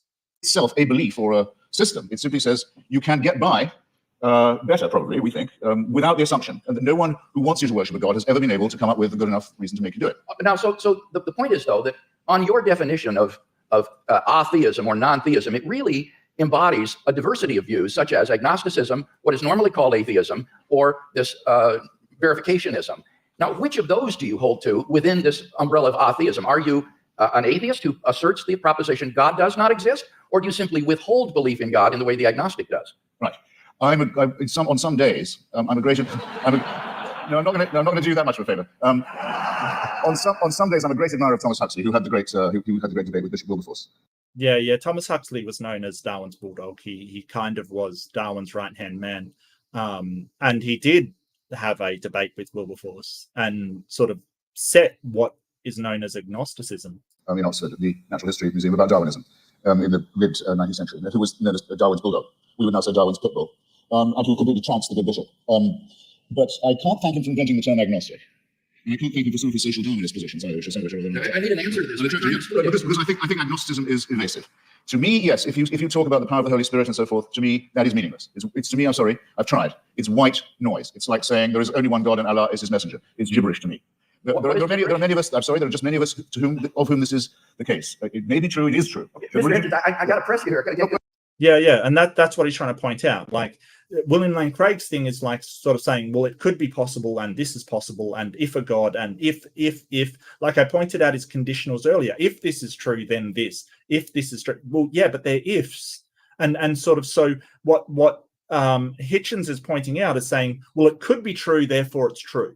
This is how theists sort of get around those problems of explaining how their God fits in. So they will go and they will say, well, if there's a God, he could have done this. It is possible. And when you say, well, I guess it's possible, they say, there we go. It's true. No, possible isn't even plausible, son. It's not even getting to the part where we can actually investigate to see whether it is true. What is your view exactly? Do you affirm God does not exist? I think once I have said that I've never seen any persuasive evidence for the existence of something, and I've made real attempts to study the evidence presented and the arguments presented, that I will go as far as to say, have the nerve to say, that it does not therefore exist, except in the minds, except in the Henry Jamesian subjective sense that you say of it being so real to some people in their own minds. All right, yeah, that counts as a force in the world. Yes. Okay, so you do affirm then that God does not exist. Now, what I want. Well, that counts as objective. Not really. No, I don't. I mean, your belief in something is stance dependent. You take the stance that it exists. Yeah, wow. I don't know. And do you have any justification for that?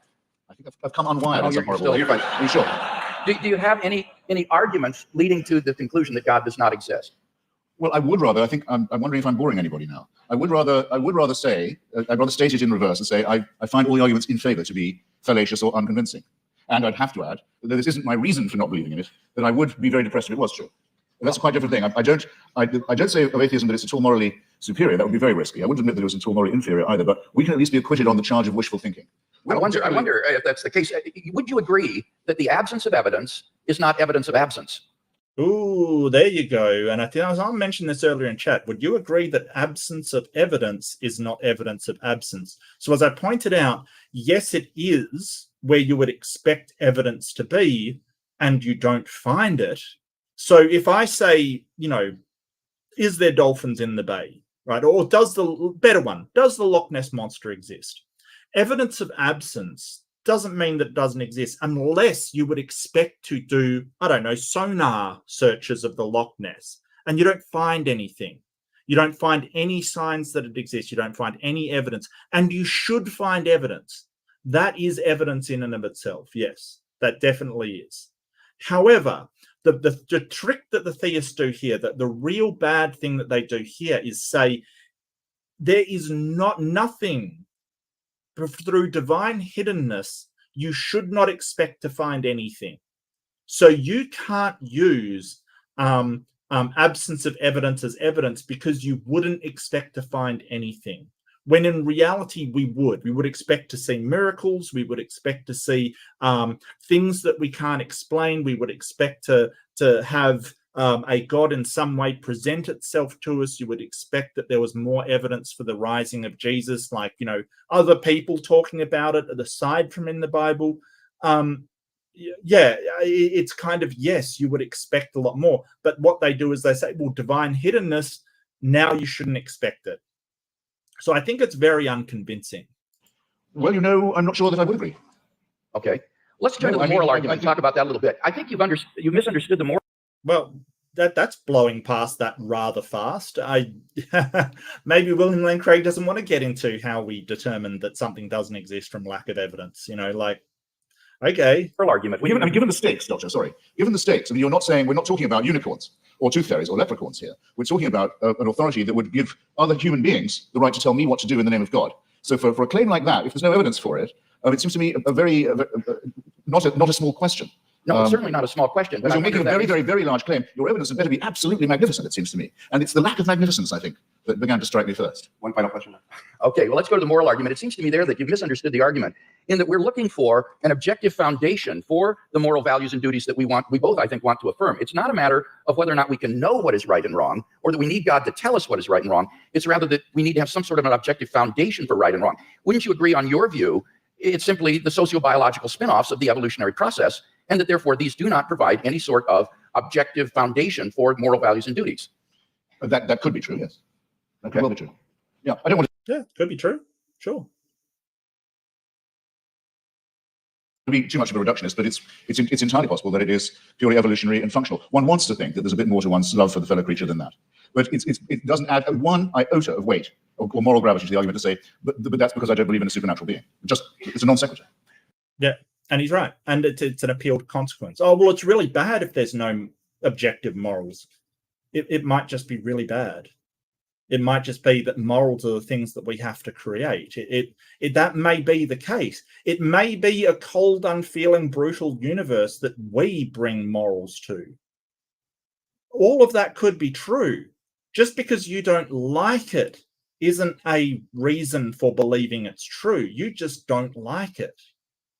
Mr. Hitchens, your questions for Dr. Craig. Well, I'd like to know first. And further to that, and I might even go a step further, if that were the case that the universe is uncaring and doesn't care about morals and there is no objective morals, what you would have is a whole bunch of people all claiming to have moral and their moral superiority to one another with all different ideas of what morality actually is and different standards of morality. Guess what we find?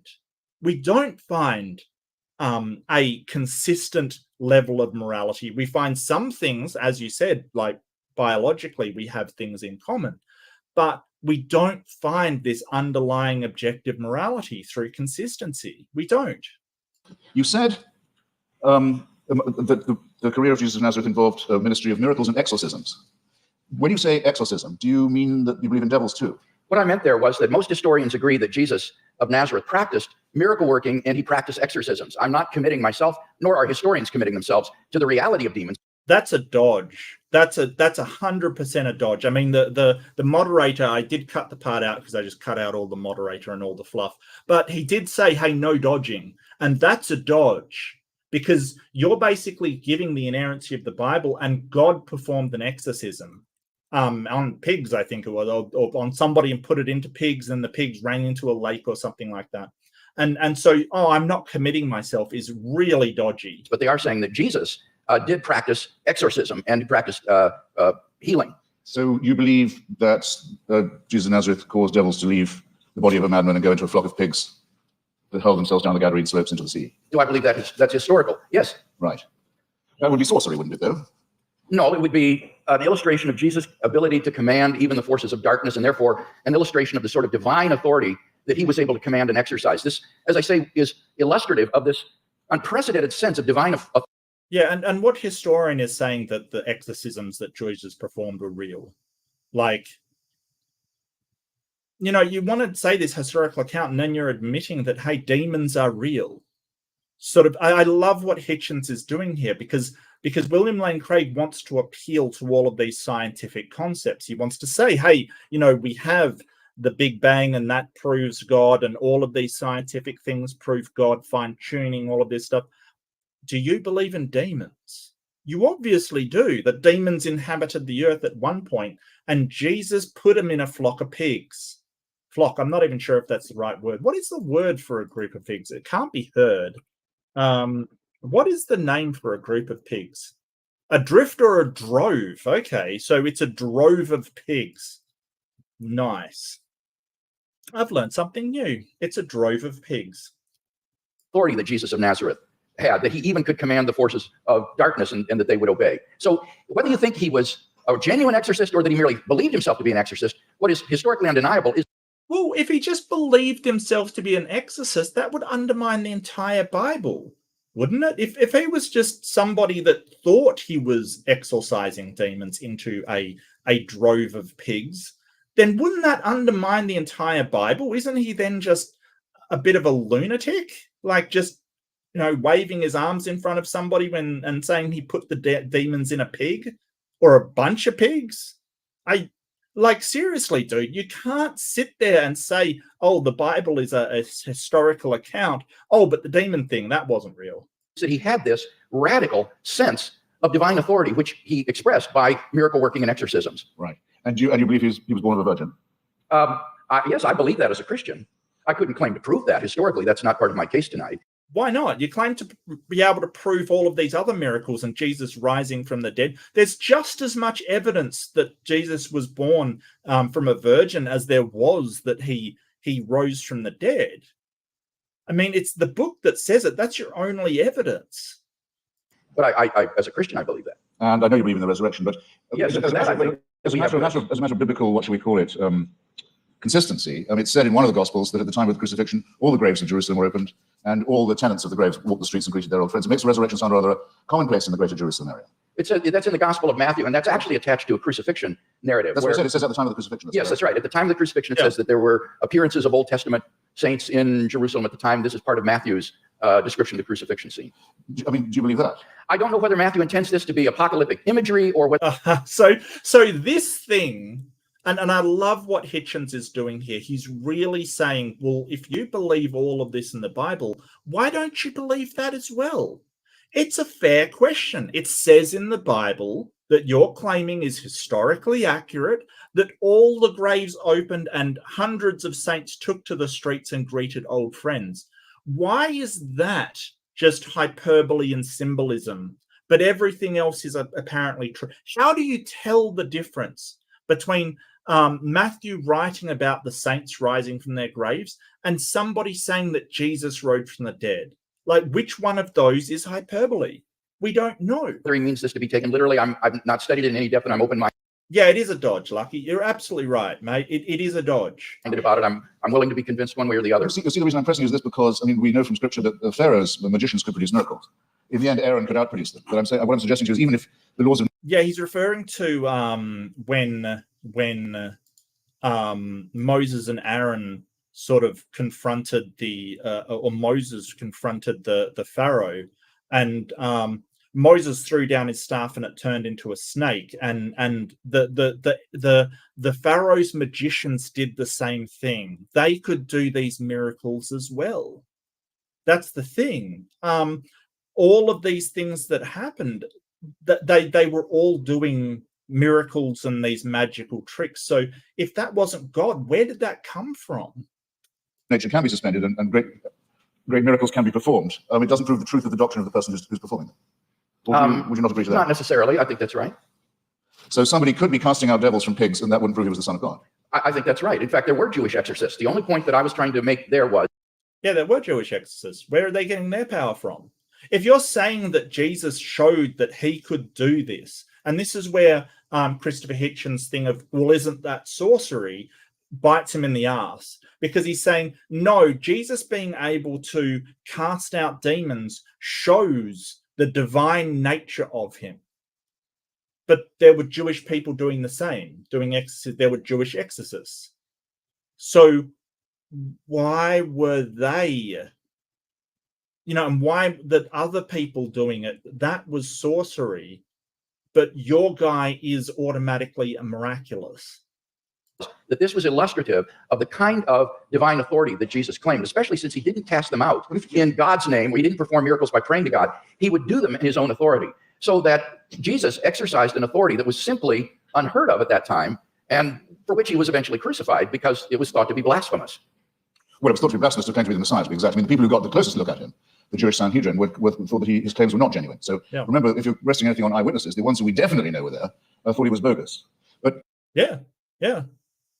And the fact that he wasn't doing it in God's name may be the reason why he did get accused of blasphemy, because you can't in that time, sort of the Jewish tradition, pretend to be the Son of God. That's blasphemy under their tradition. And it wasn't sufficient to convince all the authorities of Judaism.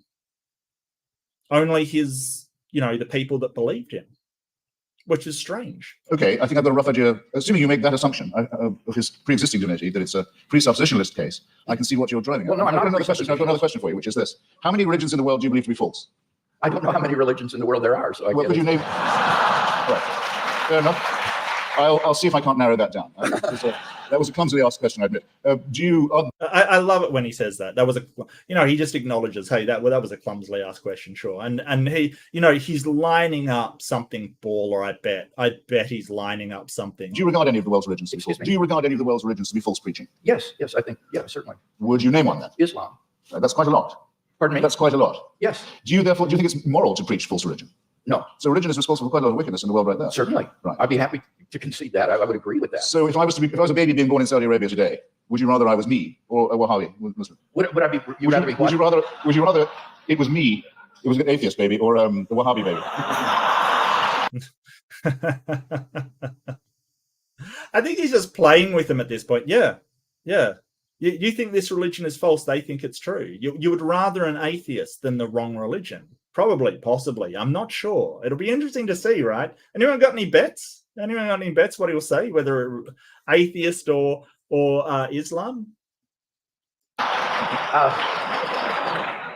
don't have any preferences to whether you. Or he won't say. He won't say. Wow. As bad as that. Okay. As bad as that. Yeah. Are there any? I mean, I've got a few seconds. It's a serious question. I shouldn't squander it. Are there any Christian denominations you regard as false?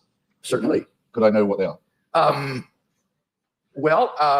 not a Calvinist, for example. I think that certain tenets of Reformed theology are incorrect. I would be more in the Wesleyan camp myself. But these are differences among brethren. These are not differences on which we need. Wait, differences among brethren. Now, I've heard this before. Actually, I was in a room rumble and somebody pointed out differences in Christianity. And it was like, no, we should discuss this among ourselves. This isn't for you to hear. Some guy is basically, no, this is for us to discuss between ourselves. This isn't for you to hear, kind of thing. And it's like, what? Like, you've got a clear difference where one side says that they've got the objective truth and they're saying one thing, and the other side saying they've got the objective truth. Why should I believe either? You can't both be right, but you can both be wrong. It's this kind of, and plus, I bet he wouldn't say, hey, the Mormons are brethren. The Mormons believe in Christ. The Mormons think that the word of Christ is true. You certainly wouldn't think, and you'd probably say, hey, they aren't real Christians, the no true Scotsman kind of thing. I don't know. To put one another in some sort of a cage. So within the Christian camp, there's a large diversity of perspectives. I'm sure there are views that I hold that are probably false, but I'm trying my best to get my theology straight, trying to do. Yeah, there's probably views that you hold false. Yeah, so next time science proves you wrong, you'll just change it to, that's how God decided to do it. Yeah. The best job, but I think all of us would recognize that none of us agree on every point of Christian doctrine, on every dot and tittle. Before Mr. Hitchens. Well, I think it's very evident that in tonight's debate, we've not heard any good reasons to think that what is normally called atheism is true. That is to say, the belief that God does not exist. I love how he smuggles what's normally called atheism. Yeah, just in philosophy of religion, mate. I understand that he's coming from a philosophical worldview, but normally atheism is just a lack of belief in gods or God or gods. That's it. That's all. That's all it is.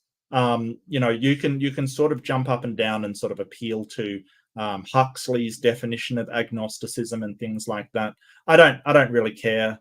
It's not a great big deal to me, but yeah. Mr. Hitchens withholds belief in God, but he's unable to give us any argument to think that God does not exist.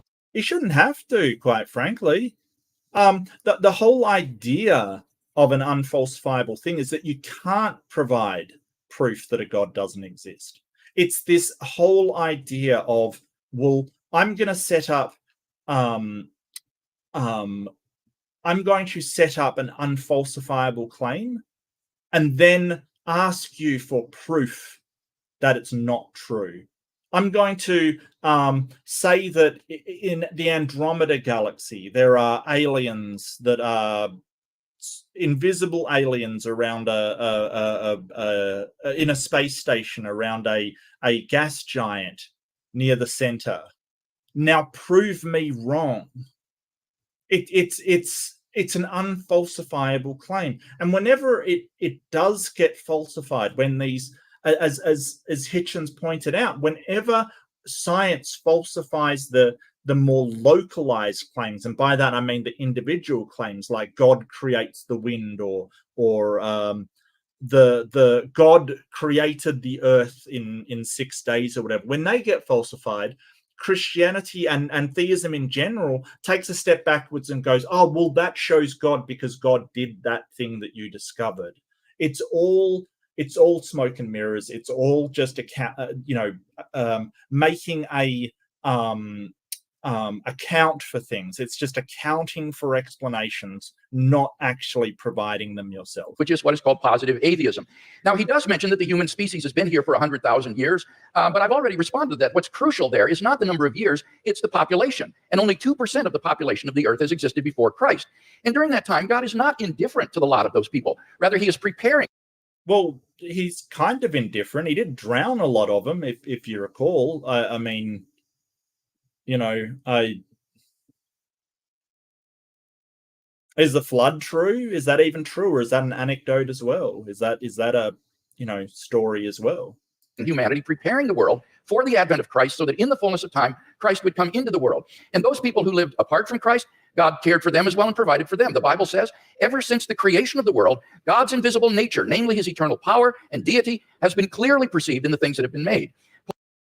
Wait, but you have to believe those things are made by God in order to get the evidence that it's been clearly demonstrated. Nothing has been demonstrated to be created by the power of God. That's the thing. You have to first presuppose that God created everything in order to get the evidence of that being demonstrating God. That's really weird. That's a really weird circular argument. Paul says that from one man, God made every nation of men, that they should inhabit the whole earth. And he determined the time set for them and the exact places that they should live. He did this so that men would seek him and perhaps reach out for him and find him, for he is not far from each one of us, for in him we live and move and have our being. So that those who lived before Christ were covered by the death of Christ. They were covered by his atoning sacrifice, and God will judge them on the basis of the information that they had in their response to general revelation. Similarly, for those who haven't heard of the gospel yet today, they will be judged on the basis of the information that they do have and how they respond to that. Yeah, and so there's a really famous sort of quotation by a Native American chief when they came and sort of explained God to him, and that he'd be judged on sort of God, and the question becomes, well, what would have happened if you'd never told me? And then the missionary says, well, if you don't know about God, then you'll get a free pass to heaven, because God can't judge you for what you don't know. And so the chieftain sort of says, well, why did you tell me then? Like, why are you telling me this? Like, shouldn't you have just not told me? Wouldn't that be the best thing for everybody if you just don't tell anybody? It's this weird thing that Christians have taken it upon themselves to go around telling, like, sort of ruining people's good time and free pass to heaven by telling them about this. Stop it. Stop it. You're just making it worse. And aren't you glad that you don't have to judge them? You can leave this up to the hands of a just and holy and merciful God, who will judge people on the basis of how they respond to the revelation that they do have. So we've not heard any argument. Talk about your appeals to authority. Leave it up to God. Yeah, judge them. Yeah, I know people die in droves, but God will judge them. It's fine. Wow. Argument tonight that God does not exist. Now, by contrast, I've given 5 arguments to show that Christian theism is true. First, we saw. Well, 5 arguments, yeah, no evidence, no actual, a lot of different, ifs, some conditionals in there. It's really poor account, and a lot of it rests upon misunderstanding of science and evolution and design and things like that. A lot of it rests on really faulty assumptions. The cosmological argument, Mr. Hitchens has not disagreed with either of the premises of this argument, and so we have good grounds for believing there's a personal creator of the universe. As for the teleological argument, No. The cosmological argument doesn't get into personal creator of the universe. It gets into there's a cause for the universe. You tacked on the rest by yourself. That isn't part of the cosmological. It's your cosmological argument because you get to tack on these things. No, I don't think so. I think that's a non sequitur. There's no reason, even if the universe has a cause, there's no reason to think that it's a personal, timeless, spaceless, immaterial, omnipotent, benevolent God. I don't see any reason for that. Again, he didn't respond to what I said in my last speech with respect to the fine-tuning being well established in science, and that the fact... Because it's not. It's not. It's not. There is an appearance of fine-tuning. Whether that's established in science is another story altogether. I don't think it is established that is actual fine-tuning. That we're going toward nothingness, as he puts it, is an atheistic assumption, not a Christian assumption, and therefore doesn't do anything to disprove design. Now, what about the moral argument? Here he says that you have to prove that people would behave better if they believed in God. That's not the argument. I hope that's clear to everyone. The argument is that without God as a transcendent foundation for moral values, we're simply lost in sociocultural relativism. Lost? What do you mean lost? We're not lost. What the hell? Yeah. What? Who are you to judge that the Nazi ethic was wrong? Who are you to judge that the ethic of ancient Hinduism was wrong? Who are you to judge that the Afrikaner apartheid is wrong? This is all... Who are you to judge that the church of the 1600s doing inquisitions is wrong? Who are you to judge? Just the result of sociocultural evolution, and there is no transcendent objective standard apart from God, and that's what God delivers for us. Now, Mr. Hitchens says, name one moral action that an unbeliever could not take. Well, that's trivially easy. If God exists, there are all kinds of moral duties that we have that the unbeliever could not recognize. At the panel discussion last week in Dallas, when Mr. Hitchens demanded that someone name such an action, a pastor on the panel immediately piped up, how about tithing? Well, leave it to a pastor to think of that, but clearly that's an action that only a believer would take. Well, it's not only a believer would take, but tithing, as I said, it's just a donation towards an institution that you believe in. An atheist can do that. I mean, you call it tithing and you think it's something special, but it's a donation to a institution that is presumably doing charity work, or some of them don't. Let's face it, Joel Olstein, I'm looking at you. Some of them don't. But, atheists do that all the time. I donate to charity.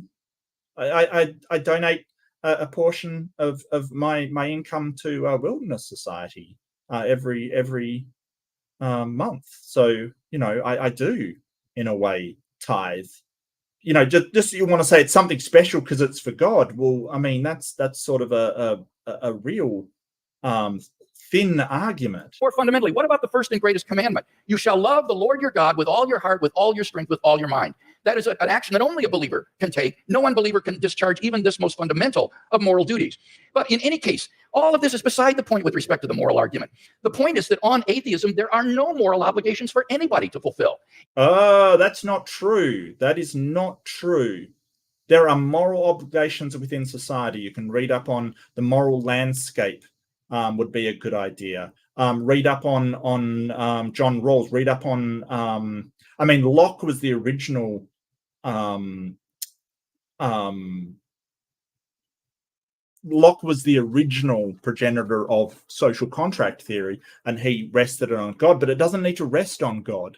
It can be resting on the needs of people. Like this is the thing. Like you don't understand sociology and how social systems work. In nature, whatever is right, and Mr. Hitchens is unable to provide any sort of objective foundation for moral values. Massimo Pigliucci is a philosopher of biology. This is what he has to say. He says, on atheism, there is no such thing as objective morality. Morality in human cultures has evolved, and what is moral for you might not be moral for the guy next door, and certainly is not moral for the guy across the ocean. And what makes you think that your personal morality is the one and everybody else is wrong? What we call homicide or rape, he said, is very, very common among different kinds of animals. Lions, for example, commit infanticide on a regular basis. Yeah, but I personally don't think that animals have what's rising to the level of morality. That's the thing. And some animals do have remarkably similar to human morals. Now, are these kinds of acts to be condoned? I don't even know what that means, because the lion doesn't understand what morality is. Morality, he says, is an invention of human beings. It's just a convention that human beings have adopted to live together, but it has no objectivity. And that's what I offer Mr. Hitchens tonight. So what? That's the thing. Like, so what? I still fail to see, like, because here's the thing. If God does not exist, then you don't have objective morality either. You're just making it up as you go along. You're just changing what the church does, and the churches have changed their morality to come into line with secular morality. That has been what's happened. So if there's no God, you don't have objective morality either. You just claim you do without being able to show that it is in fact objective. Is a solid, transcendent foundation. All he's just doing is appealing to consequences, saying, so basically, here's what he's doing. He's saying, hey, wouldn't it be bad if there's no objective morality? It would be really bad. We'd be subject to having to decide what's moral and what's immoral, and different people would have different ideas about what's moral. Yeah, no shit, Sherlock. That's the position we find ourselves in. That's exactly where we're at. That doesn't prove that morality is objective. You're basically just saying you don't like the idea. Well, that doesn't mean anything. For the moral values that I think he so desperately wants to affirm. What about the resurrection of Jesus? Here, he misunderstood N.T. Wright's argument. N.T. Wright's argument is not that the success of Christianity means that it's true. That would apply to Islam and Mormonism. Rather, N.T. Wright's argument is that the origin of and Scientology. Let's not forget Scientology. Let's throw son of Scientology under the bus wherever we freaking can. The disciples' belief that God had raised Jesus from the dead is so un-Jewish. It is so uncharacteristic. Yeah, but other Jews didn't. Like he mentioned, the Sanhedrin said he was a fraud. That you have to explain what would bring them to adopt so radical a mutation of Jewish belief. Oh, come on, dude. Seriously? Like people can't get swayed by a cult leader and really think that they are, some sort of deity. It happens a lot. So you would have to say that, hey, all of those cult leaders were true because it is so antithetical to the people's thinking. Come on, man. Seriously? As belief in a dying Messiah and a rising Messiah. And he says the only thing he can think of that would explain this is the empty tomb and the post-mortem appearances of Jesus. And that's why Wright concludes that these have a certainty that is comparable to the fall of Jerusalem in AD 70. So you've got to get the argument right if you're going to deal with it. And in fact, I think the only explanation of these facts is the one the disciples gave, that God raised Jesus from the dead. Finally, I don't think that's the only explanation. I really don't. I really don't. I think that history has shown that a lot of people can believe really weird stuff for really terrible reasons. I don't think that that's true. And if that's true, then you have to apply that to all religious fundamentalists that come up with these ideas. And William Lane Craig doesn't want to do that. He wants to say this one's special. The immediate experience of God has remained untouched. God is real to me. And unless I'm delusional, I'm perfectly within my rational rights to believe in God on the basis of this experience. No one's saying you don't have the right to believe in God, but that's a far cry from bringing evidence or some sort of proof or some sort of demonstration that God does actually exist. You're basically saying your argument boils down to, well, I believe in God. That's not evidence that a God exists. That's a claim, sir. As I believe in the reality of the external world or the reality of the past on the basis of my experience. So I think we've got 5 good reasons for believing that Christianity is true, no reason to think atheism is true, and therefore I think Christianity is clearly the more rational. Well, the thing is, the debate is, does God exist? And he's overreached into Christianity. I mean, I sort of almost admire his boldness to not only going, does God exist, but that the Christian God is the one that exists. It's a really bold move, but those are not 5 really good reasons. They're terrible reasons. Terrible. You basically got a series of philosophical arguments, mostly grounded on misunderstandings in science, like what nothing is, etc., and fine-tuning, that somehow fine-tuning argument is scientific when it's not. They talk about the appearance of fine-tuning, not fine-tuning itself. You've got your personal belief, which is terrible, and you've got the Bible. That's it. A worldview. You'll correct me if I'm wrong, it's Tertullian, isn't it, who says something like, it's variously translated, credo quia absurdum, that the very improbability of the thing, the very unlikelihood of it, the unlikelihood that anyone would fabricate such a thing, for example, that a Jew could be brought to believe something so extraordinary, is testimony to its truth. I'm sure there can't be anyone who doesn't think that's a little too easy. Right. The fact that someone believes something, you know, before I started in YouTube, I would say nobody would believe that everybody has their own personal sun, right? That suns exist for every single living thing on Earth. I would say no one would ever believe that. Then I met Iron Horse. Holy crap. People will believe all kinds of nonsense, and in great numbers too. Not too facile. I myself, for example, have followed the career of a woman known vulgarly in the media as Mother Teresa, an Albanian named Agnes Bajashu, a Catholic fanatic operating in the greater Calcutta area. And I watched every stage of her career as a candidate for, and then the recipient of, beatification and shortly canonization. The canonization will require, and as the Vatican demands, the attestation of a miracle performed by her posthumous intercession. And the miracle's already been announced. A woman in Bengal, fortunately already a devout Catholic, by pressing a medal of Mother Teresa to her stomach, made a tumor go away, or so she says.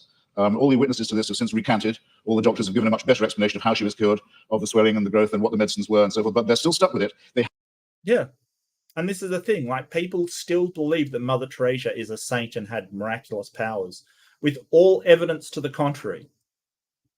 Have to go ahead with this process which will lead to countless untold suffering in India, because it will appear to license the bogus charlatanry of shaman medicine and intercessory medicine rather than the real thing. All of this will have to be gone through this awful display in the name of faith. And I just happen to have watched it at every stage, and I can tell you, it's depressingly easy to get a religious rumor started. You can count on an enormous amount of...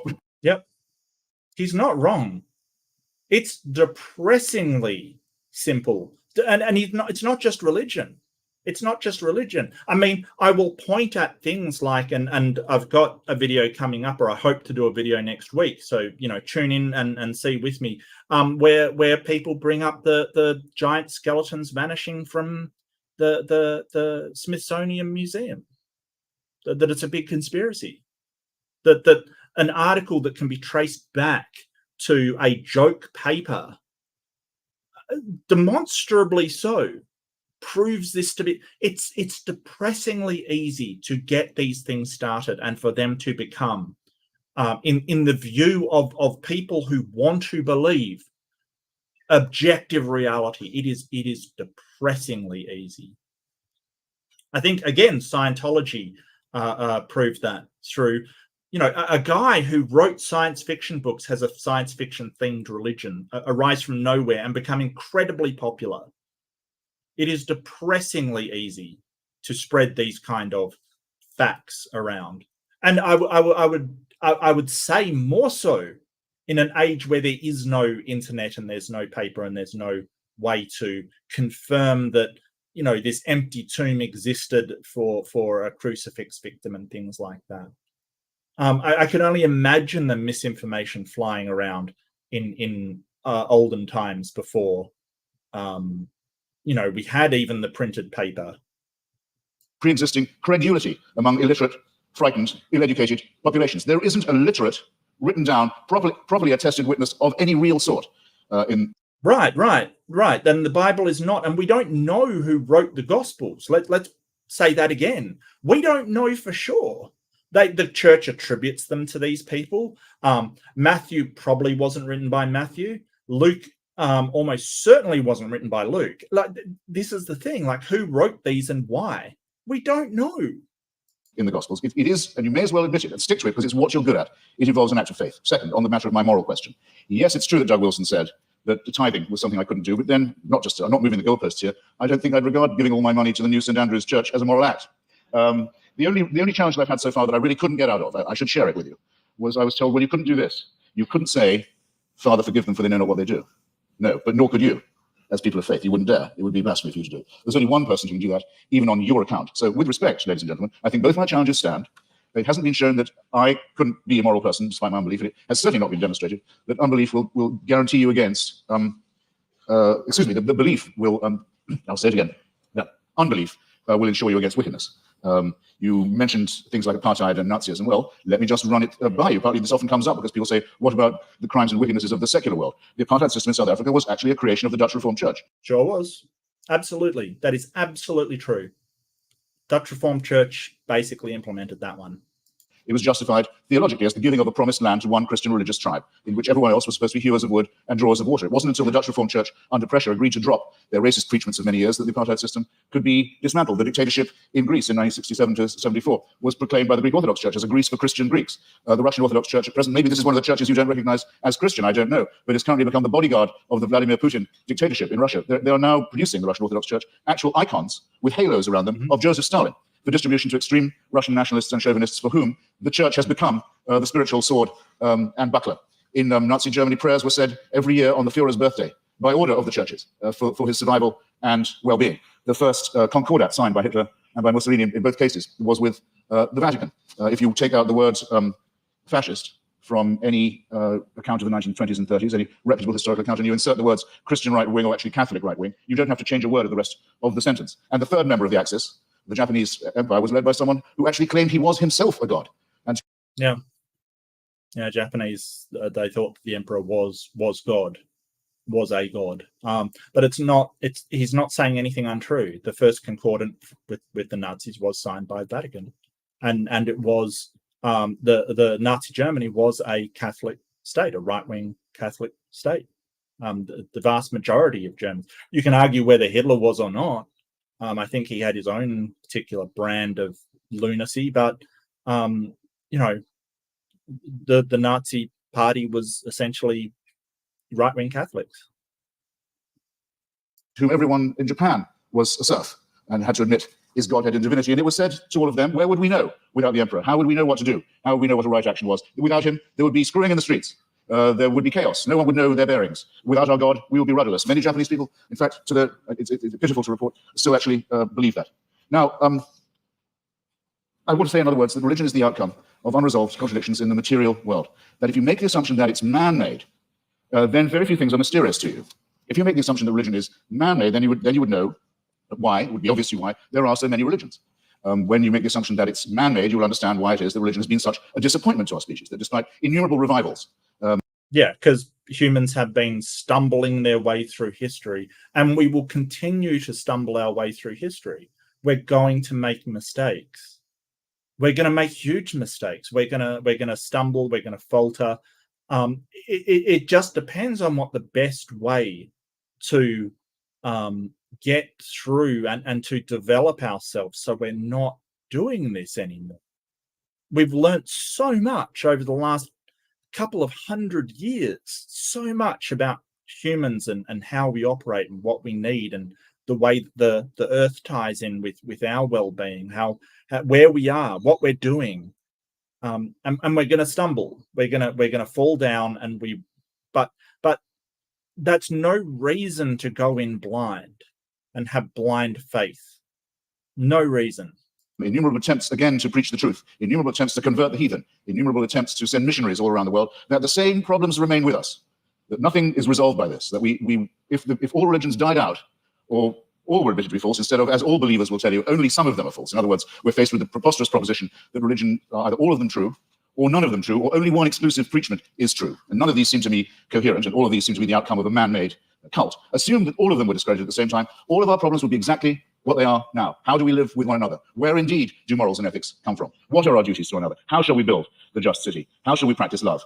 How shall we deal with the baser, what Darwin called the lowly stamp of our original origins, which comes not from a pact with the devil or an original sin, but from our evolution as well? All these questions, ladies and gentlemen, would remain exactly the same. Emancipate yourself from the idea of a celestial dictatorship, and you've taken the first step to becoming free. Thank you. And it's that kind of talk that, yes, like, even if a God exists, we still have exactly the same problems we do today. And the people claiming objective morality, they can't prove it and they all disagree. It doesn't get us any closer to working together, because all of these people with objective morality all disagree on what it is. At the end of the day, we're going to have to come together and say, hey, what's the best way for this? And the people that are saying, hey, I've got objective morality from God, they're just holding us back. That's all they're doing, is just holding us back. In my final speech, I'd like to try to draw together some of the threads of this debate and see if we can come to some conclusions. First, have we seen any good arguments tonight to think that God does not exist? No, I don't think we have. We've heard attacks upon religion, Christianity impugned, God impugned, Mother Teresa impugned, but we haven't heard any arguments that God does not exist.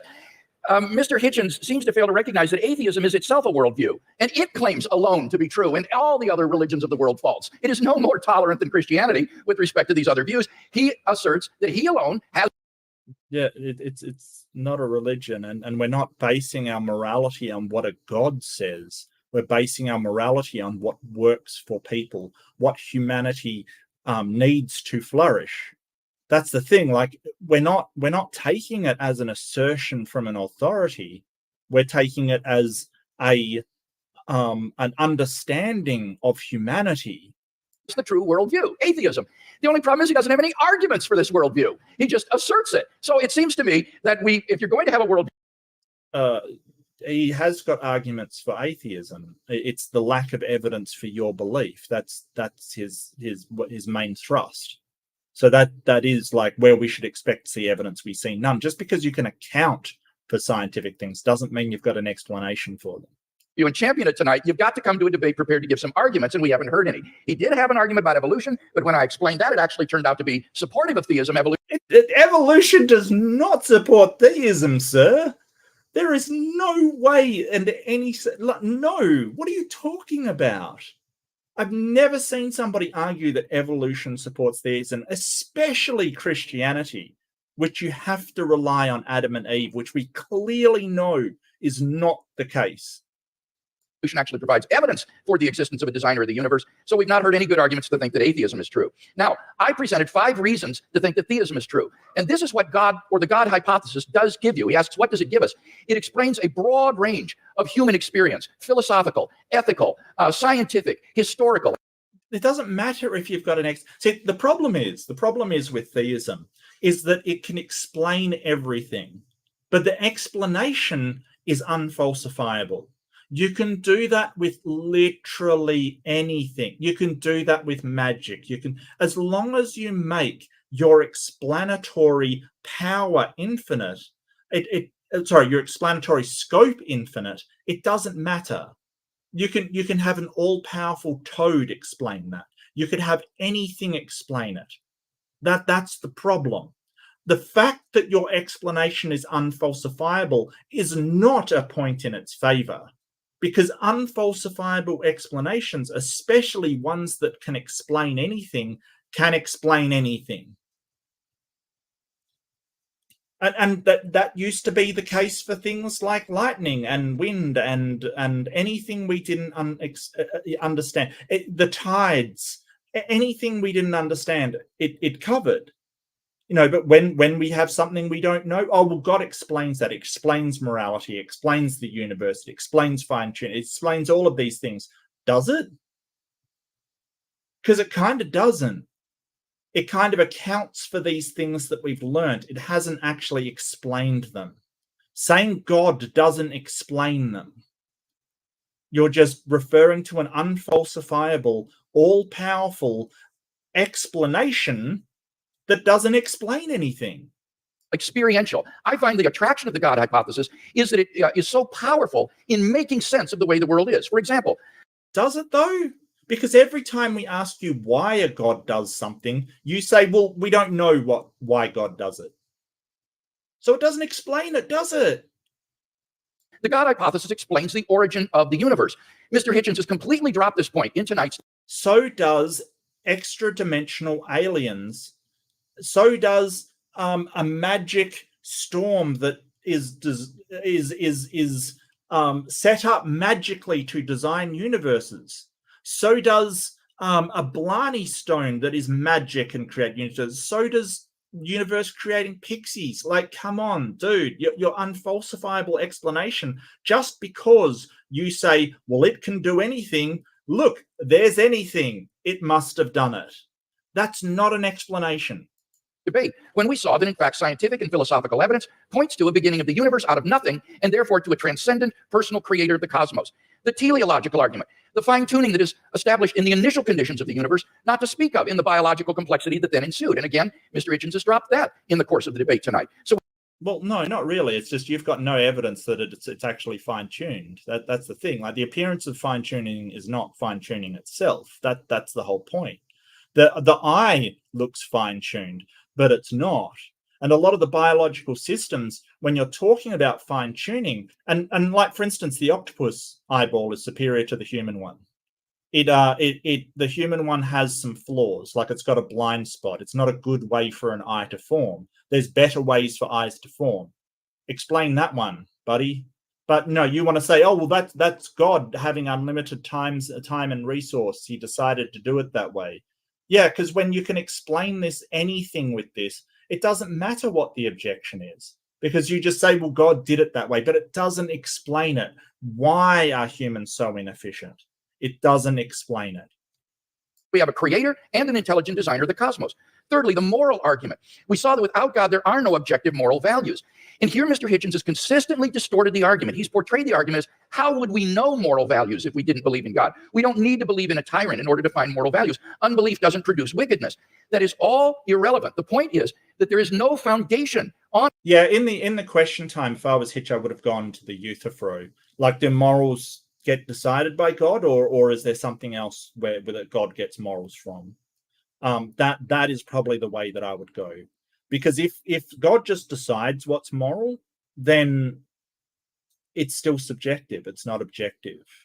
If morals come from God's nature, then God has no control over his nature,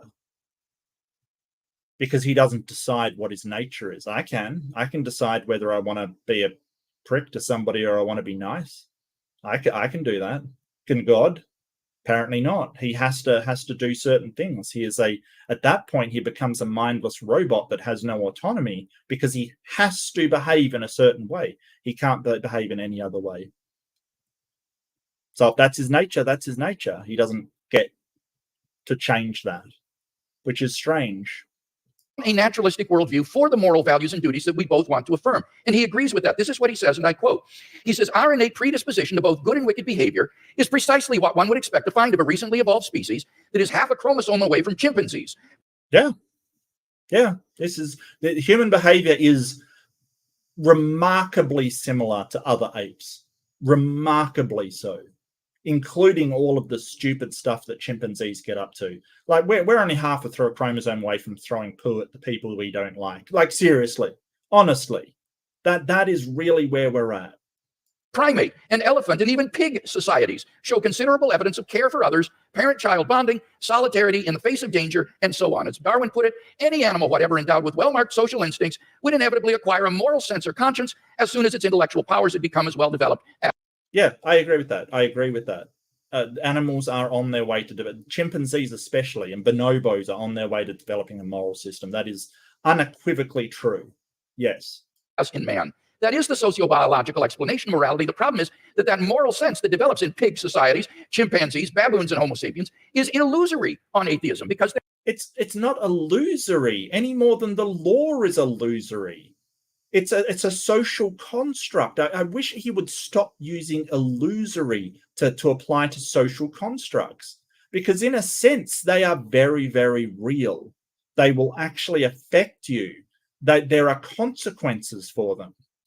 There are no objective moral duties or values that we have to fulfill, and that's what the theist can offer Mr. Hitchens. And so I want to invite Mr. Hitchens to think about becoming a Christian tonight.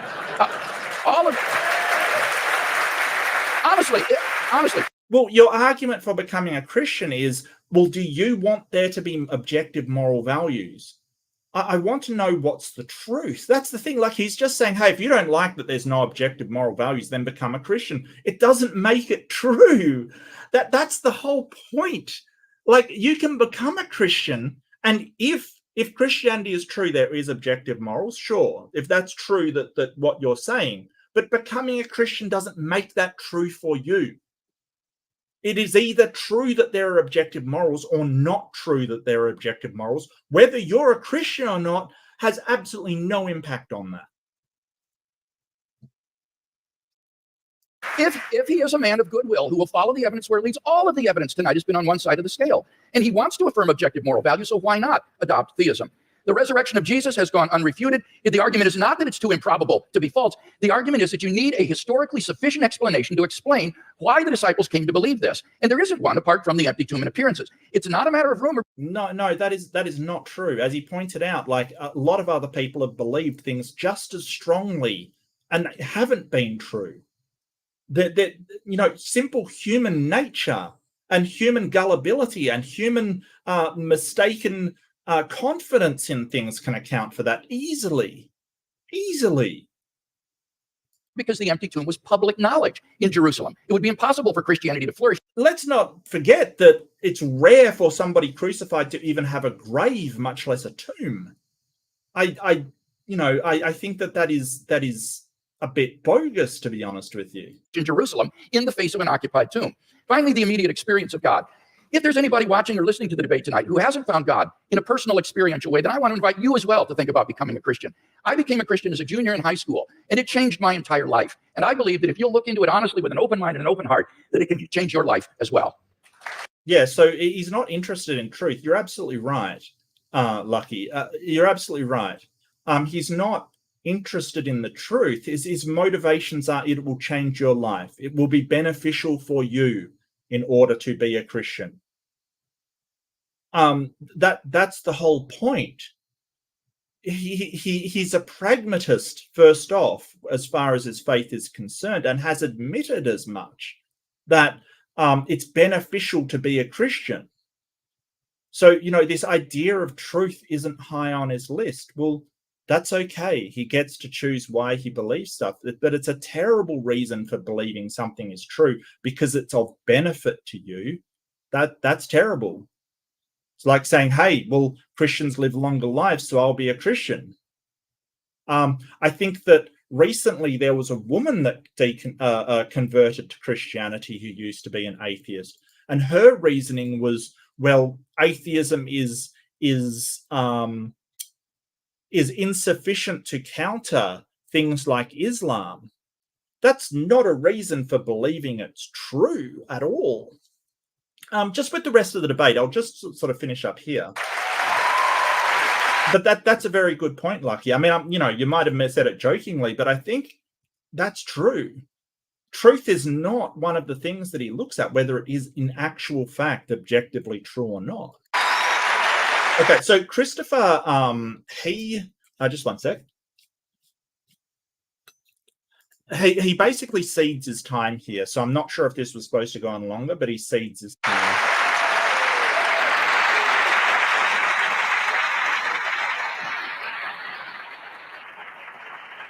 Mr. Hitchens has yielded his time, and therefore we move to questions. Yeah, so he ceded his time here. But yeah, this whole idea of is it beneficial to me, and I'll try and find the woman who deconverted, or converted. And she was an activist against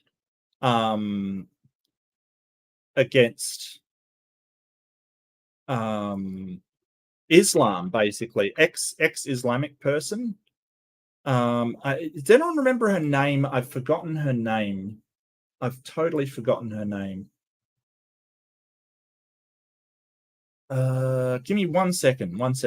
But anyway, basically what had happened was she used to be in a very repressive Islam society. She had deconverted from Islam, and recently she sort of converted to Christianity, and the reasons I was sort of she gave was because basically the atheism, Ayan Hirsi Ali. So she gave these reasons. Oh yeah, thanks Pandora, I just found it. Yeah, thanks Carol, awesome. Yeah. So the reasons why she gave is what she thought atheism was ill-equipped to counter Islam, right? So she doesn't think that atheism can provide as no. She's quite notable, and Ember. She's not quite notable. That that's not that she thinks it's true or believes it. The reason why is because she thinks it is culturally more potent than atheism.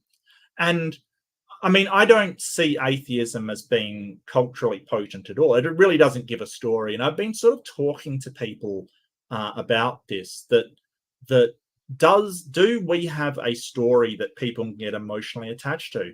It seems like to me that theists need emotional attachment to what they're talking about. So some sort of emotional connection, some sort of story that they can be invested in, and atheism doesn't have one. I think that secular humanism has one. I think we should be pushing secular humanism more because it does have at least some sort of story, and science has a story. Evolution has a story. It has this narrative that we have a lot of evidence for that has lasted for so long, that we have to find this emotional connection with theists, the way for them to really connect emotionally with these things, because that seems to think how they think. But this particular lady, she's welcome to her beliefs, but nowhere is she saying that this is true. What she's saying is that Islam is a danger and she believes Christianity is better equipped for it. Does that make her a Christian? I don't know. I don't know whether she truly believes it or not. I'm just saying that nowhere she gives a reason as, well, I think it's true. And the same is true for William Lane Craig. It's sort of, it's beneficial to be a Christian. It helps him personally. So that's it gets him the promise of eternal life. Yeah, absolutely, Lucky. I totally on board with you, mate. So maybe we need a better story. Maybe we need something to appeal emotionally to the people who are wondering, oh, well, do you have a plan for the future? Do you is this going to go anywhere? A lot of theists seem to think that all we're trying to do is just tear down societies and tear apart families and make everything go boom. We're just nihilists and destructors and things like that. And I want to try and focus a bit more on the role that secular humanism can play for guiding us in the journey of humanity. I really want to get across the million-year journey of humanity, and that we're just starting out. As Hitchens pointed out, we're just getting started. This is the time where we've just figured out where we are as far as the universe is concerned. A few hundred years is nothing in a greater cosmic scheme, and certainly nothing as far as species go, especially if we're lucky. I see great things for humanity, possibly, or terrible things, one of the two. But I certainly think that we will not flourish denying what is evidently true, or trying to insert our God as an explanation when there's no evidence for it whatsoever, and a lot of evidence against it, as Hitchens pointed out. So I think Hitchens did a good job. I think that his questioning could have been a little better. I think that William Lane Craig, he really talks up his arguments into sort of, oh, well, I've got 5 things that I've said. That's overwhelming. No, it's completely underwhelming, dude. Like, seriously. Fine-tuning argument. You based your fine-tuning on, scientists say fine-tuning is a thing. No, they don't. Not cosmologists. No, they say there's an appearance of fine-tuning, but they don't actually say fine-tuning. It's like with evolution. There's an appearance of design, but it's not design. It's just, the way that the process works. It produces things that appear designed, but it's really just whatever works in the environment. So we get these real inefficient these real sort of almost random, just completely senseless things going on, because that's what happens when natural processes work. They appear to be designed because natural processes fall into these patterns, and we seek the pattern. So we say, hey, there's a pattern there. Design. It's not design. It's just the process, just order coming from chaos. We see a lot of this. But yeah, that was the debate. I think Hitchens did an amazing job. I think that William Lane Craig, every time I hear him sort of puffing up and sort of saying overwhelming evidence on one side of the scale, I'm like, yeah, you did badly, mate. I can tell. I get what he's saying, and it's funny because as multiple people have pointed out, it's not these philosophical arguments which convinced William Lane Craig. It's pragmatism, essentially. It is. If Pascal's wager is a pragmatic argument. It's basically, well, if you're right, you'll get a ton of stuff, and if you're wrong, you lose nothing. So why not? Be pragmatic.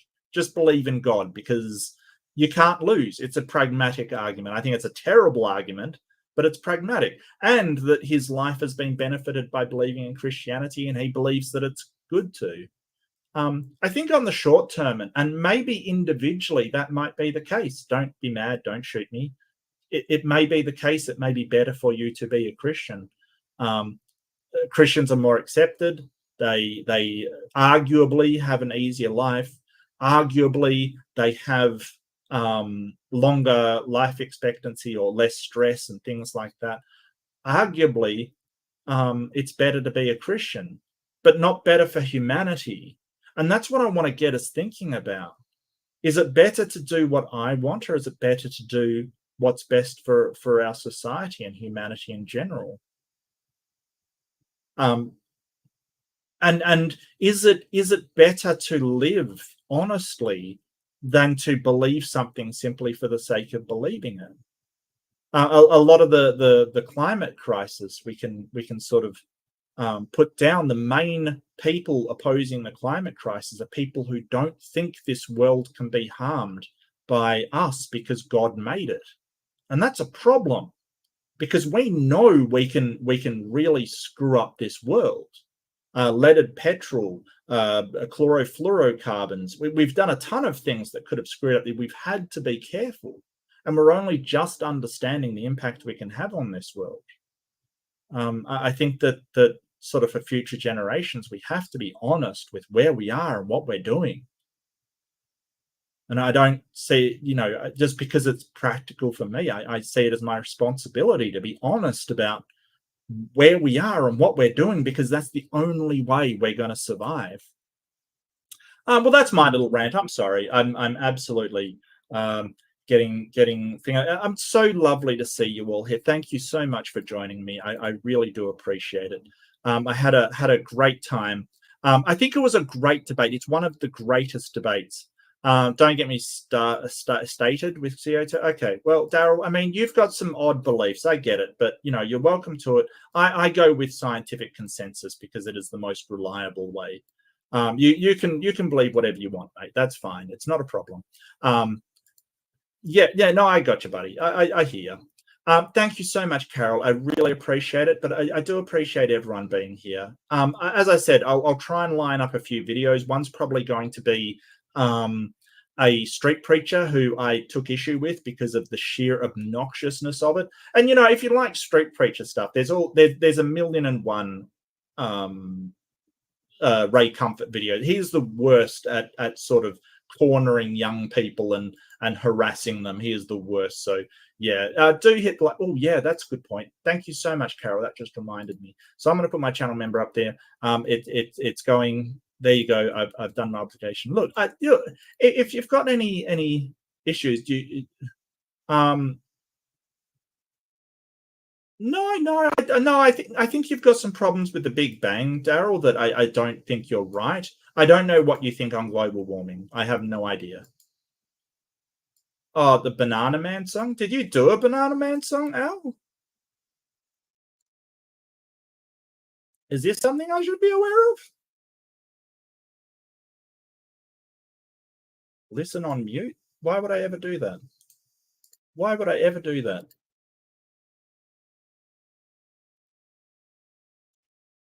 Right, now I'm searching. This is my. I've been reduced to searching Al Trucker's channel for banana. That's where it's at. That's how you know you've made it, right? That's you know you've made it when you're searching Al's channel for banana. That's just mark of a great person right there. Give me a sec.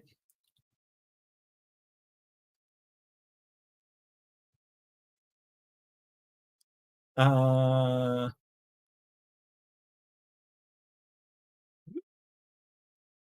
one? Welcome. This is a recording. I'm going to do something I should not do, which is I'm going to sing this song I wrote, and we'll see how it goes. Poorly. This is my second take. The first one was effing terrible. Okay, well, all right, here we go. I've written this because the Kentucky Atheist is being copyright claimed by Ray Comfort, who is a pretty terrible individual as they go. And I was inspired to rewrite the words to a popular song from a few decades ago. And my apologies for the absolute mangling of the original music and my lack of all musical talent here. But we're going to try this here. It's 9 o'clock on a Sunday morn. Kirk sits with a shit-eating grin. There's a Kiwi man sitting next to him, the Kiwi man, making love to his curved yellow friend. He says, "This is the atheist worst nightmare. I hold it like this 'cause I blow. But it's curved and it's sweet, and I don't know the deeds. But I'll lie if it makes me some dough. La la la, diddy da. La la, diddy da. Da dum. Sin if you must, you're the banana man. Sin 'cause you're wrong tonight. Yeah, But we're bananas in all chat. in the mood for some fruit tonight. And you've got a handful of pie. Well, that snake at the bar is a friend of mine. He gets me my fruit for free. And he's quick with a joke or an apple that chokes. But there's some genetic mutates. He says, "Ray, you gotta stop, you're killing me."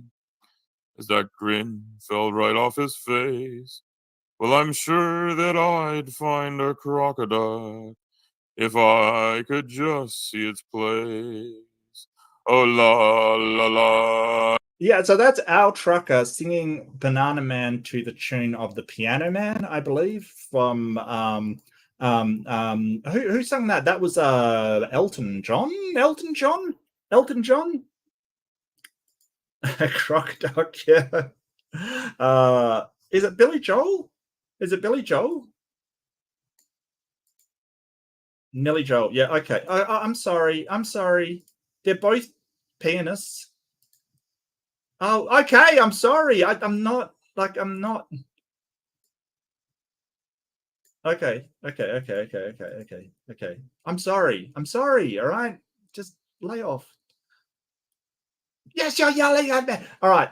Thank you so much, everybody. I'm going to go and I'm going to, man, probably get under a fan or something. It's so hot here. Like, seriously, you've got no idea.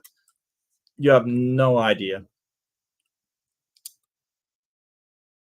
Oh, Robin comes in at the last second. The love bomb by Robin at the last second. Robin Webster for $5 American. Thank you so much. Subscribe and comment. Book on any video on Kentucky Atheist channel for a chance to win a signed copy of Dave Warnock's Childish Things. Thanks, Mark. No, thank you, Robin. I'm going to get KA's channel as well because why not? Kentucky Atheist. Am I not subscribed to Kentucky Atheist? Oh my God, I'm not subscribed to Kentucky Atheist. That's shameful. I'm so sorry. KA, if you're listening, I'm so sorry. I honestly thought I was. Holy crap. There's Kentucky Atheist for you. So go and support Kentucky Atheist. Go and support Ember, who usually is my co-host and we love so much. Go and support Al Trucker, who sings the Piano Man. Go and share the love. And thank you so much for joining me. Love you all. Don't forget to be kind to each other, but be kind to yourself. Treat yourself well. Understand what you need and what you have to be well and content. I know happiness is fleeting, but we can be well. And please do care for yourself. Thank you so much, everybody. And I'll see you again. So love you all. Take care.